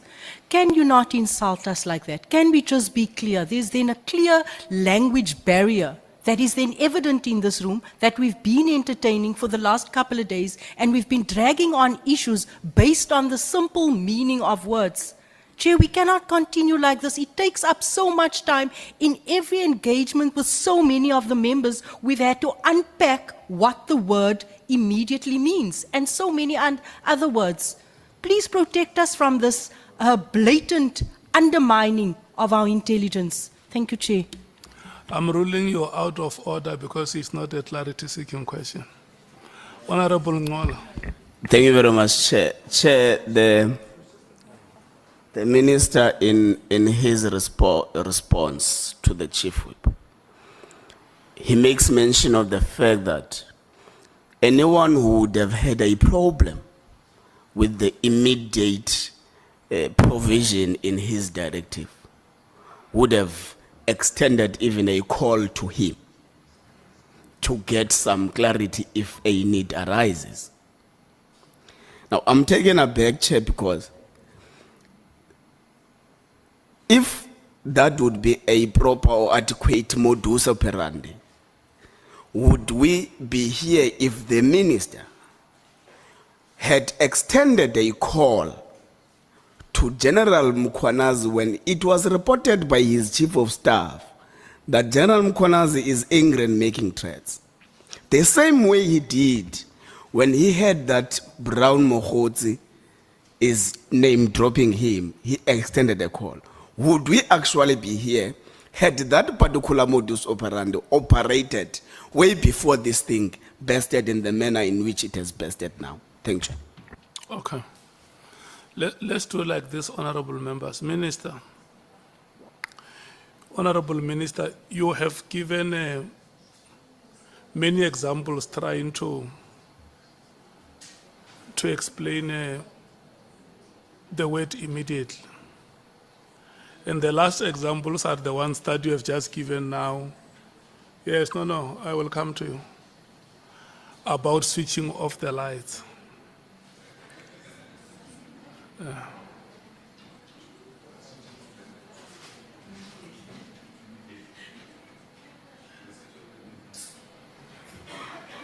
Yes.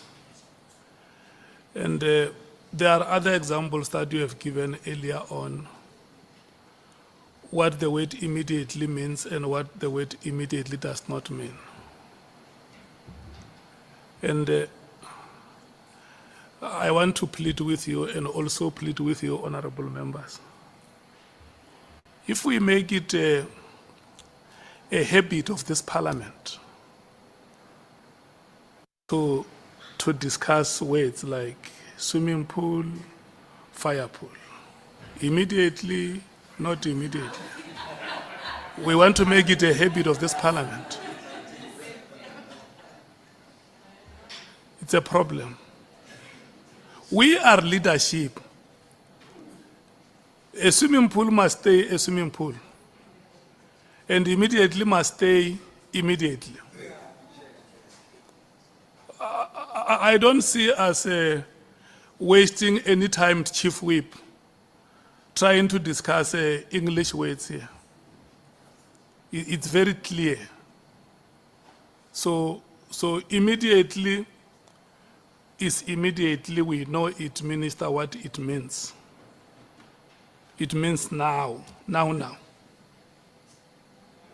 Yes. Yes, it cannot be any other thing, and I just want us to move away from being hostages of semantics. There is an established understanding of what the word means. So we can't be a parliament that is known for what it is not supposed to be. Thank you so much. Honorable Nomvalo, your hand was up. Yeah, no, on the same issue, Chair, I know that you have closed it.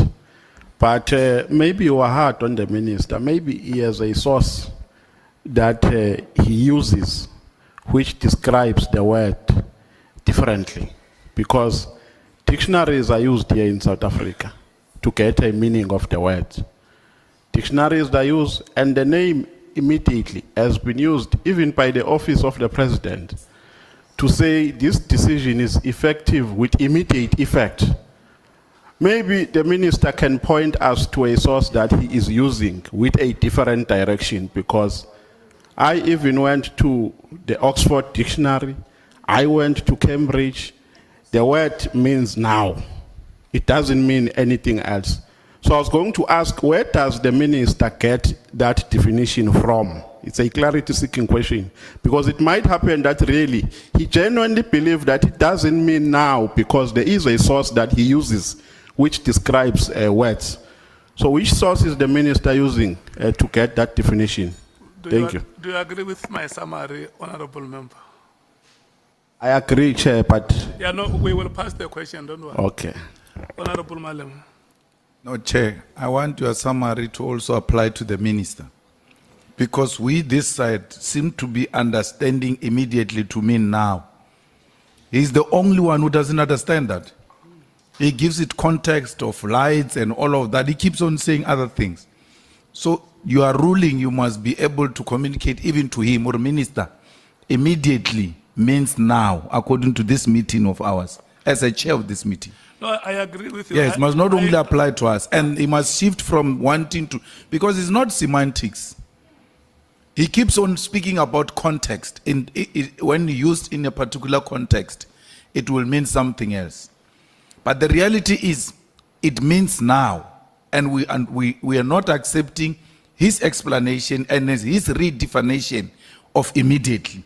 We are accepting what you are saying, and he needs to live with that. He needs to accept that. No, I agree with you, because I have said it that it must not be a bad precedent for this parliament, where every time we have proceedings, South Africans will have to bring their dictionaries along, because they know Parliament will be arguing if this is immediately, or it's hereafter, or it's this and that. So, Honorable Minister, we have an established understanding of what the word immediately means. And let us not go back to the past. Let's go ahead with that. Let's proceed with that understanding that immediately means now. Honorable Nomvalo, Honorable Nomvalo has asked you a question which says maybe you might have consulted other source, and he is interested to know what is the source that would have given you a different understanding of the word.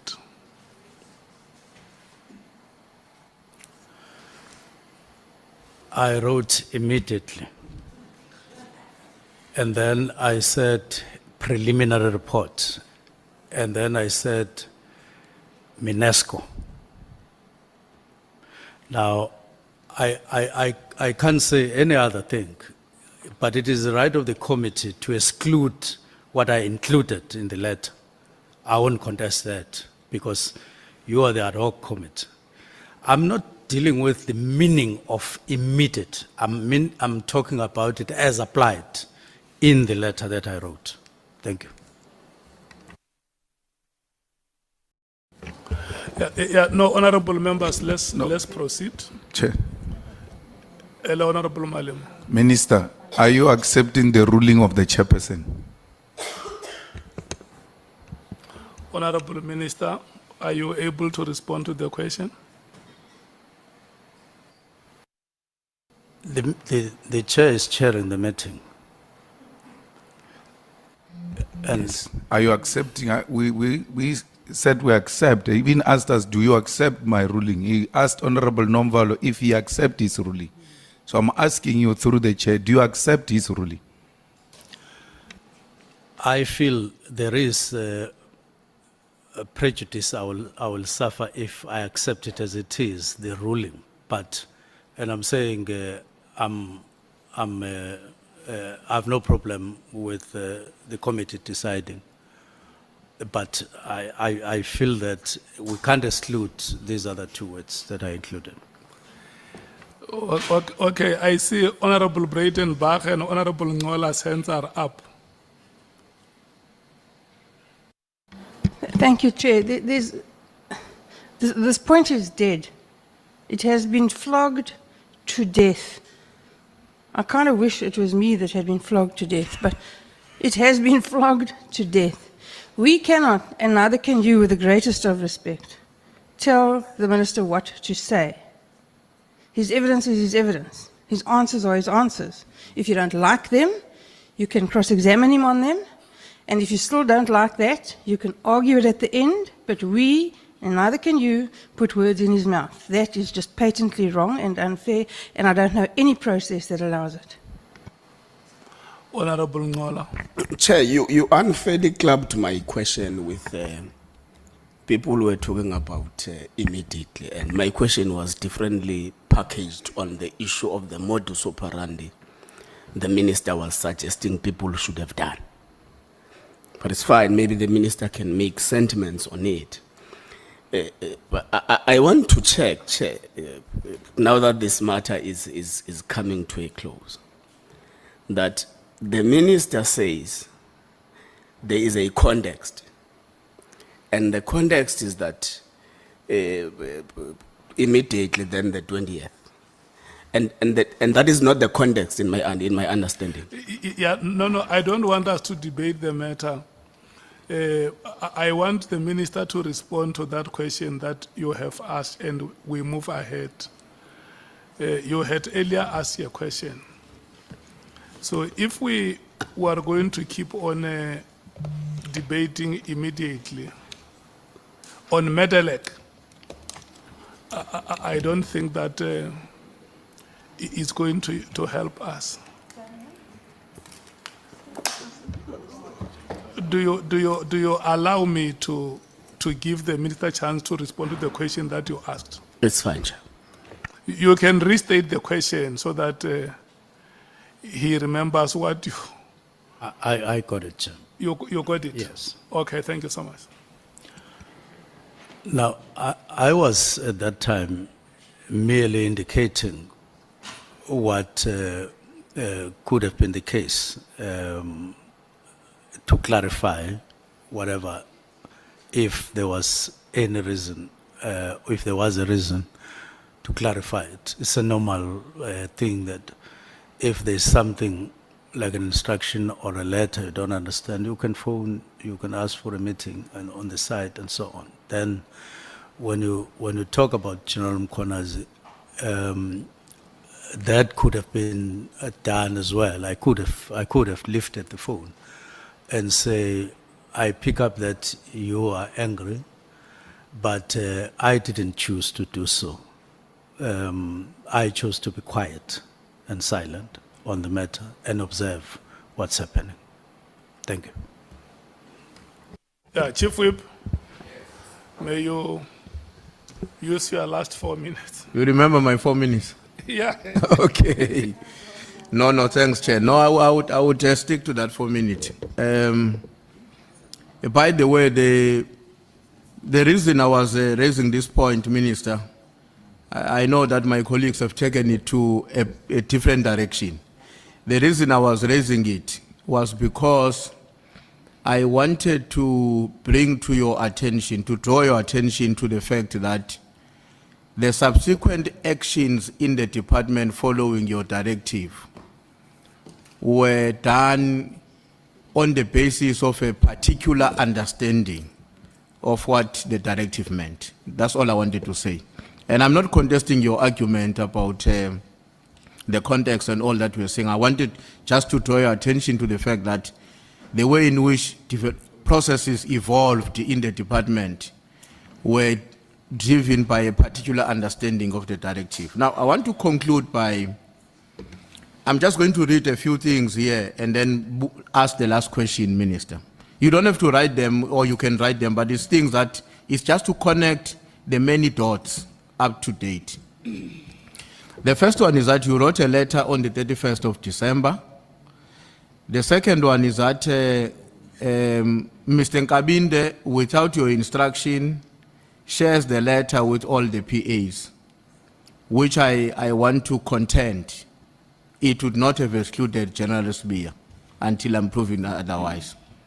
The third point is that Mokhotsi talks about Matlala, talks to Matlala immediately following the directive being out. In terms of the evidence that has been shown in the papers presented before us, there's an indication that they, soon after your directive, started to converse over WhatsApp. The fourth point is that Mokhotsi and Sbia often find time to either talk to each other or even to meet. Sometimes they even meet where they were not expecting each other, but Mokhotsi would come across to greet. Number 5 is that Usbia, after your directive, he immediately directed that Tama dockets must be brought back to the head office. Number 6 is that no work was done on any of those dockets when they were taken back to the head office for that 4 months. And when they were brought back, I think in less than a month after they were brought back, some arrests have taken place. Number 6 or number 7 is that when Mr. Matlala had a problem with his tender, he decided to go to the SAPS headquarters or wherever, but to meet General Sbia when Sbia was the acting national commissioner. Number 7 is that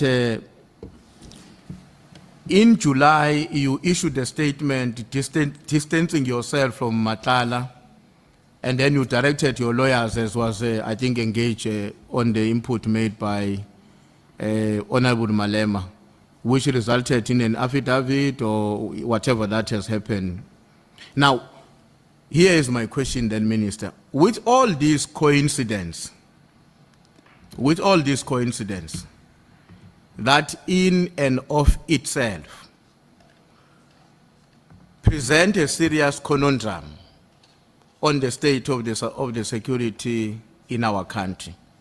These coincidences, all of them. Because from where you are sitting, these things are not coordinated to happen the way they happen, but this is how they happen in terms of the evidence before the people of South Africa.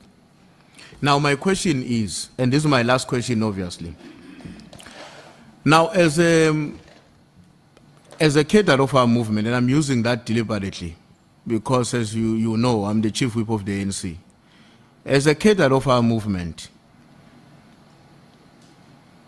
how do you intend to restore the public confidence and the trust to the Ministry of Police, to the nation, and lastly, to our movement, given these allegations? Because the web that I've drawn for you, it will be difficult for anyone to disagree that read together, it constitutes a particular and a very serious threat to the legitimacy, not just of the work of the police, the nation, but equally the movement that you come from. Thanks, Chair.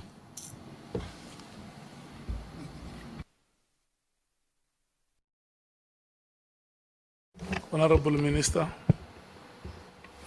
Thank you very much, Chair.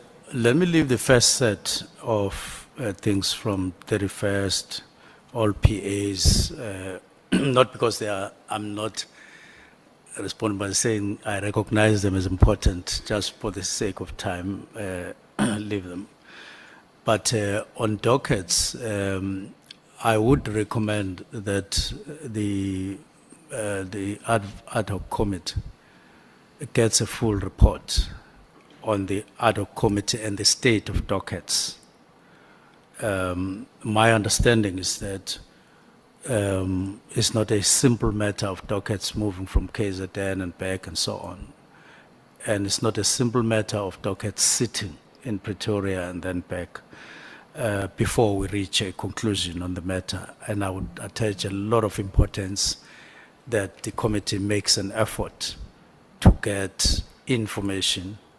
And I did at some point recommend that one of the people who can be an authority in terms of information on this, who handled, as far as I'm concerned, is General Motsipe. I would recommend that the committee makes an effort to provide that time. Two, on the relations between Matlala and Sbia, I would agree, seeing that Matlala seems to be a person running, I don't know whether this is the only tender he got or the other tenders, that it's not a conduct that inspires confidence, that you have your headquarters where the entrepreneurs just befriend you to a point where such a thing would happen. And it does affect confidence, for instance, to other tenderers or tenderpreneurs and so on, to say, so-and-so is able to run up and down, but I am also a businessman, I'm not able to run up and down, it's a problem. One of the things that I can mention in this regard is that somewhere in January, the offices of crime intelligence in East London, somebody just walked us to get inside the gate, proceeded to the offices, asked for a particular officer, went there and said, once he was there, declared the office a crime scene. Now, once declared the crime scene, he made a demand of, I think, 1.2 million or so. And then the officer in that office went out, came back with 1.2 million, gave it to this person. Person climbed down, walked out of the building, out of the gate, just walked, no car, and then walked and disappeared, although subsequently arrested by DPCI. But I'm saying those things, they contributed in one of the directives to say, what kind of people do we have in crime intelligence? And in Randbeck as well, there was also a report that 600,000 disappeared from the hands of officers who are there, distributed it amongst themselves and so on. So those are the matters. So I would say it does take confidence. It does need to be looked at, our behavior in relation to business people and so on, if we are to inspire confidence. Leave that, go to, I do want to just pass the affidavit. We had a discussion with Honorable Malema on this, in this committee, and I said I share his views in terms of the affidavit. But sharing the views as I do, that is the very thing that is being used to keep on poking at me to say, there's the person I relate with when I say, I don't relate to Matlala, I've never spoken, but there's still things that are running. Now, when the lawyers get an affidavit, I don't think I deserve to be, well, criticism is always, but I don't deserve to be, well, I would say we need to equally recognize that that is the very same person that is being used to say this one relates to the other. So when the affidavit says something and people tend to disregard that, I have a feeling that says that we are choosing, we choose sides and so on. Let me pass that. So go to the fundamental question that what needs to be done when there is a situation like that and people in South Africa feel the way. I would have said openly to this Ad Hoc Committee that down the line you would have needed some measures, maybe not wholesale overhaul, but you would have needed measures to overhaul certain aspects of South African police service if you are to gain confidence. One of those is to say, what is the standard? What are the norms and standards for a police station? And I've put it to management that let's do the norms and standards for a police station, because police and policing is not just head office. Police and policing is what people see on a daily basis and what they hear on a daily basis. Now, what is the system that station commanders use to police their area and so on? What informs them? And then overhaul the system of vehicles in police stations. This practice of a car breaks down somewhere Kukumbu in the Eastern Cape, then an email has to go to the district office, then to the provincial office, then to head office. And then the person who fixes cars says, I want to wait until there are 15 breakdowns before I go down. It just is taking us nowhere. It doesn't build confidence and so on. Make the system work in favor of those who are on the ground, who are chasing criminals on a daily basis.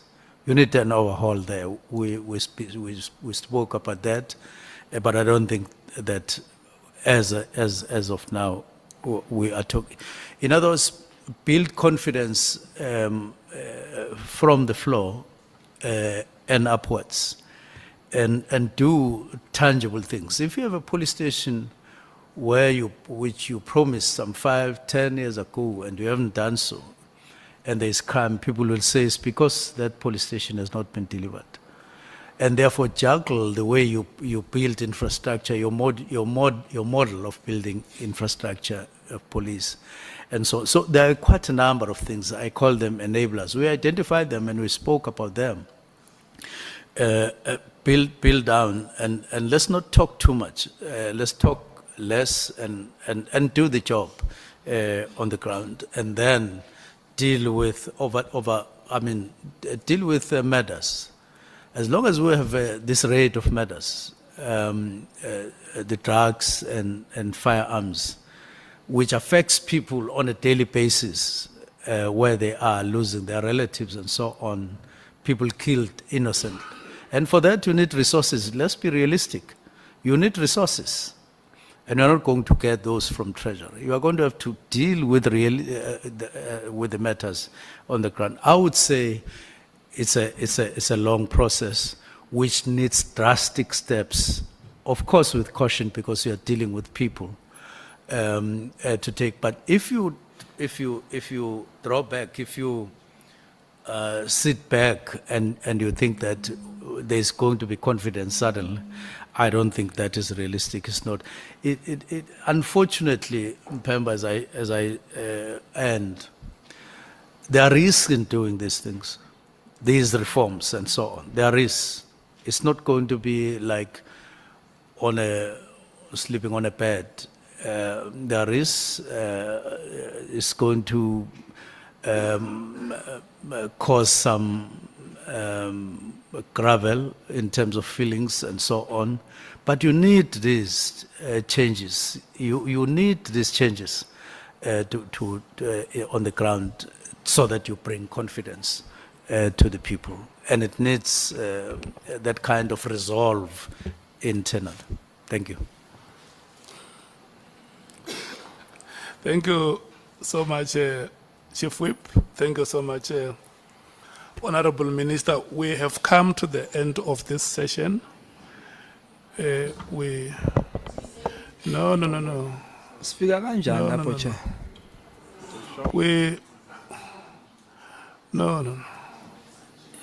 I'm saying we have come to the end of the session, not of the proceedings. We are going to break immediately and come back at 5. Thank you so much.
wena no General Sibiya enazi ukuthi immediately usho ukuthi slow or later nina nobabili futhi nihamba nobabili kuleyo nto leyo.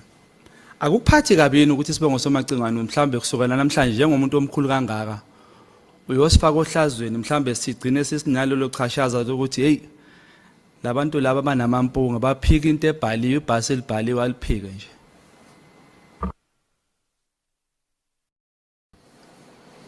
Ngicabanga ukuthi kulolo daba selixoxiwe lwafinyelela ekugcineni. Kodwa ke senginga-eda nje ukuthi anything noma yini ehlukumeza isibongo sasemachuneni noma ngabe yini iqhama ngayiphi indlela njengoba noma yini ehlukumeza abantu besinye isibongo ingabaphatha kabi. So noma yini eqhamukayo engaphatha kabi isibongo sasemachuneni ingiphatha kabi or ingangiphatha kabi noma ngabe yini. So ngaloko ke mphathi wami ucabanga ukuthi mhlawumbe ungalithatha lethuba ulisebenzisa ukuthi usho ukuthi cha lokuthi ngiqinisa ikhanda ngithi immediately uminisha lokho engaminishi lokho for the sake of isibongo sabantu bakithi angihloniphise ngijike leyo mpendulo. Ucabanga mhlawumbe lokho? Cha angikucabanga. Hayi ngikunikele lelo thuba mphathi wami. How confident are you kuma skills and competency wakababa uGeneral uSibiya? Ngubuza lokho ngoba in his competency report, specifically page 8 and 9, it says he failed. In his words, it was not positive.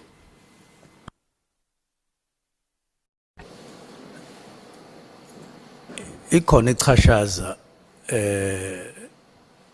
okulibekayo uze kube sengathi ungathi he passed, and any other person at that level you would want to say pass. That's what you would want to hear whenever such things are spoken about.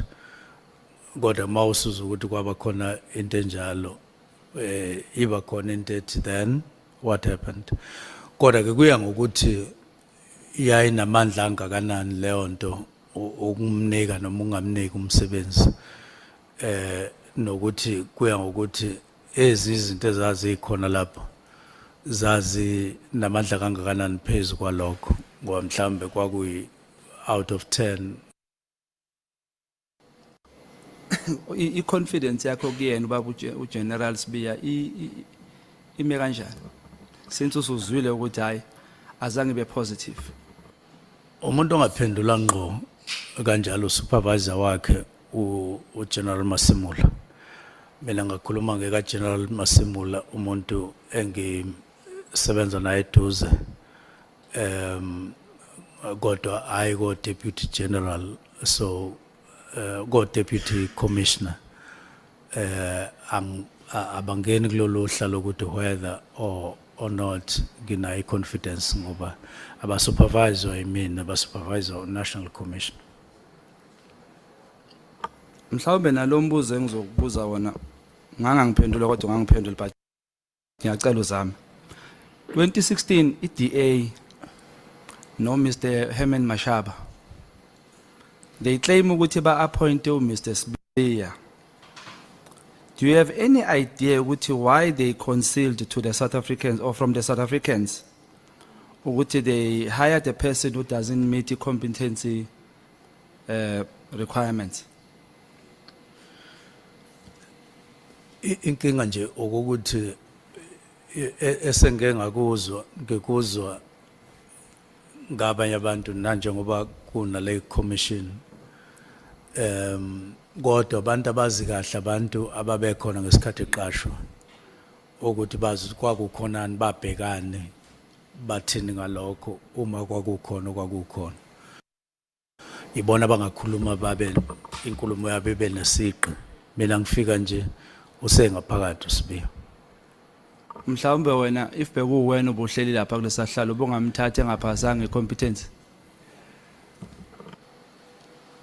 Umbuzo wakho uyawubuza kuya ngokuthi vele yini ezokwenza ukuthi umuntu aqasheke noma angaqasheki. Uma kuwukuthi lokho kumele njengomgomo ukuthi kuyamphasisa noma kumphasisa, ngeke ukuthi engayiphasanga ubuso uyamthatha kodwa kuyiyo futhi into emile ekutheni uyadlula noma kadlula. So ngeke ngazi ukuthi le competency test okukhulunywa ngayo iyayimi kuphi ezintweni zonke ezazikhona. Mhlawumbe njengomphathi phela ngenzela ukufunda nami ngizoba uminister ngelinye ilanga.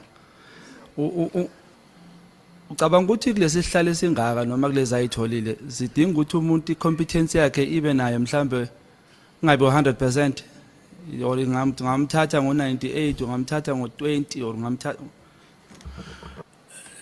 Generally ngokwe procedure noma ngokwenqubo umuntu mayese interviewile kusho ukuthi wayiface panel yamnikeza amamaki na yonke into nokuthi angaconsider ukuthi athathwe ilabo fanele bamthathe baye bamuse kuyi competency test kusese kuyobhekwa ama skills athize uma ke ibuya ibisihlanganiso nokuthi kuthathwe ke isinqumo esiphelele ukuthi kwenzekani ngaye. Manje yikho nje ngithi angazi kahle ngoba ngangingekho ngesikhathi kwenziwa konke lokhu ukuthi yathi uma ibuya i-competence test inalokho bakufaka kusiphi isikali babona ukuthi kuyamvimba noma kuyamdlulisa base bethatha leso sinqumo. Kodwa ngokwenqubo nje kuqhutshwa kanjalo ukuthi after interview then competency test and then emva kwalokho ke bese yabuya ke ezoconsider ke lo qondene ukuthi uyamthatha noma kamthatha ukuthi unumber bani kulabo abanye kade beinterviewa kuyakusetshenzwa kanjalo. Mhlawumbe ukuze ngiyithole impendulo mhlonishwa angiyilungise la owakho umbuzo kuwe lo awuphendulayo uthi kwenziwa kanjani ukuze umuntu adlule emva kwe-interviews angene ku-competence bese kwenziwani. Owakho ke lo mbuzo oyibuze wena nawo kowami ngicela ukuyilungisa and mgcino wesikhathi ungilungisela ungadli isikhathi sami ngombuzo ka-minister. Owami uthi if wena bokulesi simo salabantu abahleli ngale ubuzomcasha yini i-competence ingaphelelanga yini? Uma ngabe i-competence inocopho nani kuukuthi futhi lokho ikhona okumesangweni ukuthi uyadlula noma adlula. Uma ukuthi akadluli ngenxa yalokho so bengeke. Kodwa uma kuukuthi uhlelo lwabo ukuthi cha lo muntu engaphasanga kodwa ke uyathathwa kuukuthi indlela abahlele ngayo ukuthi kuqashwana kanjani lapho kusho ukuthi ungamthatha ke uma ngabe kuukuthi akubalekile ukuthi uyayiphasa noma akayiphasi i-competence test. Nanokuthi uma usukuhlanganisa namamaki onke oku-interviewa ubhekisisa futhi nabanye uzokwazi nokumthatha noma uzomthatha kodwa kuye kube kuhle ukuthi nje kuphaseke konke. Akuyona into straightforward ukuthi you fail i-competence and then ngoba angazi noma i-competence noma i-aspect yayo or sangikhuluma nje ngikuzohlwini kancane osweni kancane. Mhlawumbe angazi noma ngichaze kanjani minister. Ubuye wena uyibuze yakhe imibuzo bese uyayiphendula ungayi kulo buzo wemain. Ngake ngaba u-exam ama learners license i-learners uyayiphasa or uyayifail uyabona ukuthi ufail kubuza umuntu athi ngifeyile nga1 ngifeyile kanti it's a pass or fail. So i-competence njalo i-pass ne-fail. In this regard if you were sitting in that position ubuzomthatha ubengumthatha epass i-competence or efailile.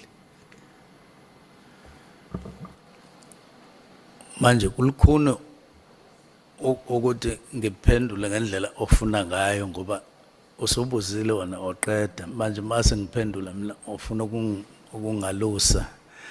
Cha ngilungisa ngixolise mphathi wami. Bese ngakwazi ukuphendula. Ngenzela ukuthi ngithi uphendule lo ubuzwe mina. ngiyaphendula nje Okay, kahle ma. ngithi i-competency test abanye abantu baye bethi nomuntu eyifailile kodwa athathwe kuye ngokuthi i-criteria yabo lo kwenza ukuthi umuntu athathwe ukufeyila nokuphasa kuyingxenye into lokho abanye bathi ayi uyifeyilile i-competence kodwa yile ngxenye ye-competency test so singamthatha or ayi ufeyile le ngxenye ye-competence strong kakhulu ngeke aze athatheke or abanye bethi ayi babona ukuthi anga-improve something like that. So kuye kube khona izinto akubi straight ukuthi oh fail i-competence then or pass i-competence angayiphasa futhi i-competence uthola ukuthi ngapha kwi-interview ayikhona khambanga kahle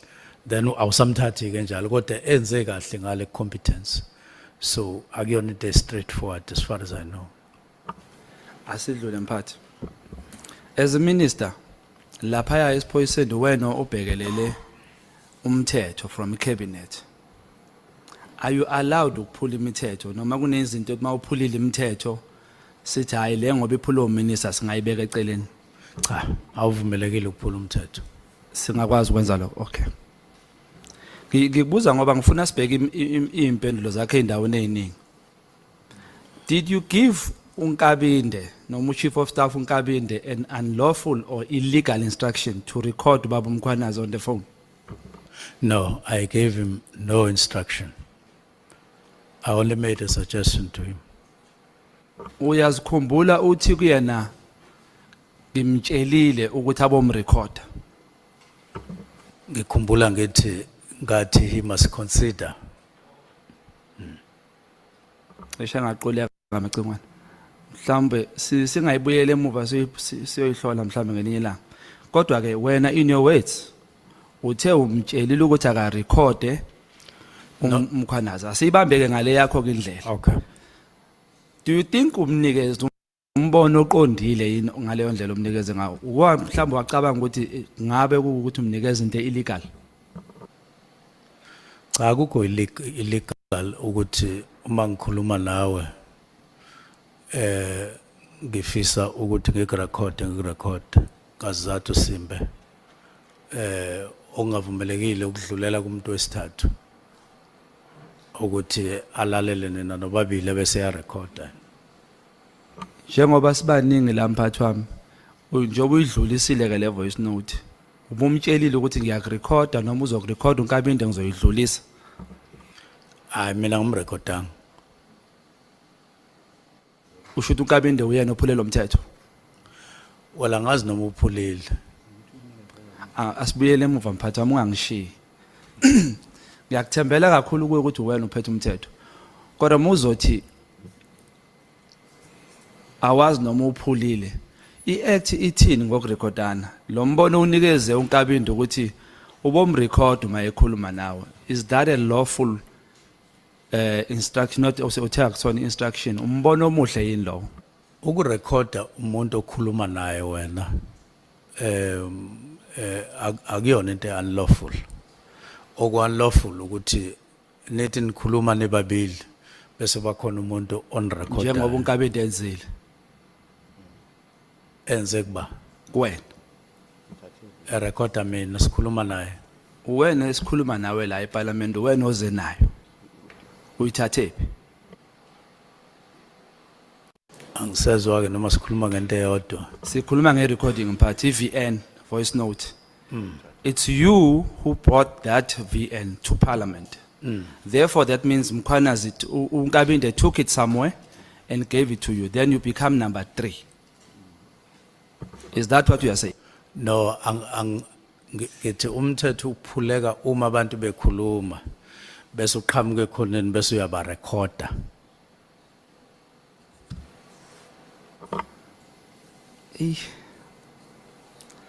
Mhlambe yima ungakuzwa. Kulesi sigameko esenzakele.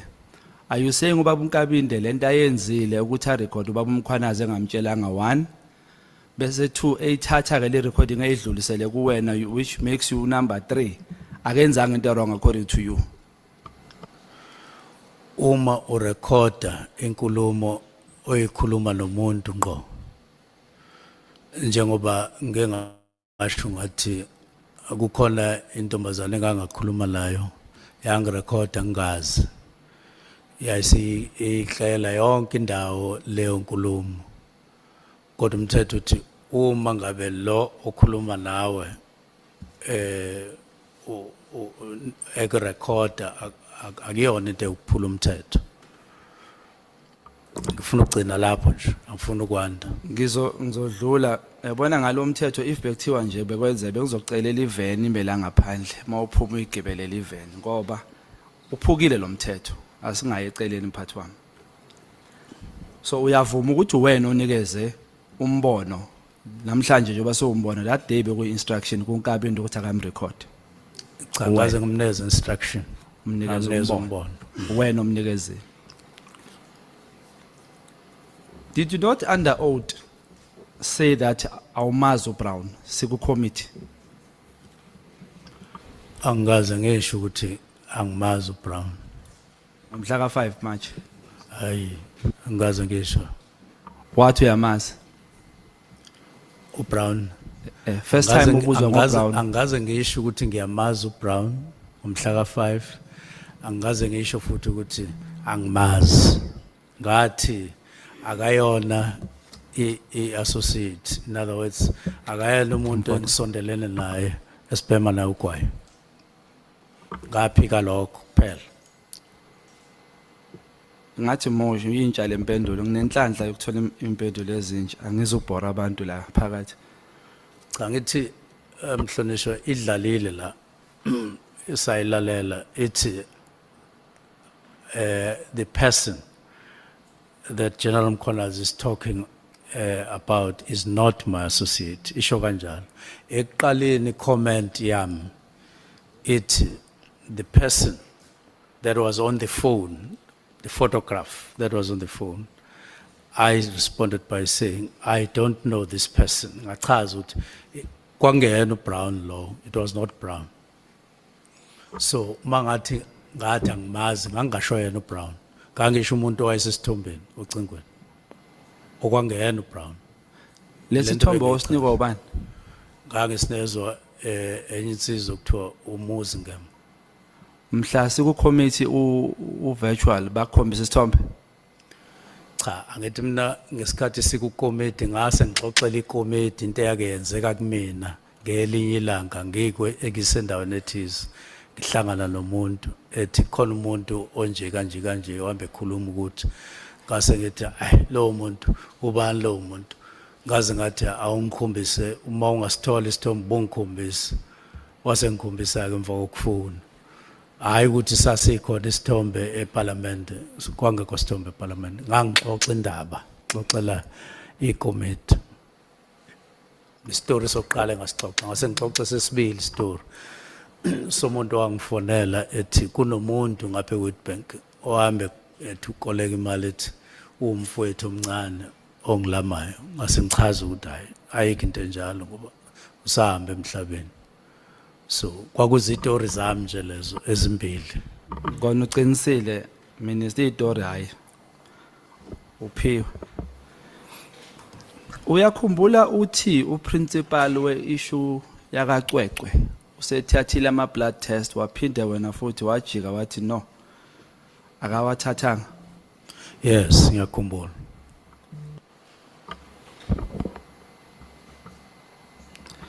Uyakhumbula iviki elidlule usibizile wasibeka la phansi wathi wena une recording eveza ubufakazi bokuthi ubaba uMkhwanazi ukuthreatenishile? Cha ngithe kune recording engifisa ukuthi iParliament lizwe or iCommittee lizwe la khona kune recording ethize ngase ngichaza ke uma ingasenzeki leyo nto ukuthi kube kuphi la kube khona inkinga. Ngakusasa. Askes baba? Ngakusasa. So sisesokhuluma ke ngalento yale voice note. Ngizama ukuza nepattern yokuthi amahlandla amaningi minister uvamise ukuthi ngathi kuyayiphumela la kuwena uvela uphendule bese ngelinye ilanga ubuye uzoyishintsha lempendulo uphendule ubuye awuyi research yini mhlawumbe into oyibuza noma uyiphendula bese uzobona Chair, phambili. can I raise a point of order? Cha kunjalo. Yes, Chair, with due respect to Umhlonishwa Ushong. And I would sympathize with you, Chair, as well, because you may not fully understand Zulu. But when somebody says, Kushuguti la kuwena kuyasiphumela, what is meant is that, one, you are just talking without even thinking. So somebody is just saying something which is not a reflection of a working brain. I mean, it's like somebody, let me make another example. Maktwa, when they say kuyasiphumela, it's like somebody who can't even control themselves when they need to go to the bathroom to pee. They just release the pee along the way to the bathroom. In Zulu, it's right in that context. So I don't think it's correct for the honorable member to say to the minister, la kuwena kuyasiphumela nje. I would like to suggest that he doesn't use that language. Thanks. Must withdraw it, in fact. I think Chair umhlonishwa ngokukhulu kuyithoba. Angibonga ukungikhuza kakho ukukhuza abantu abadala isibusiso ngesinto. Ungivimbe engakaqeda ukukhuluma ngisathi mhlambe kayiphumela ungakayenzi research. Mhlambe le part ethi research akayizwanga. But makuthi izwakele kabe ngixolisela. But ngibuza ukuthi kuyiphumela kunga researchwanga yini. Ngiyayixolisela. You apologize. It is an apology. You heard what he said, Honorable Minister. Clearly. I have no problem with the apology. And the context that is being given is the correct context. It's a correct context. The apology is accepted, Honorable Member. Ngixolisa kubaba Ntuli kakhulu ngoba angimthukanga umhlonishwa. Honorable Ngichazile egcineni ukuthi research kuyiphumela kunga researchwanga. Honorable Apologies accepted. Honorable Shongwe is humbling himself before you. I I accept the understand the guys well, apology. Chair, I understand. Nami I accept unconditionally. Amen. Uyakhumbula mhlonishwa sise tendeni leli ngalela lishayisa ngomoya usithembisa inamba ye call center wathi uzosibuyela nayo. Yes, ngiyakhumbula. Wayithola? Yes. Wabuya nayo wasinika lela langa lela. Inamba kwa inkinga issue mangikhumbula kahle mhlawumbe ke ngiyakhohlwa ukuthi iyasebenza noma isebenza. Inamba ngayinikeza kwasoba ukuthi ziyasebenza yini. Now abanye babethi ayisebenzi abanye bethi ziyasebenza ngaphuma wena wawuthini mphathi? Wawukubaphi kulaba ngathi ziyasebenza. Okay. Ngaphuma ngafona yangasebenza inamba. Ngacheck ukuthi yini ngasebenzi kwathiwa babili abantu abasebenza kule call center kwathiwa oyedwa ubeme passage ekhuluma nocingo oyedwa ubese bathroom so bengekho umuntu okoperation ngase ngithi abayivale leyo nto ngoba ingenzela ihlazo kubantu kanti abantu bakhona babili ukunje omunye use passage ngalesikhathi kufuna ulibele ucingo omunye use bathroom ngase ngithi akube khona umuntu okhona ngaso sonke isikhathi. Kwenzeka kanjalo. Ngifikela umbuzo ukuthi ngibuza ukuthi inhloboni yefone le wakuyi cellphone eyodwa yini for the country yonke? No, kwakunabantu ababili e-call center. So lo oqala kwathiwa ngesikhathi ngifona mina ngicheck ukuthi nawo abantu befona kodwa ucingo lithathwa umuntu wathi ubese passage ekhuluma ucingo lakhe omunye ubese bathroom. So uchaza ukuthi bathi kuwena yakhala le phone but azange ibanjwe. Ifoni yase call center yakhala. Yes, yangabanjwa ngoba akho umuntu. Ngicela ukusho mina ukuthi le phone engasebenzi mphathi azange ikhale. Wena wake wayihlola wena ngokwakho?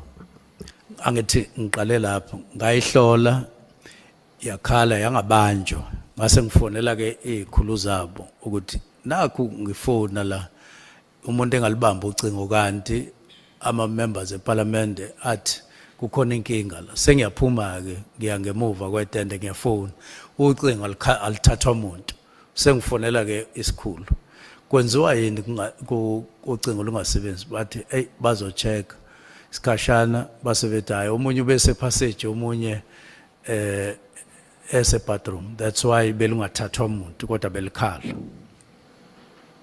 Angisebenzisa igama elithi tendency bengizothi umkhuba manje honorable chief wepozolimala alithathe kabi. Lona mkhuba uyawubona ukuthi umningana la kuwena entweni oyikhuluma zingahlolwanga bese ziyohlolwa ngamuva. Njengakuphi? Case ekacece wathi igazi lithathiwe. Ngase ngiyachaza Cha ukuthi mhlambe ungawuphendula wakho umbuzo wami uthi uyawubona lo mkhuba Cha, ukuthi uba angiwuboni. mningi. Owakho uthi ngachaza na. Cha, Wakho angiwuboni. umbuzo lo. Owami uthi uyawubona yini ukuthi lo mkhuba mningi. Umuntu ozophendula ukuthi ngachaza ukuthi umbuzo wakho uzothi wachaza na. So asike mhlambe silungise mphathi. Wami umbuzo uthi uyawubona lo mkhuba noma le tendency ukuthi kuwena kuyakhulumeka bese kubuya ngamuva kuyalungiswa. cha angiwuboni njengomkhuba kodwa ngiyabona ukuthi kuke kwenzeke kube kanjalo. Kaningana. Mhlambe konke mhlawumbe sithi konke nje kule ngiyibuze la. Kusho ukuthi usuyayiphendula manje Cha mhlawumbe. kuyabuza ngithi sithi mhlawumbe konke noma Eyami impendulo ithi kuyenzeka. ngiyabonga. Kukangakanani ukuthi kena mhla ka31 mubhala lencwadi. Kwakunale nkinga yokuthi wawungakahleleki kahle wawungakahlelelwa kahle ukuphenduleka mhlawumbe uthola information ephelele wasuthatha lesinqumo ukuphuthuma kuze kungene lo immediately disband. Cha incwadi engayibhala isemthethweni futhi isebenza ngaphakathi kumthetho sisekelo. Udaba luka immediate lukhulunyiwe ngomyalo kaSihlalo ngicabanga ukuthi silisongile kodwa uma ufuna ngiliqale phansi ngingaliqala. Cha Ngiyasaba ungayicali mphathi wona ukhuthele ungayilanda yiyo ngayisa kude kakhulu. Kodwa angu interject mhlawumbe for the sake of isikhathi. Okay.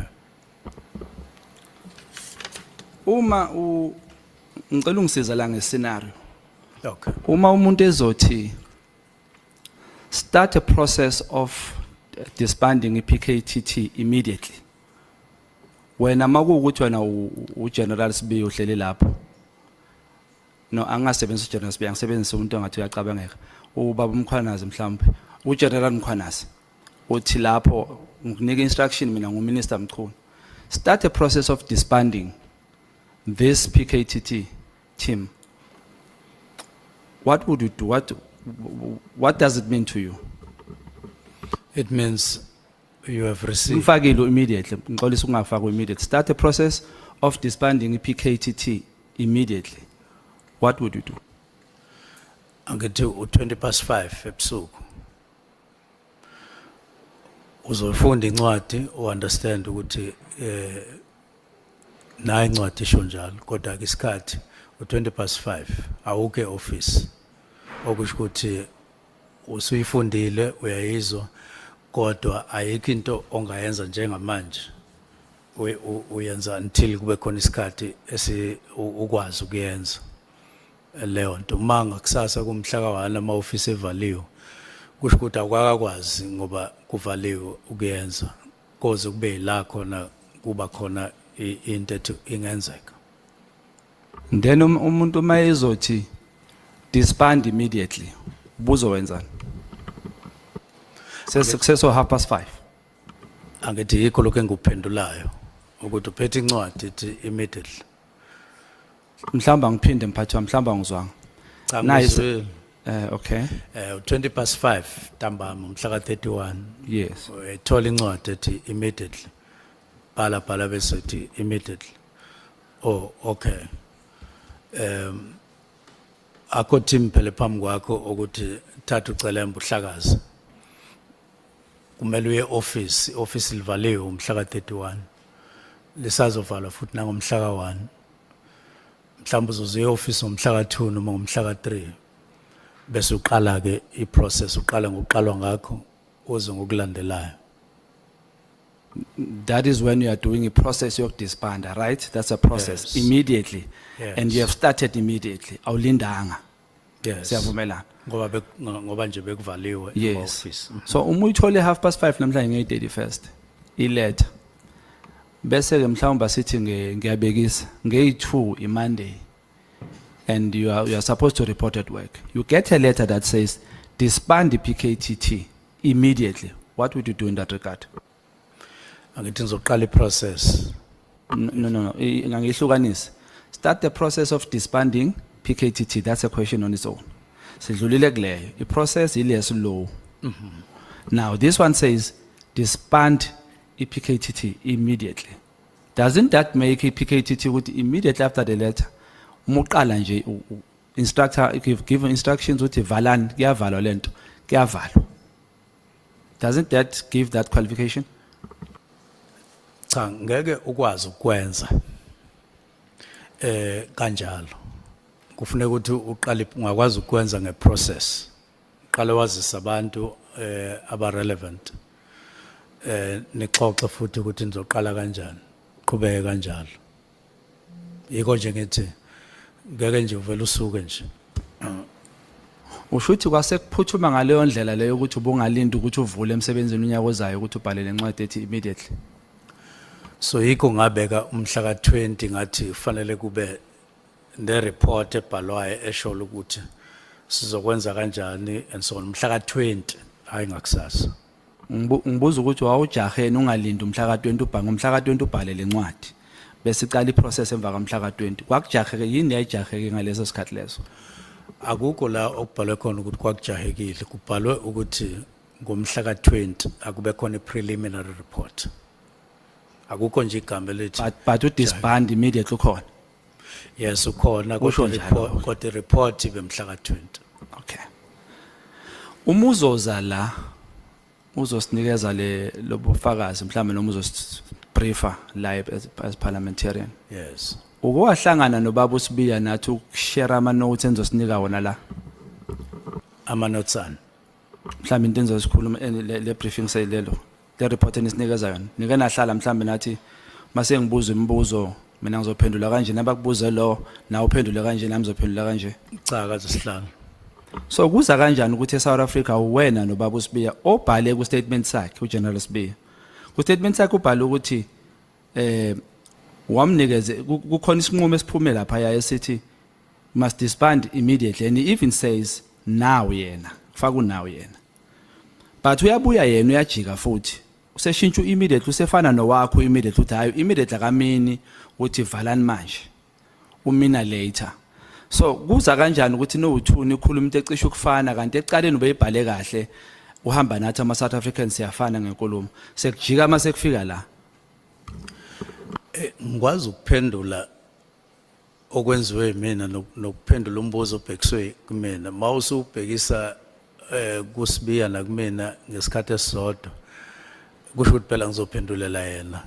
Awungaphendula lokwakho ukuthi kube icoincidence ukuthi kufane noma mhlawumbe awunibona nami. Anginakho la ukaSibiya so angiboni ukuthi kufana kuphi nokwami kuphela njengamanje. Bengaze kulethe ukuthi nakho ukaSibiya nakho kwami. Ngiyahluleka mphathi ngoba honorable chief whip uceda ukukhothela lento engikhulumela yona la manje awukusho ukuthi awunayo lento leyo kuyena awusho ukuthi awunayo kodwa uyiphendulile. Cha uchazile uma ubumlalele kahle umhlonishwa uNtuli uthe uzongifundela izinto uzofika athi ku paragraph bani kunokuthi nokuthi ku paragraph bani wasenza kanjalo ngase ngiphendula into eqondile. Manje ke awenza kanje ngoba enzile. Ngikuxolisele lokho mhlawumbe ke ngikhulumela kulelo phuzu akufundele lona ngibona ukuthi angikakufundeli lona ngoba ucede ulifundile. So ingakho ngibuza ukuthi kulowo mbuzo lo obaba uSibiya athe kuye immediately means now then later changes to into ayikhulumile ke wasethi usefana nowakho ku immediately later. Do you see the similarities and do you think it's a coincidence noma benihlangene nakhuluma? Angiwaboni until kuze kube khona into okhuluma ngayo la kaSibiya nengikhuluma ngakho mina. Ngicabanga ukuthi angeke kuthiwa suyeke immediately ngathi uyakulimaza impela immediately awufuni ukuvuma. Bengiyala awukulimazi mhlonishwa kodwa ngithi ngiyafakaza manje ke kufanele ngifakaze ngento mina self ngingabuye bese ngithatheka nje okushiwo umhlonishwa bese ngikwenza ubufakazi bami angikwazi ukwenza njalo. Uyawabamba yini ama-caucus namalunga wasesiphoyiseni laba abaphethe? Mhlawumbe Caucus uyaba nama-caucus nje umrhabule eceleni nje. hayi kuba nemhlangano lapho hayi ama-caucus Into eformal. hayi kuba nemhlangano nje ngiba nomhlangano no-national commissioner and ngasho ukuthi ngibambe imhlangano cishe ngaphezulu kwa-9 no-national commissioner 1-on-1 ngabamba 28 or more, so ileyo mhlangano ebakhona. Kuba nama-minutes lapho kulo mhlangano, kuba no-PA, secretary, into enjalo. Impela nje isikhathi esiningi kwenzeka kanjalo, kodwa hayi no-national commissioner siba sobabili akubabikho umuntu othatha ama-minutes. Okay. Ngiyabonga kanjalo. Uma uGeneral Sibiya ecela i-meeting ethi ithinta noMotlala nefamily. Sorry. Icela ubaba Mkhwanazi, uGeneral Mkhwanazi, icela kwena i-meeting. Uma icela le meeting uthe wena uyinqabile because of ibingaqualify according to the structure mhlawumbe ovuma ngaso noma angisakhumbula impendulo yakho kodwa ibingalapho mhlawumbe ungangikhumbuza kancane. Angishongo ukuthi nganqaba, ngithe ngawuthola umyalezo ngaphendula ngase ngiyacabangisisa ukuthi sizoyimisa kanjani le ndaba. Ngase ngiyimisa ngendlela engangibona ukuthi ngokwelami uhlangothi kuzofanele ukuthi ngiyimise ngayo, ngiyiqale ngayo. Ngiqale ngo-National Commissioner kanye no-deputy wakhe, ngize ku-deputy wakhe ngize ku-Provincial Commissioner bobabili, ngoba ngabona ukuthi kungeke kwaba yinto ebulungiso noma ekahle ukuthi ngilande umuntu ongaphandle kwabantu abala ngizomfaka emhlanganweni ngoba hayi ubani lo muntu ongaphandle? Umkhotsi. Okay. So uma sowuthatha i-meeting masengithi ke ngobuye ngixoxe ke naye uGeneral Mkhwanazi masihlangana naye noSibiya ngathi hayi sobuye sithola isikhathi sixoxe. Ngangiqonde ukuthi ngomcela nje ukuthi wandonga lo mhlangano owukhuluma ngawo sesingawubamba manje, kodwa ngisafuna ukuthi ke ngiwubambe nawe ke ngizwe ukuthi yini le efaka ifamily wena nefamily le efaka internal, kodwa ubona ukuthi singamisa kanjani ngoba lena ayizolunga ukuthi silande uBrown Mkhotsi ngaphandle mhlambe nalo chief of staff. Kwenzeka kanjani? Honorable Nomvalo. Yeah, no, follow-up question, Chair. The Minister is saying he decided not to convene a meeting as suggested by or as requested by General Nhlanhla Mkhwanazi. So he decided to have a meeting with the National Commissioner, subsequently with the Deputy National Commissioner. Now, the question is, what were you discussing with the National Commissioner in relation to a request of General Nhlanhla Mkhwanazi? Because a reason for a meeting requested by General Nhlanhla Mkhwanazi was known by General Nhlanhla Mkhwanazi, not by the National Commissioner, not by the Deputy National Commissioner. So if I call a meeting, if I request a meeting from you, I don't even tell you an agenda of that meeting. And then you decide to convene a meeting with somebody else. What is it that exactly that you want to discuss with that person? Having not solicited a reason for my request from me as a person who requested for a meeting.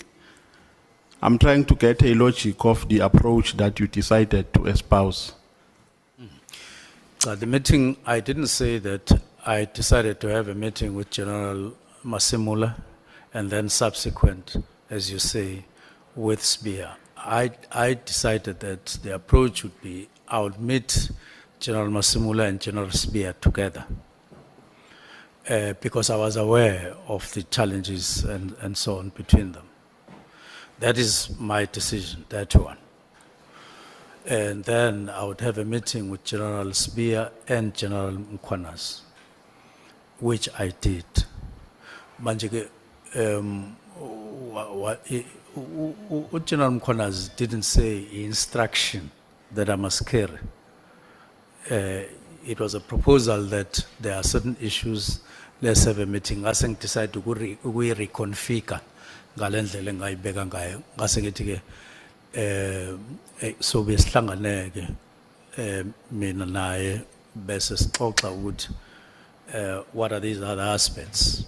That was the logic that I came to. Can I? No, Minister. So did General Mkwanas make an indication of the agenda that he intended to have in that meeting? A meeting that he wanted you guys to have? Did he share an agenda with you? To say, Minister, let's meet and discuss about A, B, C, and D.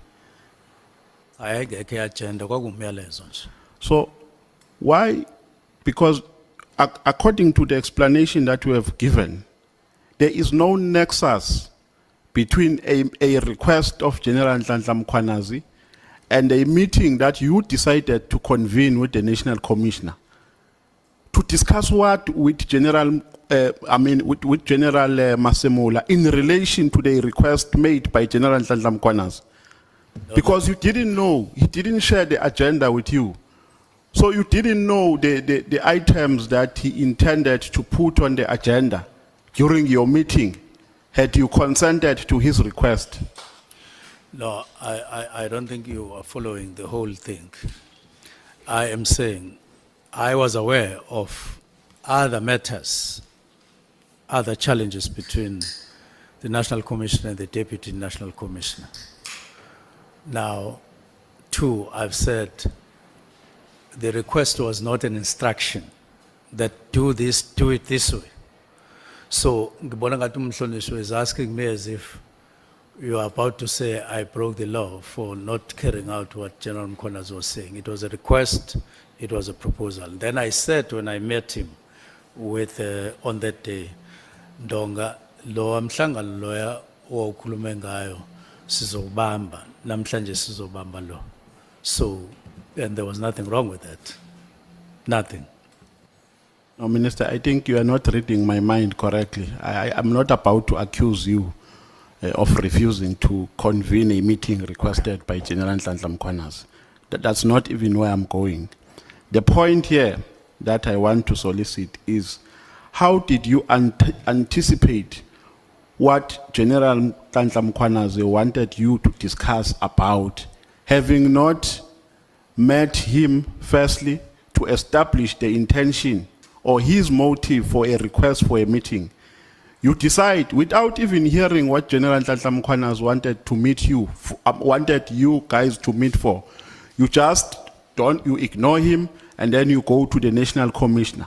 So there is actually no connection between, in my view, no connection between a meeting that you had with the National Commissioner and a request made by General Nhlanhla Mkhwanazi. Because if you knew, if maybe General Nhlanhla Mkhwanazi had put an agenda on the request to say, Minister, I want us to discuss about A, B, C, and D in specific terms, at least I will be in a better position to understand where you are coming from. But you didn't know, you don't even ask him, Uguti General, ufuna sikhulume ngani, you just go straight to the National Commissioner. And you claim before this committee that the reason why you met the National Commissioner is because you wanted to speak to him first in relation to a meeting requested by General Nhlanhla Mkhwanazi. But Minister, if you insist on the response that you have given, there's absolutely nothing I can do. Your window has expired. Thank you, Chair. Ngoba kuche sengikhanyisela ilambu, Hlonishwa ngizobuza nje imibuzo nje ewu30 kuphela bese ngiyavala. Izoba u30 nje kuphela. Owokuqala mphathi wami. Njengominister uvumelekile ukuboshwa mawenza iphutha? Bonwa. Ukuboshwa. Noma mhlamba amaphoyisa analo ilungelo lokuthi akuseshe akubophe umugangile or mayekusola ukuthi ugangile or azoseshe ekhaya. noma wena as a minister unento evimba ukuthi cha uminister akathintwa lapho. Njengelunga leParliament uyazi ukuthi imithetho yasezweni laseNingizimu Afrika iapply kuwo wonke umuntu ngokulinganayo. I take it for granted ukuthi you know that. And so I confirm that. So Mhlonishwa kwenzekile ke ukuthi kuthiwe kwakho kufika amaphoyisa azosesha wajikiswa. Ajikiswe kanjani and esejikisiwe wenzeni ngaloko? Obani laba abajikisa amaphoyisa azosesha kwakho? Ya manje indlela oqala ngayo uthafike kwakho kanti mina ngithe amaphoyisa afika eSangweni le estate. Okay. Eze kuba aseyiqondise lenkinga. Asefike ke esho ukuthi afuna ukuya la engihlala khona. aha. Kwakhulunywa ngendlela nga-interview umuntu mina ngoba ukuthi ngempela lo wathini kodwa agcine ngangenanga ngoba ngiyathola nje sengithola ireport ukuthi amaphoyisa befikile angakwazi agcina eSangweni. Lokuthi ajikisiwe mphathi uzwe nini? Uthole ni lo mbiko lo? Ngezwe ngalela ngaye kade efike ngalo. Ude kangakanani isikhathi befike ngaso mhlawumbe? Hayi noma ngakwazi ukusho ukuthi bebefike ngasiphi isikhathi mina ngizwa ngasiphi isikhathi kodwa bafika ekseni ngezwe nje nami kwakusesekuseni kodwa. Wakhola ukuthi amaphoyisa yini? Ukuthi kade kufika amaphoyisa yini? Ehe. Akithi inkulumo yayisho njalo. Sesho ukuthi wena wakholwa yini mphathi? Ukukholwa nokungakholwa angaze ngifinyelele kukho engafinyelela khona ukuthi ngilalela inkulumo la afikile kwase kuthiwana awakwazanga ungena ajikile ngase ntina okay. Mhlawumbe mangabuza mphathi into yanini lesikhuluma ngayo? Asanoma umhla ka9 October noma kodwa nje umuntu wase South Africa yini emele ayifunde kulesi sigameko kuwe? Makufika amaphoyisa noma egcekeni lakhe amfuna. Melenze njani? Akafundeni ukuthi angalinda uzawabona next month ngoba ubhizi kakhulu or uzophuthuma yekona. Yini emele ayifunde njengominister wamaphoyisa? Uma kufike nje umuntu nga-advise abantu uthi hey makufika amaphoyisa kwakho ekufuna. Unga-advise uthini lapho? Ake ngenze i-background kahle ukuze sikhulume into esikuyo ngendlela eyi-1. Amaphoyisa aqale aya emzini othize ngenhloso yokuyobona uNkabinde. Athola ukuthi kuleyo ndawo aya kuyona akekho uNkabinde khona omunye umuntu. Amaphoyisa ke asiyamthatha ke lo muntu athi awabakhombise la uNkabinde ahlala khona. Aya afika ngakwazi ukungena lapha ehlala khona ngoba ngokulandisa kwento engayizwayo afika vinjo kuleyo estate eSangweni ngoba kukhona izinto ezazingekho ayengakaze ayikhombise kwazi ukufika lapho uqala kokuyi-search warrant yayingekho. Okwesibili babengazi ukuthi baya kumuphi umuzi and akekho umuntu owayezobachazela base bethi laba baseSangweni yabona mawungena la ungena ngoba wazi ukuthi uyakumuphi umuzi manje neyakumuphi umuzi bathola ukuthi abazi ukuthi uNkabinde uhlalaphi base ke bephindele emuva manje ke ikhona ke sengizovala. Sorry ungiphazamisile uche angazi noma uyakudefenda or uyangiphazamisa ngathi kodwa. Manje ke ngakusasa asevukela kule ndawo engihlala kuyona angiyizwa indaba mangilalela kahle ukuthi afika akhipha i-search warrant asethi siyemzini othize angiyizwa leyo ndaba.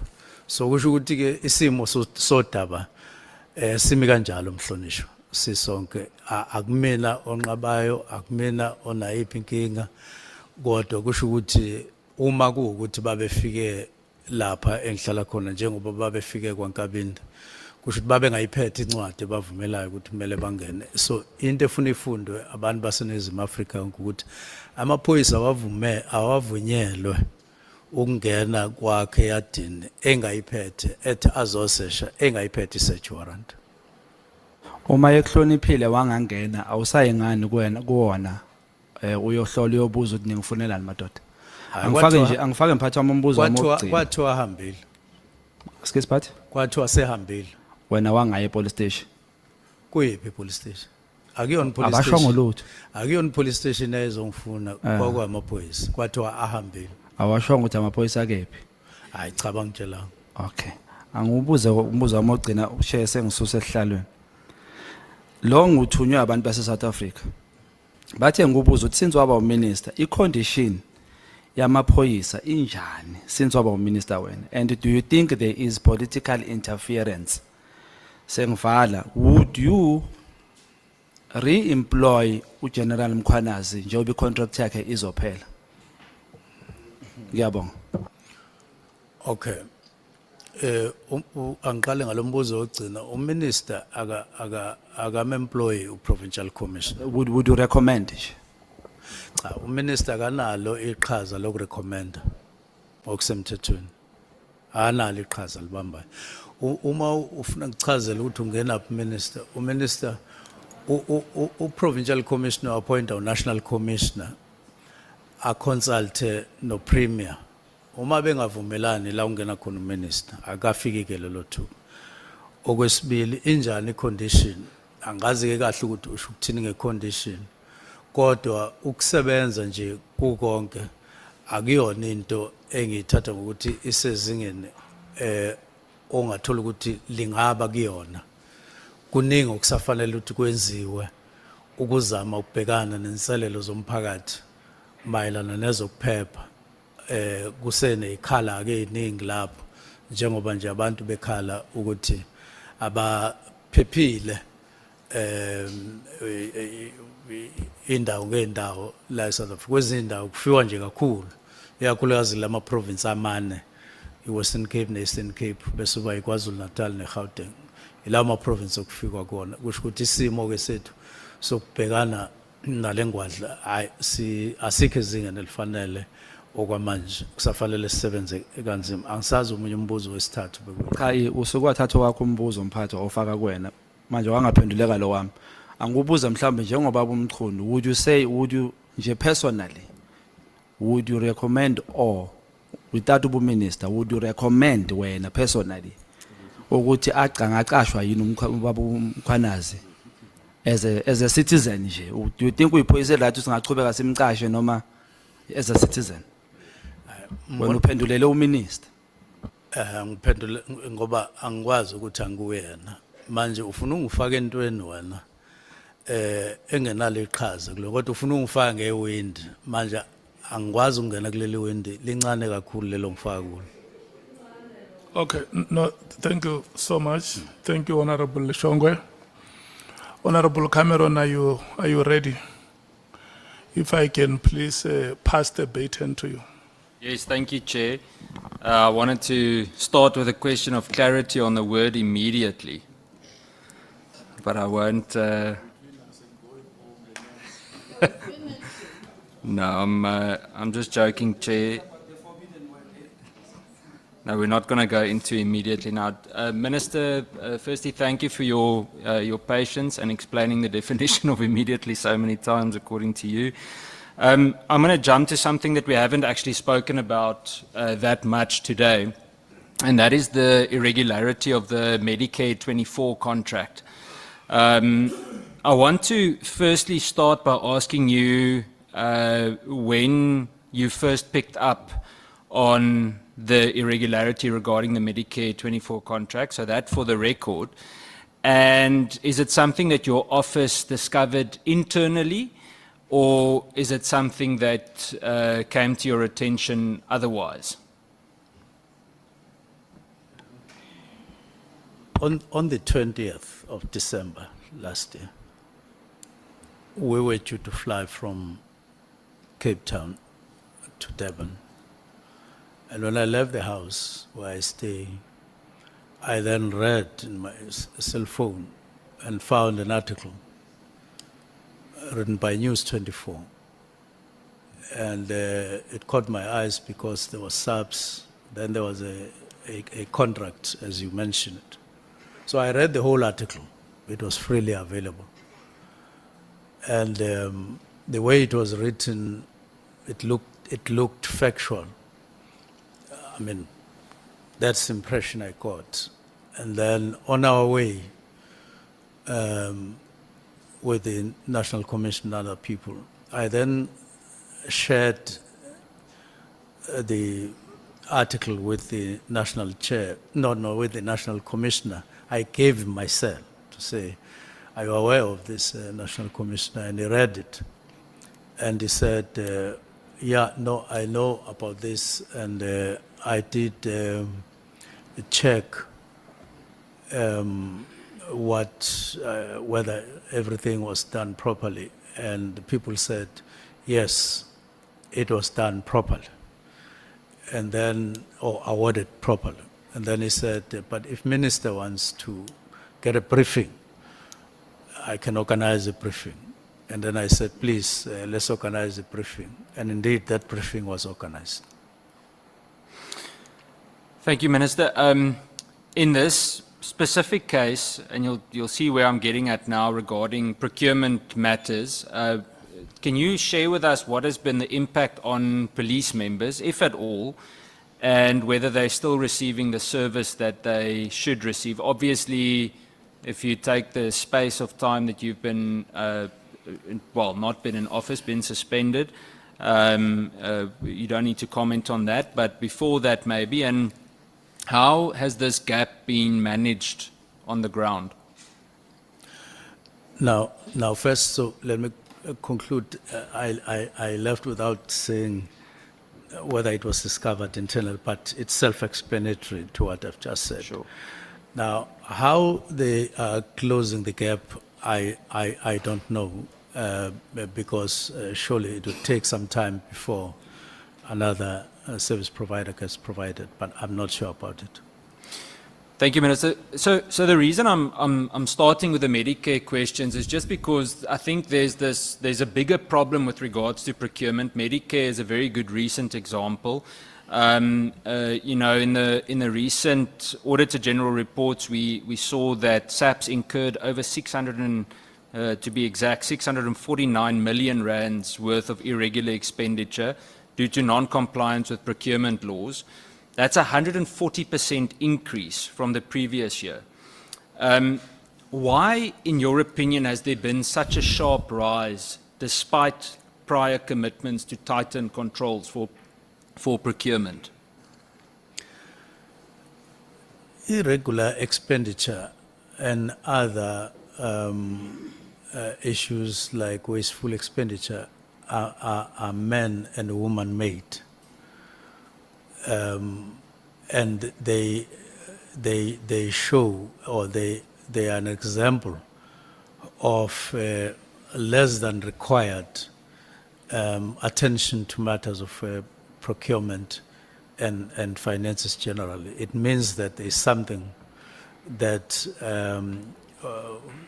SAPS are not doing and doing properly in terms of accounting for the finances of the department. There is no other explanation, because irregular expenditure doesn't come from anywhere. It comes from your hands, the way you handle money and the way you follow compliances. If you don't comply with prescripts of the PFMA, then that's a problem. Thank you, Minister. I think for clarity's sake, the question I'm getting at is there an increase, that you pick up an increase in procurement-related corruption or alleged corruption in SAPS? Because when you look at these numbers, usually when there's this type of irregular expenditure, it points to significant corruption of some kind. And it's not the first time that this happened. So I want to ask you if, let me maybe give more context. Also in the Auditor General report, it shows almost 2.5 billion rand that was investigated with regards to irregular expenditure that has not been submitted for further action. But I want to refer to a report from the SIU from probably around 2022, 2023, that was presented to you and I believe your special advisor as well regarding SAPS PPE procurement during the COVID-19 period. Before I continue with the questions, are you aware of that report? I'm aware of the report. So Minister, the SIU investigation that was placed before you confirms that Mr. Molefi Fani, who I believe is currently, or he was Mr. Molefi Fani, at Treasury, he is now the Divisional Commissioner of Supply Chain Management in SAPS, was implicated in irregular SAPS PPE procurement during his tenure as the Chief Procurement Officer at National Treasury. You've been in office now for quite a few months. Obviously, we exclude the last month or two, and you're aware of these findings. What did you do to take steps in terms of Lieutenant General Fani being implicated in this significant corruption? First, your first question that that deals with issues of irregularities and so on, whether it is a trend. This trend alone and the irregularities that accompanied it as it was awarded are quite a worrying factor looking at the figure, 360 million. It's not a small thing, and whoever would have approved it would have applied their mind and would have crossed all the T's and put all the dots on the I's and so on. Similarly, it was not done. Now, I'm aware of the SIU report. I'm aware of its pointers. It's a matter that the accounting officer is aware of. Now, it's a matter I think we had a discussion on, if I'm not mistaken, to say what do we do with these matters. It points to two people. One is on suspension for a very, very extended period of more around 2 years or something like that, and then general fund. Let me just say that I don't think that the accounting officer has taken appropriate action, which would be either review the SIU report, either him or General Fund. Maybe it has happened now, I don't know, but I'm not aware of it having been taken. And it constitutes quite a problem that the SIU would have a report and then there would be nothing. But I can't recall whether we had a discussion with the National Commissioner, but it's likely that I did raise the matter with him. Minister, and I say this respectfully, but I want to understand what action was taken from your office. You must understand from my point of view, firstly, we're running up to the BRRR process now in Parliament. We've got annual reports coming up. How do we grant any form of budget review or support any kind of budget review when we know that characters being implicated? I mean, the amount of money that we're speaking of with this specific case, I think it's close to 560 million rand. So it's not a small amount of money, it's significant. And, well, it should be seen as significant if it's a smaller amount as well. But the point is, the perception that is created with inaction is someone is either being protected or someone is actively not doing what they're meant to do to pursue this. So are you parking it in front of the door of the National Commissioner? If so, did you follow up with the National Commissioner? Because he's the accounting officer on this. Enlighten us, please. It's just that I can't specifically remember whether we had a meeting and discussed the matter, but most probably we would have had a meeting where the matters would have been raised, and he would have the matter would have been left to him as accounting officer. But I haven't been nagging him on the matter, and it probably remains an unresolved matter. But he may have handled the matter himself, engaged SIU, and maybe they settled the matter in one way or the other. So I can't say for sure. Thank you, Minister. I think what we'll have to do from our side is invite them. We can do that on a police committee side, specifically to look into procurement. I want to move to annual performance plan related matters. So you're confirming to me that the divisional commissioner responsible for SAPS procurement remains in office, from what you know. That's from what I know as well. General Fani is still in office.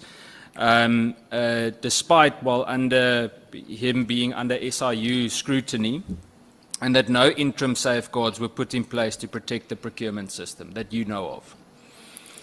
But when we were doing the structure, the organization structure, reviewing it, we changed that and said matters of supply chain should happen under the CFO, because before it was separate. And when it comes to accounting, I thought that looseness, if I could use that word, would have contributed to some of these problems that you're talking about. So we migrated it. And I hope that in the structure that has been signed, I forgot to look at that particular one.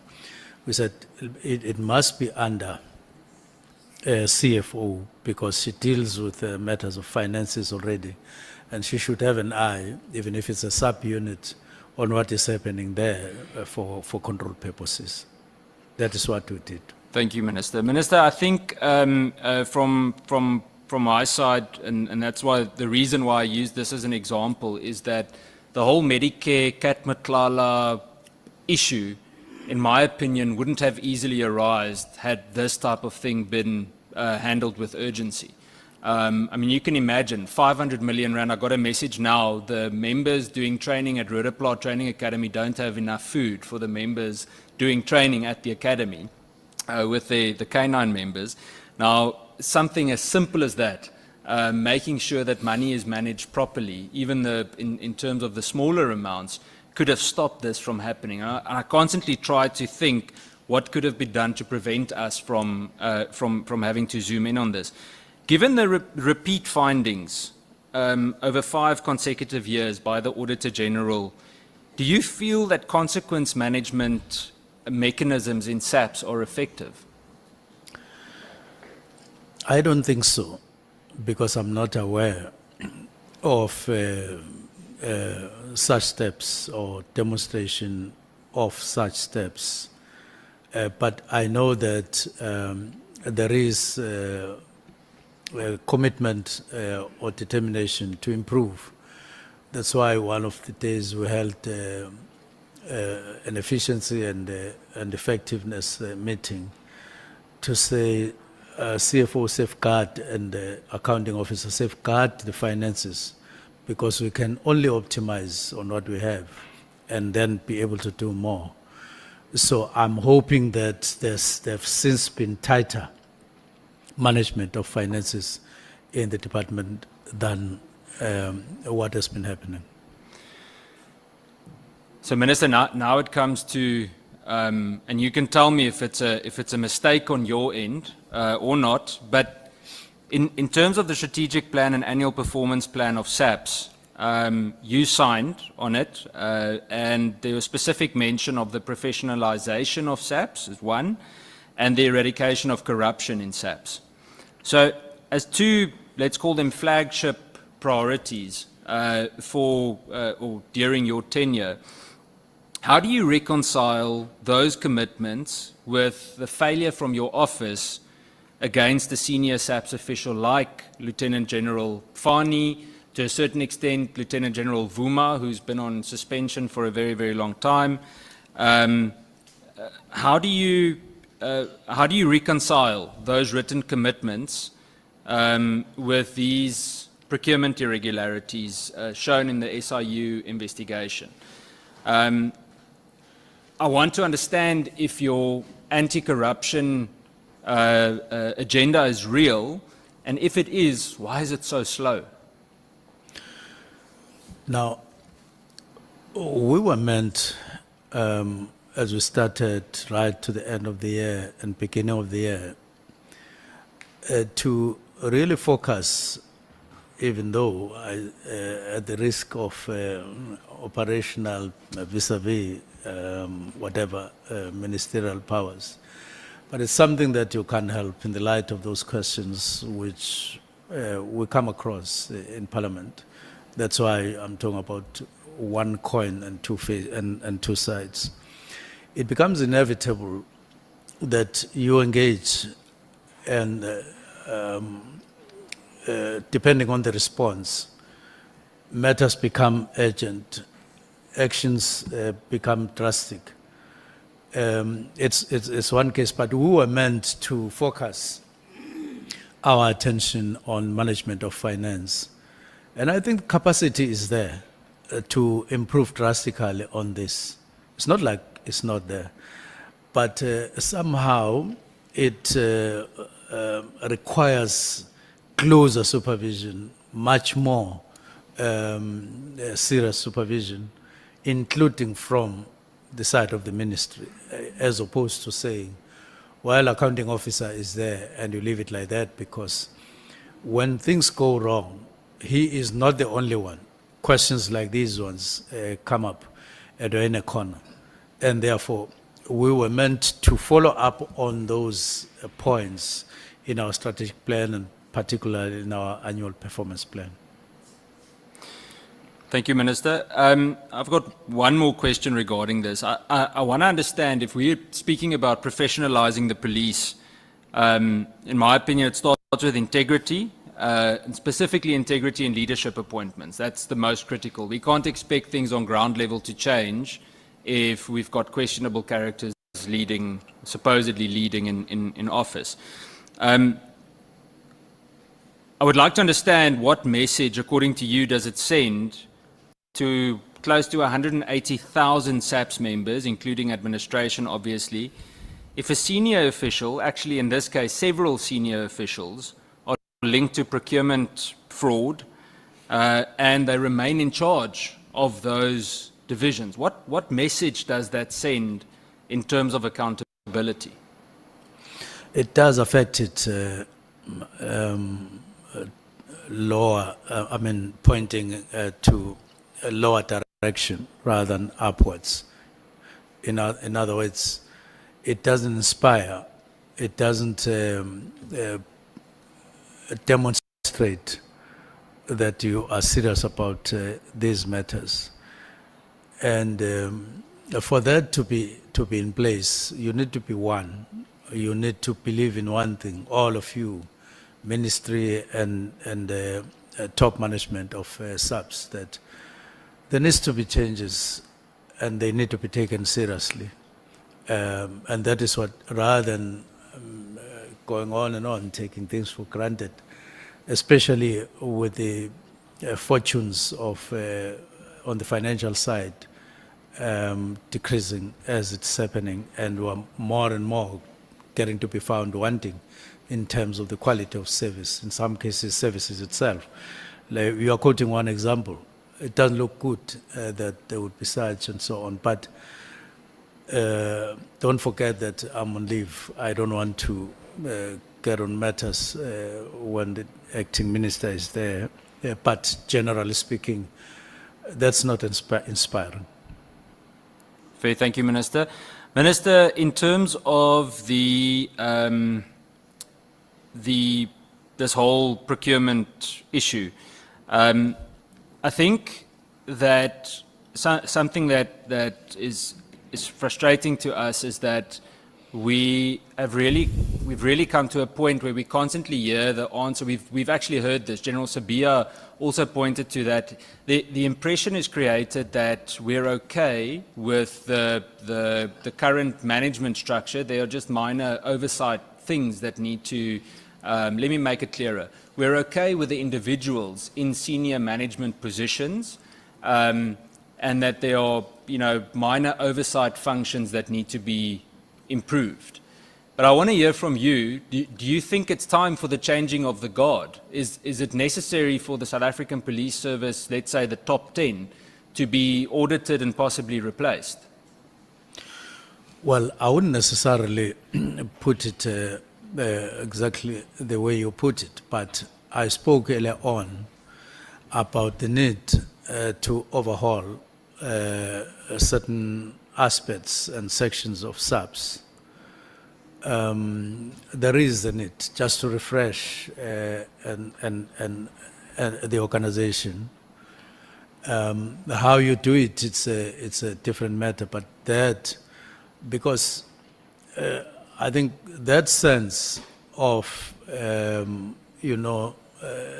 repetitive kind of stance on things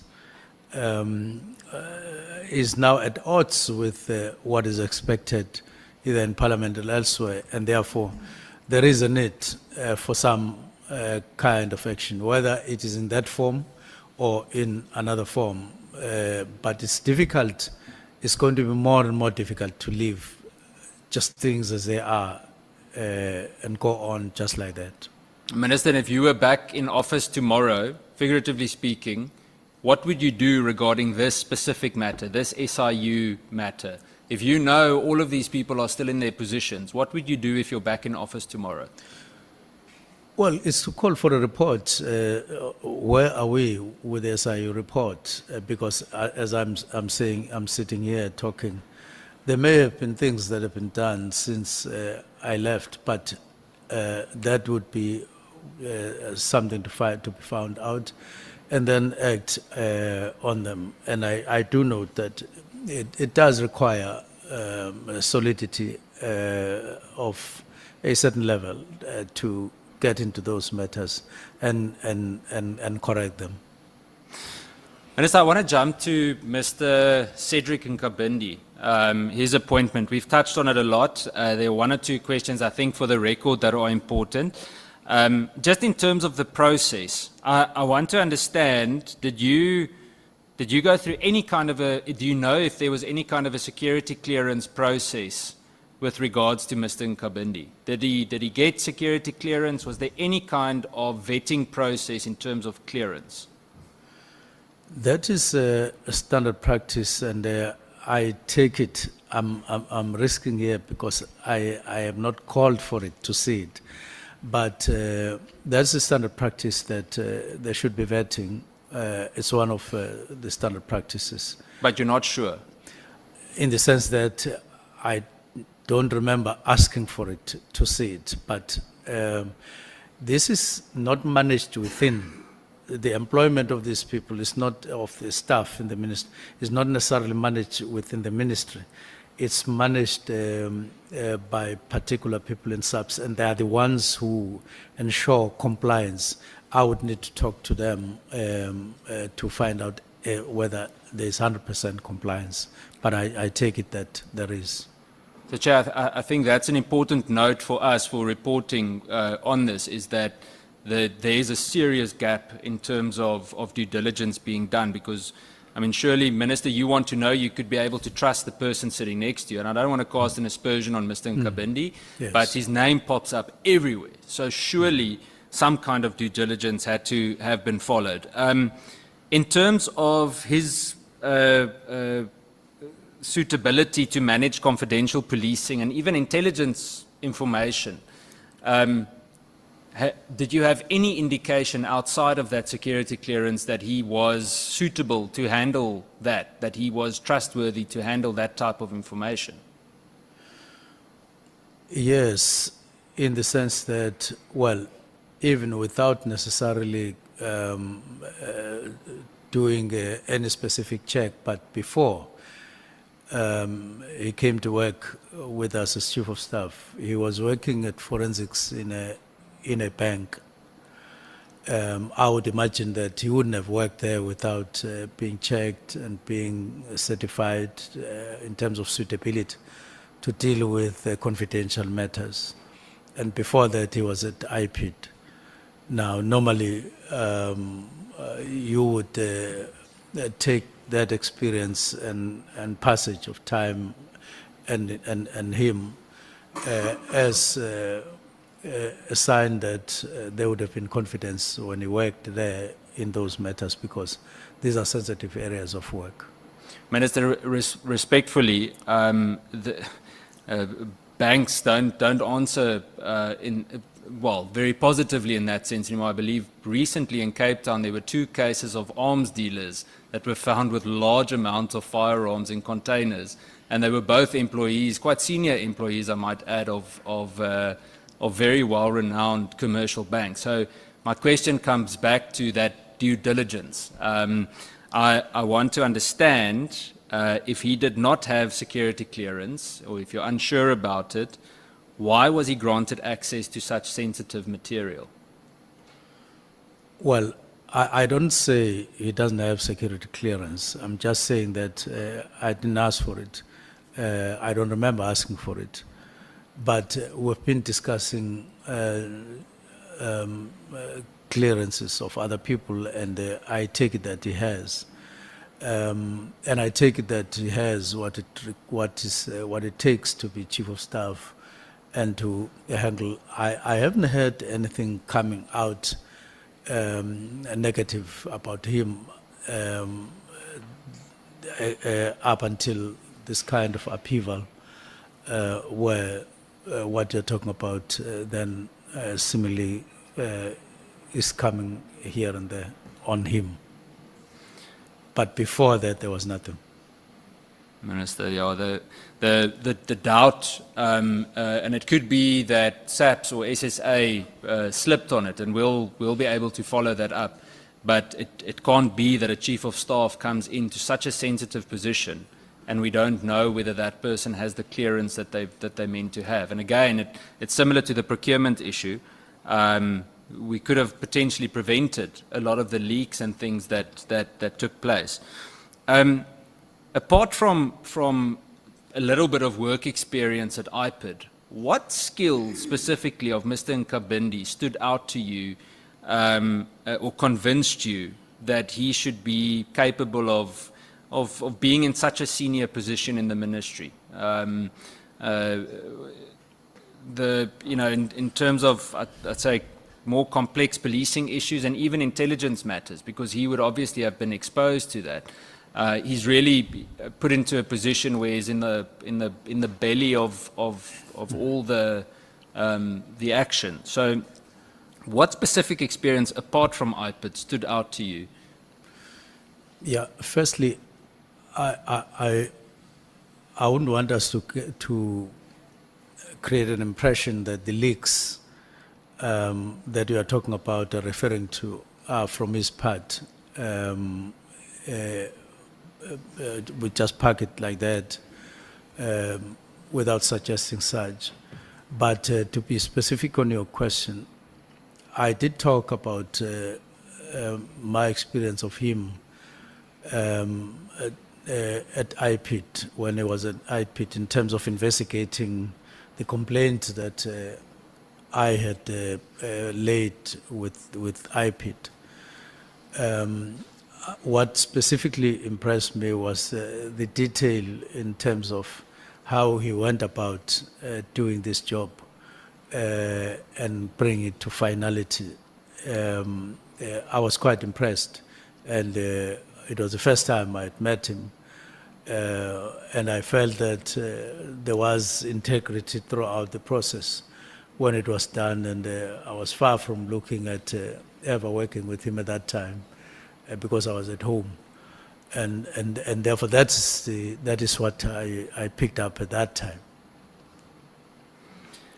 Has he ever issued any instructions or correspondence or directives to SAPS or IPID officials on your behalf? No, not that I know, but at one point, we had I think a small discussion following a letter he had received from one of the members, and that he processed it to IDAC. I think it followed a little chart or something like that, but he sent it, but I can't recall any other instance where he signed in his name and sent a document out. And Minister, was he involved in any way in the drafting or the timing? I understand that you went and gave the closing of the PKTT thought at home and so on, but did he play any role in the drafting or the timing or communication of the letter to disband the PKTT? No, he just relayed things as I gave it to him. Have you received, sent to special advisor? Have you received, now you can then send it to specific people as indicated. So Minister... So it didn't play any role in drafting. Okay. Do you still, I mean, at the moment, you're not actually sure if he has security clearance, right? In the sense that I didn't see it. I don't recall asking for it. Yeah, but you either know he has or he doesn't have. Yes. So do you still stand by your decision to appoint Mr. Nkabindi as the Chief of Staff to your office, given the concerns or the doubt in terms of his vetting background? It's exactly what I'm trying to avoid, because I can't, on the basis of something that I'm not sure to answer you specifically, and then I answer as if I am sure about your earlier question. And so I would want not to answer that particular question, but if I were to confirm and see his security clearance, that would be in the right direction to make me answer that question with confidence. But other aspects like qualifications and so on, and like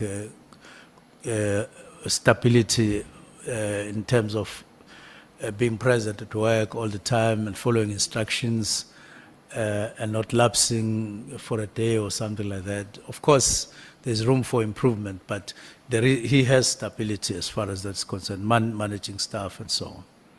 But to be specific on your answer, I would need to get that document.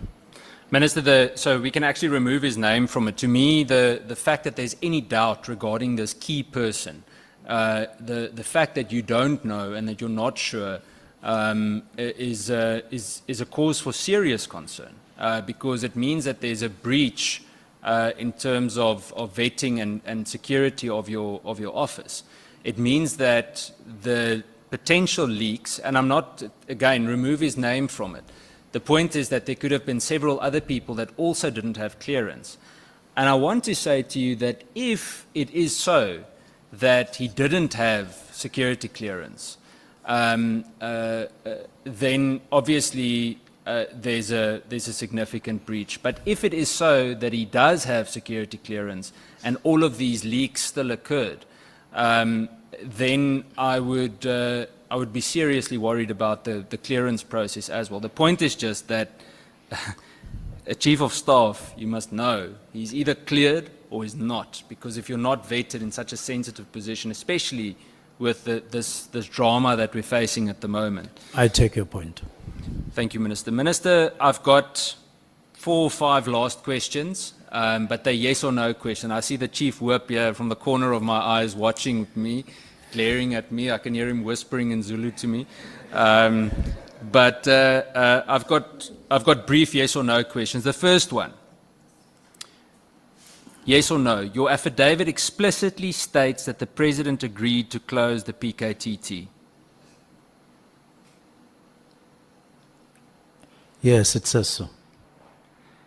Yes or no? You issued the immediate disbandment letter without an approved transition plan.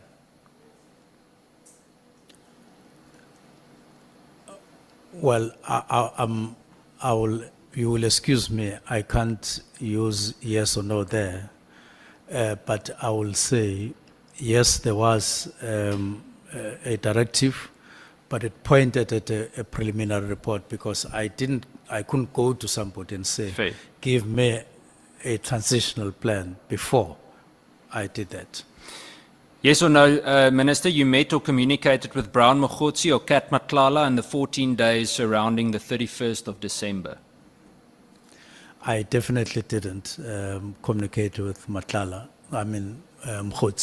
on the 31st. I haven't seen that. Thank you, Minister. Yes or no, you will submit your devices, or you will be willing to submit your devices for independent forensic review? I would be more than willing to do so. And there's absolutely no reason why I shouldn't be willing to do so. Then the last two, Minister, yes or no, you personally appointed Cedric Nkabindi without security clearance at the time? I can't say so because of what I said earlier on, that I may be making an error to answer you directly on that, because he may have, in terms of compliances that are required of him by the team that was handling his employment. I don't think they would have taken him without it, but I'm subject to confirmation or otherwise on this matter, because I don't do it myself, the employment part.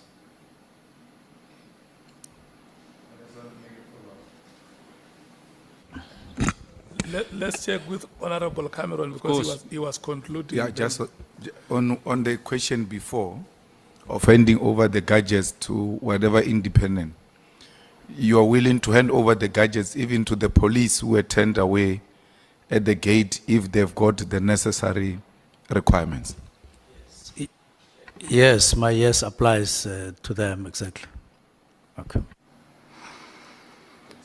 Sure. Minister, then my last question, and this is more a matter of opinion, it's not a yes or no question, and Chair, this is my last question, is do you think this whole drama, I keep calling it the drama, but is it a factional fight of sorts inside the South African Police Service, or is it really about drug cartels, or is it both? I would like to hear from you, and by this I'm not discrediting any theory at the moment. I don't want to, because there's still too much that we need to hear, and I also think a perception is created that a lot of this happened in the last 6 months, but if you listen to everyone that has spoken so far, things date back as far as when Minister Becky Cele was the National Commissioner, or we hear the names of Ria Piecha or Minister Nathi Mthethwa, former Minister Nathi Mthethwa. So I want to understand from you, in your just your opinion, what do you think is going on? What's the reason for all of this? I would say it's a combination of factors. One, less than required coherence, unity and coherence on the side of police executive management or top management. Two, it would also include personal battles informed by one interest or the other over time, and then streamlining people into columns, as I would put it, in accordance with how they would have dealt with matters of differences and so on of one kind or the other. But more than that, what I would want to say in the Ad Hoc Committee, to the Ad Hoc Committee, is that it's an opportunity, this one, to correct, if I could use that word, what's wrong, to deal with it. It's an opportunity to face reality. And my reading or my assessment is that it can't be nice. It can't be nice. It's an upheaval period to which you have to apply your minds quickly and decide at the same time, but carefully, and so on, because it's an opportunity that otherwise wouldn't have just come walking to you. But you do need to seize the moment and seize the opportunity and correct the situation for the future. Thank you, Minister. That's it from me, Chair. Thank you. Thank you so much, Honorable Cameron, Honorable Malim. Chair, my apology. Before you give to SC or before we break, an apology to the colleagues.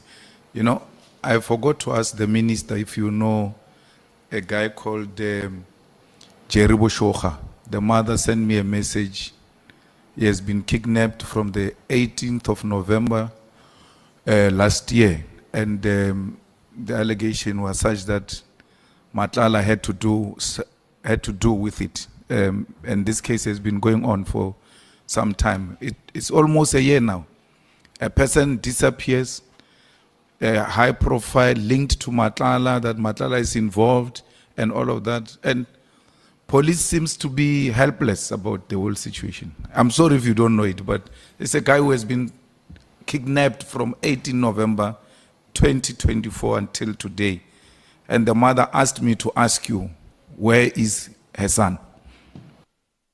If I could just check, is it not someone from the East Rand in Gauteng? Somewhere in Gauteng, there in Pretoria or something. I can't suddenly recall the name, but in terms of where.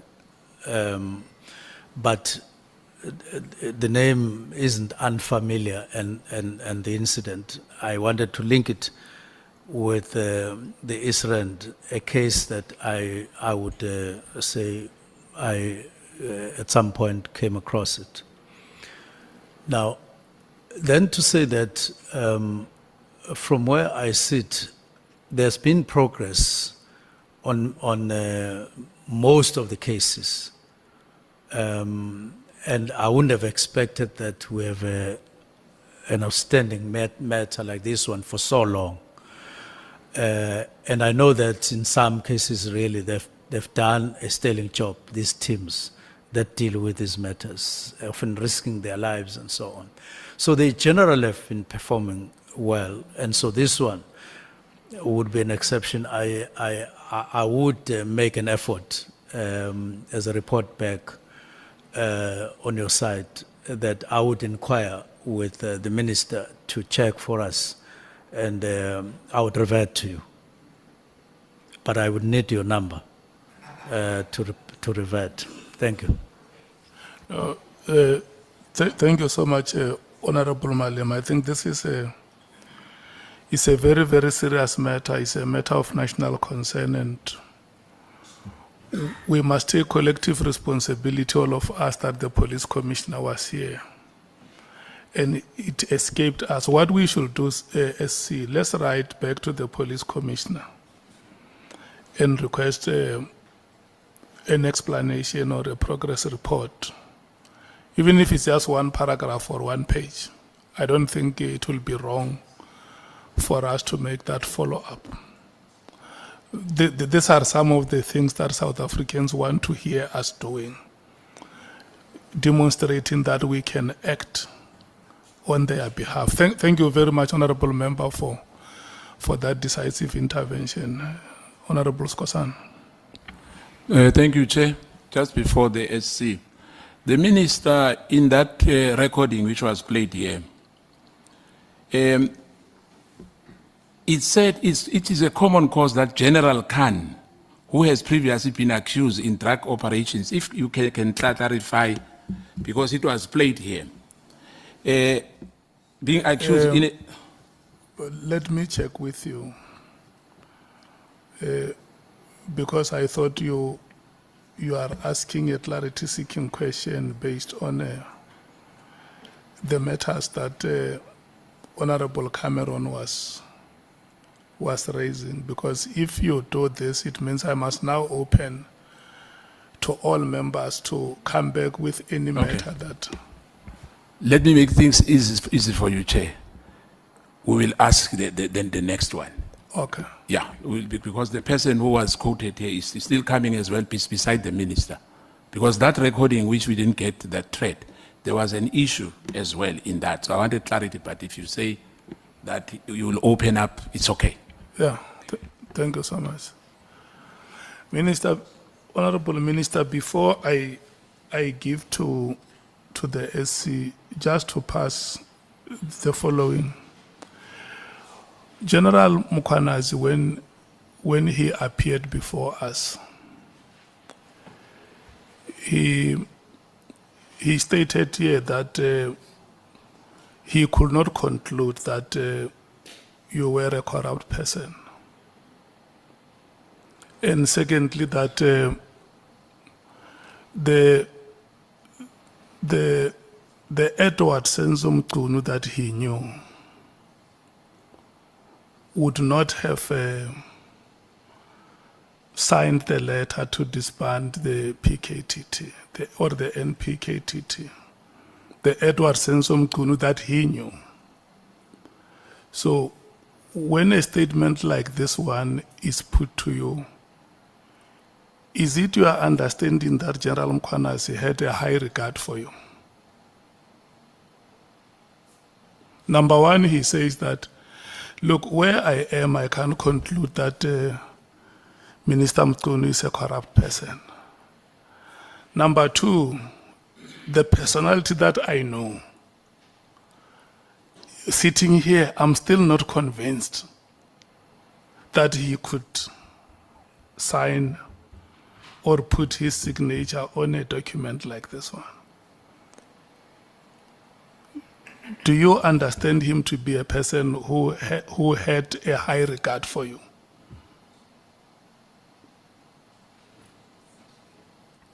Well, Chair, it's quite a difficult question to be fair, to say, I know so and so, he has a high regard for me. So and so has a high regard or lower regard. Normally, we don't accord such accolades to ourselves. But to the extent that you're asking me a question, I have no reason to believe or to think that General Mkhwanazi would have, especially with the second one, he would have meant that he has less regard or even undermining me for signing the letter or for having written and signed the letter. So I would want to respond like that for now. Let me check you as a public representative. And you have deposed it here that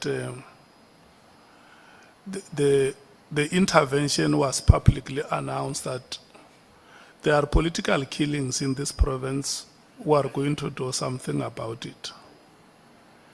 And the Honorable Cameron has asked you about a transition plan to say, when that decision was taken and communicated, has there been an effort as a public representative to go back to those communities that have been affected to say to them, look, we have decided the way we did, and this is how we are going to deal with all those matters going forward?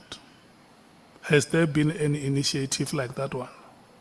Not as yet, Chair. Not as yet. The last question, Honorable Minister, would be 2 months, and I'm taking from what you have said, 2 months after the decision has been taken, a briefing with the president happened. Am I correct? It might have been 2 months or less, because I remember you said something like February or March. Yes. Yeah. Had the president disagreed, because the record we have is that the president has agreed. Had the president disagreed, were you going to reverse the decision? Definitely. Thank you so much. Thank you so much for your answers, Senior Counsel. Thank you, Honorable Chair, Honorable members. Chair, just one, I'm sorry, Senior Counsel. Would there be a small opportunity for just 2 recommendations? Yeah. Just 2. Sorry, Senior Counsel. The first recommendation that I would want to make, I would transmit it, but I will just take a short version thereof because it's longer.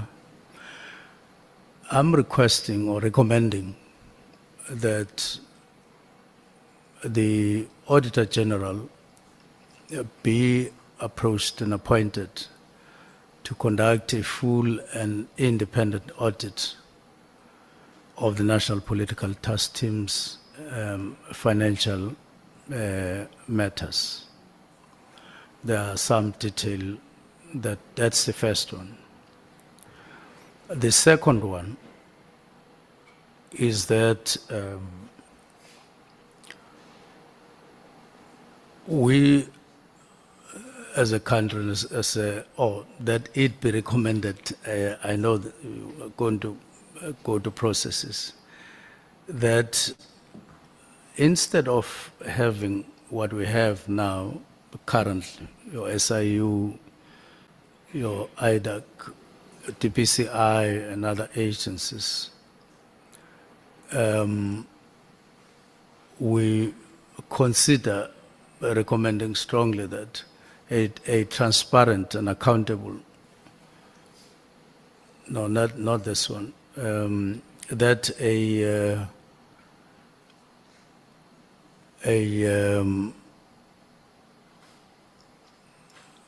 single independent anti-corruption agency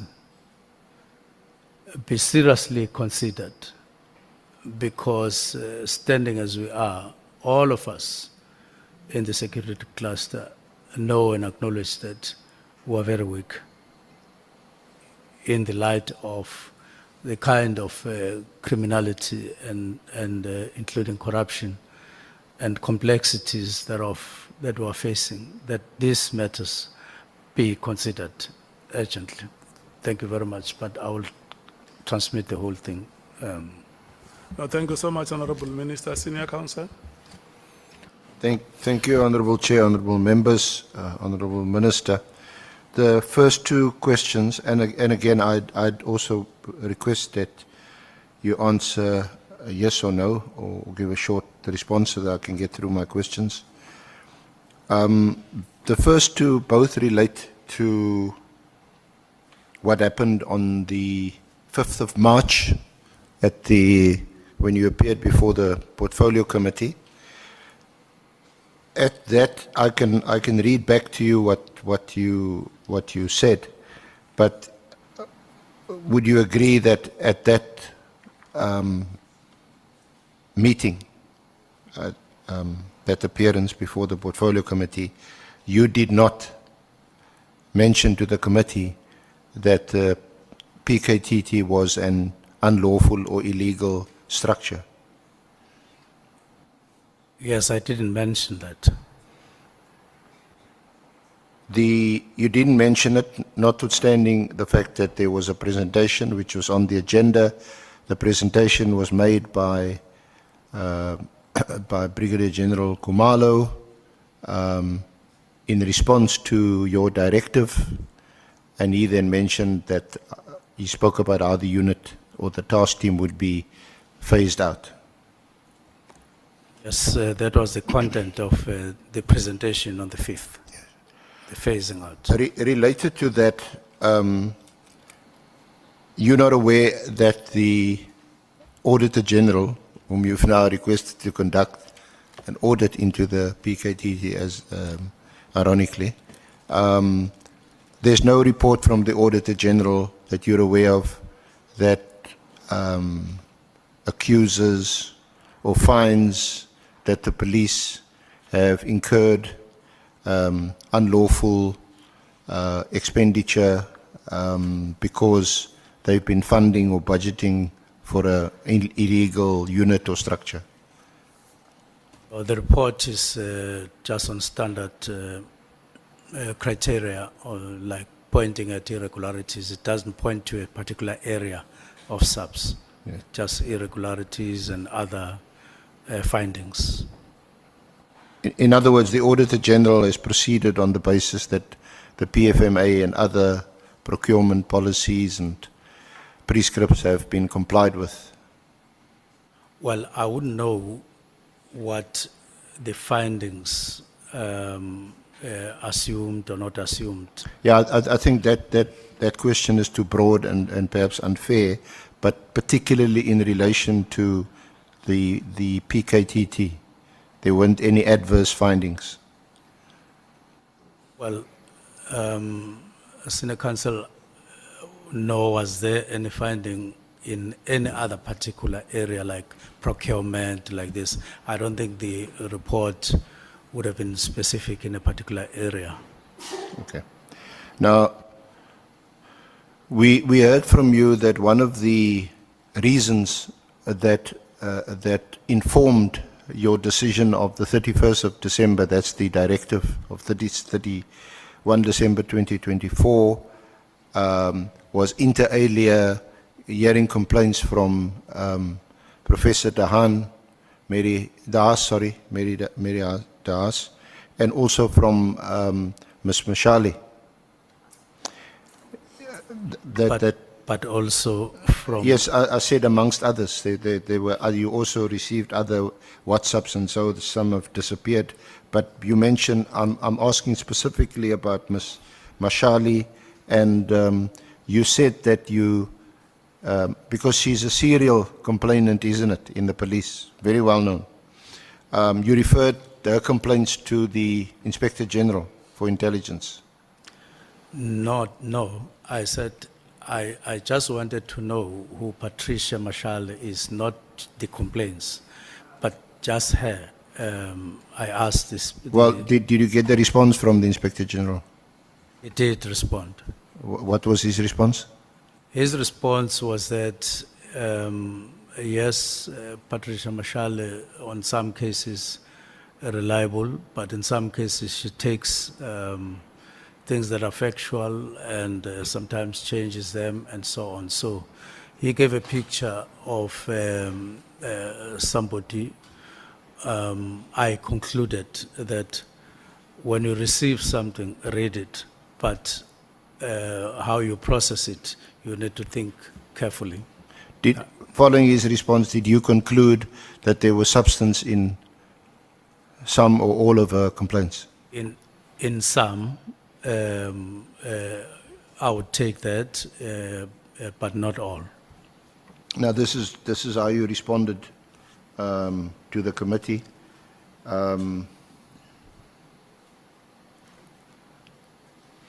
But I must state this, that one of the people who is quite frequent in making allegations on social media regarding police, I took the initiative of referring back to the Inspector General to say, Inspector General, I frequently receive allegations from this person concerning SAPS, concerning leadership of SAPS at management level, including the National Commissioner. Do you recall saying that? And some of them appear quite serious when you read them and so on, but you lack verification or validity thereof, and you can't make up your mind when you are not sure of the validity. So the Inspector General, I wrote him a letter, and after some time he did respond on what you submitted. These are very, very doubtful, and it was quite a bulk of allegations that I received up to them. About 75%, if not 80%, that they are proven to be untrue.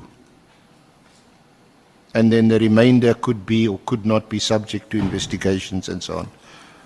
So all I'm putting to you onto the table is that this was a response, there was a response.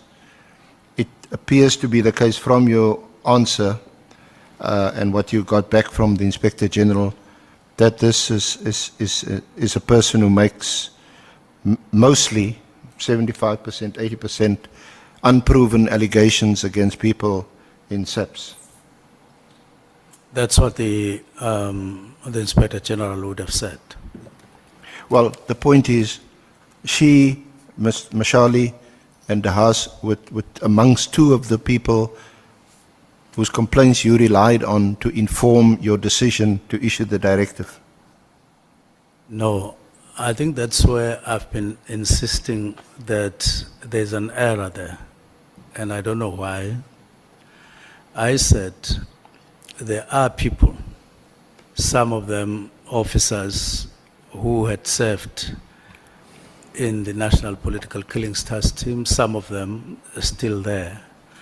You would recall, Senior Counsel, that we even held a meeting to say, I wanted and I prayed that those people, means be made for them to appear so that they can speak for themselves.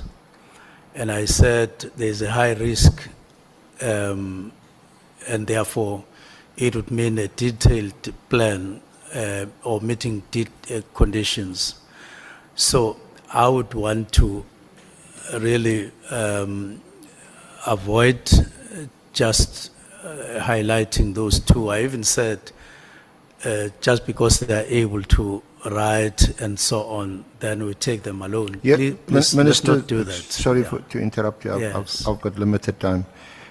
The point is that you mentioned her as one of the persons that influenced and that informed your decision, and in fact, you attached to your affidavit a number of her complaints. It's attached to your affidavit, so you clearly must have taken them seriously. Why would you attach the social posts of a person whom the Inspector General already said, at the very least, you know, be wary, be careful, because 75, 80% of this stuff is not true? It was just for information, not to use it to weigh what I considered. It was not. It was just to be available. Yeah. And I spoke at length about these people that I spoke about. But I also, as you remember, Senior Counsel, the issues of budget, of structure. So I wouldn't want Mary DeHaas and Patricia Mashale to be the only reasons for the directives, because that's not the case. Then, just in relation to the appointment procedure of Nkabinde, he would have been, well, you were the Minister of Public Service and Administration, so you should be well aware of these procedures. But the appointment would be in terms of Section 9, which relates to executive appointments, and read together with the Regulations 65 and 66. And the point about that is that when it comes to executive appointments, Chief of Staff, they have to be advertised openly or publicly. But there is some procedure. You appoint the panel, the executive authority appoints the panel and makes the decision, and a contract is then concluded, but not for longer than 3 years. That's what the regulations say. But the point is, a Chief of Staff would be the ultimate person in your office that you must trust, isn't it? Yes. So there's still a gap for me in your disclosure about whether you knew Nkabinde, whom you met 2017 when he came to your place with McBride. We also know that by the way, that Nkabinde brought Lieutenant General Mkwanazi to your house when you were the Minister of Water and Sanitation, brought him to your house. So, he's a bit more of a comrade, is it? He's an associate? No, firstly, I wouldn't put it the way you're putting it, that he I'm brought- asking. That he brought General Mkwanas, because that has a different connotation. I think I said, I take it that they had a discussion on their own. They agreed that they would come and would have a chat. So it was mutual consensus among the two of them. It would have been. By the time they spoke to me, I took it for granted that they would have spoken. They know better what happened before they came. And so what was the question, Senior Counsel, on that? Sorry, Minister? I'm trying to follow up on what were you wanting me to answer. I was just straightening correcting the other impression. I was saying that for me, I'm not sure whether that concern is shared by the Honourable Committee and the Chair, but there seems to be a gap, given that the person, we agreed at least on this, the Chief of Staff must be the one person in your office that you must trust. Yes. Honourable Cameron has already raised the issue of whether he had security clearance or not, that issue is open. So I was just inquiring about, having met him only in 2017, and between 2017 and your appointment as Minister of Police, you occupied two other portfolios, isn't it? Public Yes. Service Administration, Yes. and then Water and Sanitation. And Mr. Kabindi was somehow still around. And then you appoint him in 2024. I did say that we kept contact, but we're not working together. And that contact was not necessarily frequent, but we kept talking about this and that. So it's not like it was 2017 and then appointment as Chief of Staff. It didn't happen that way. Okay. Just on the Matlala affidavit, I did And see... maybe just, sorry, Senior Counsel, may I request that his appointment, there is a person or there are people who are responsible for this in SAPS independently to say what exactly and how, so that you get an independent and comprehensive. It's something that can take less than an hour, so that you come, you are on top of how he was appointed. Yeah, you have offered us the personnel file, whatever file, for us to have a look at the appointments and the procedures, whether they were complied with or not. So if any questions, we'll place it before the committee, and if there's any questions, we'll put it to you in writing for your response. On Matlala affidavit, we did, I think it's the email that was read out yesterday. I had also seen it this morning. It seems to have been unsolicited and came from Matlala's lawyers, offering this affidavit to you. And it appears that it's not your lawyers that had solicited the affidavit and had gone to CMAX to obtain or to procure the affidavit. The IMC, we understand, and this will be confirmed tomorrow by General Khusela. He wants to still be called General. He says that our current Minister of Justice and Constitutional Development, I'm not sure whether you'll know as a minister appointed by the President, whether it's in a presidential minute or some kind of document, but her functions as a minister still includes serving on the IMC for the political killing stars team. So a question is, I think that's also been asked by other honorable members, is you said that the IMC has also been disbanded or perhaps also disestablished. And we inquiring about where did that come from? Was that a presidential instruction or what was it? Because a current minister is still on her list of things to do is to be a member of the IMC. Well, I'm not aware of that. I'm not aware of that. Okay. Yeah.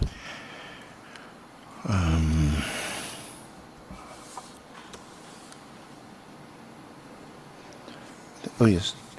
Perhaps lastly, do you know a person by the name of Suleiman Karim? Suleiman Karim. Suleiman Karim, yeah. Karim is C-A-R-R-I-M. It could be a person I may have met once or something like that. Okay. Again, Minister, it crops up in a string of emails that goes in between Matlala and Karim, and one of the one of the WhatsApp says from Karim, "Good morning, Minister."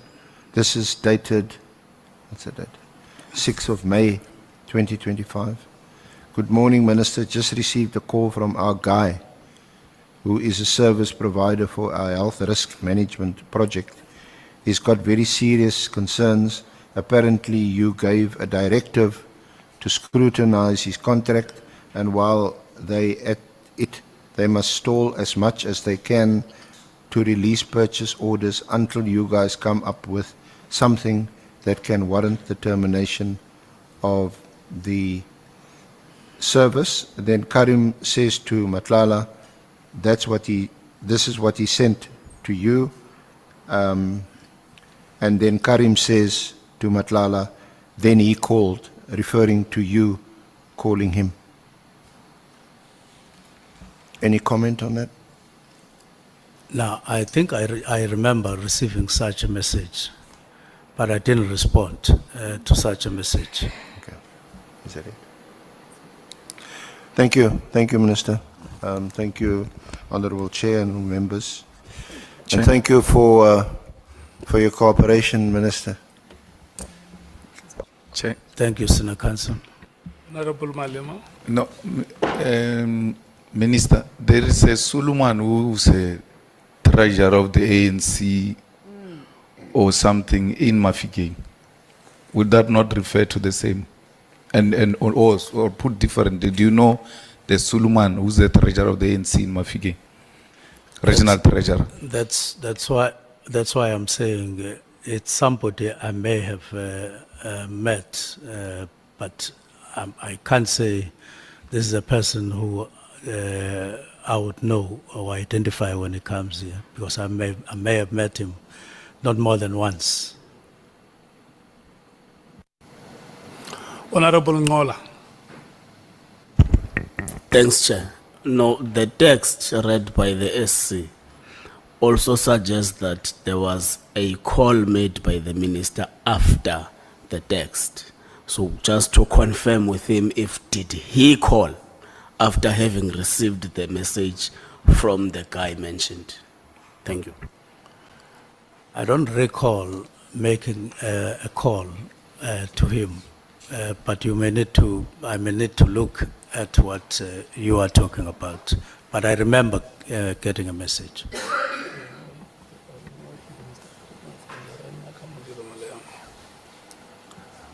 Are you satisfied? I'm fine, Chair. Thank you.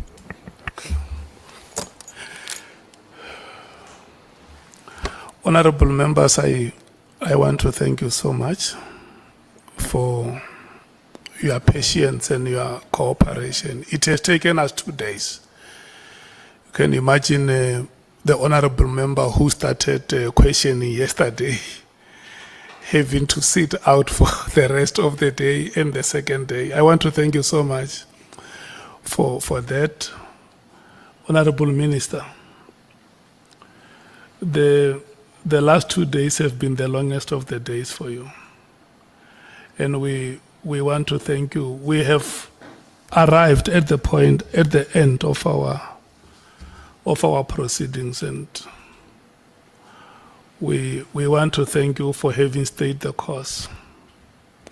It might not have been easy at some time, but you'll find ways to respond to the questions.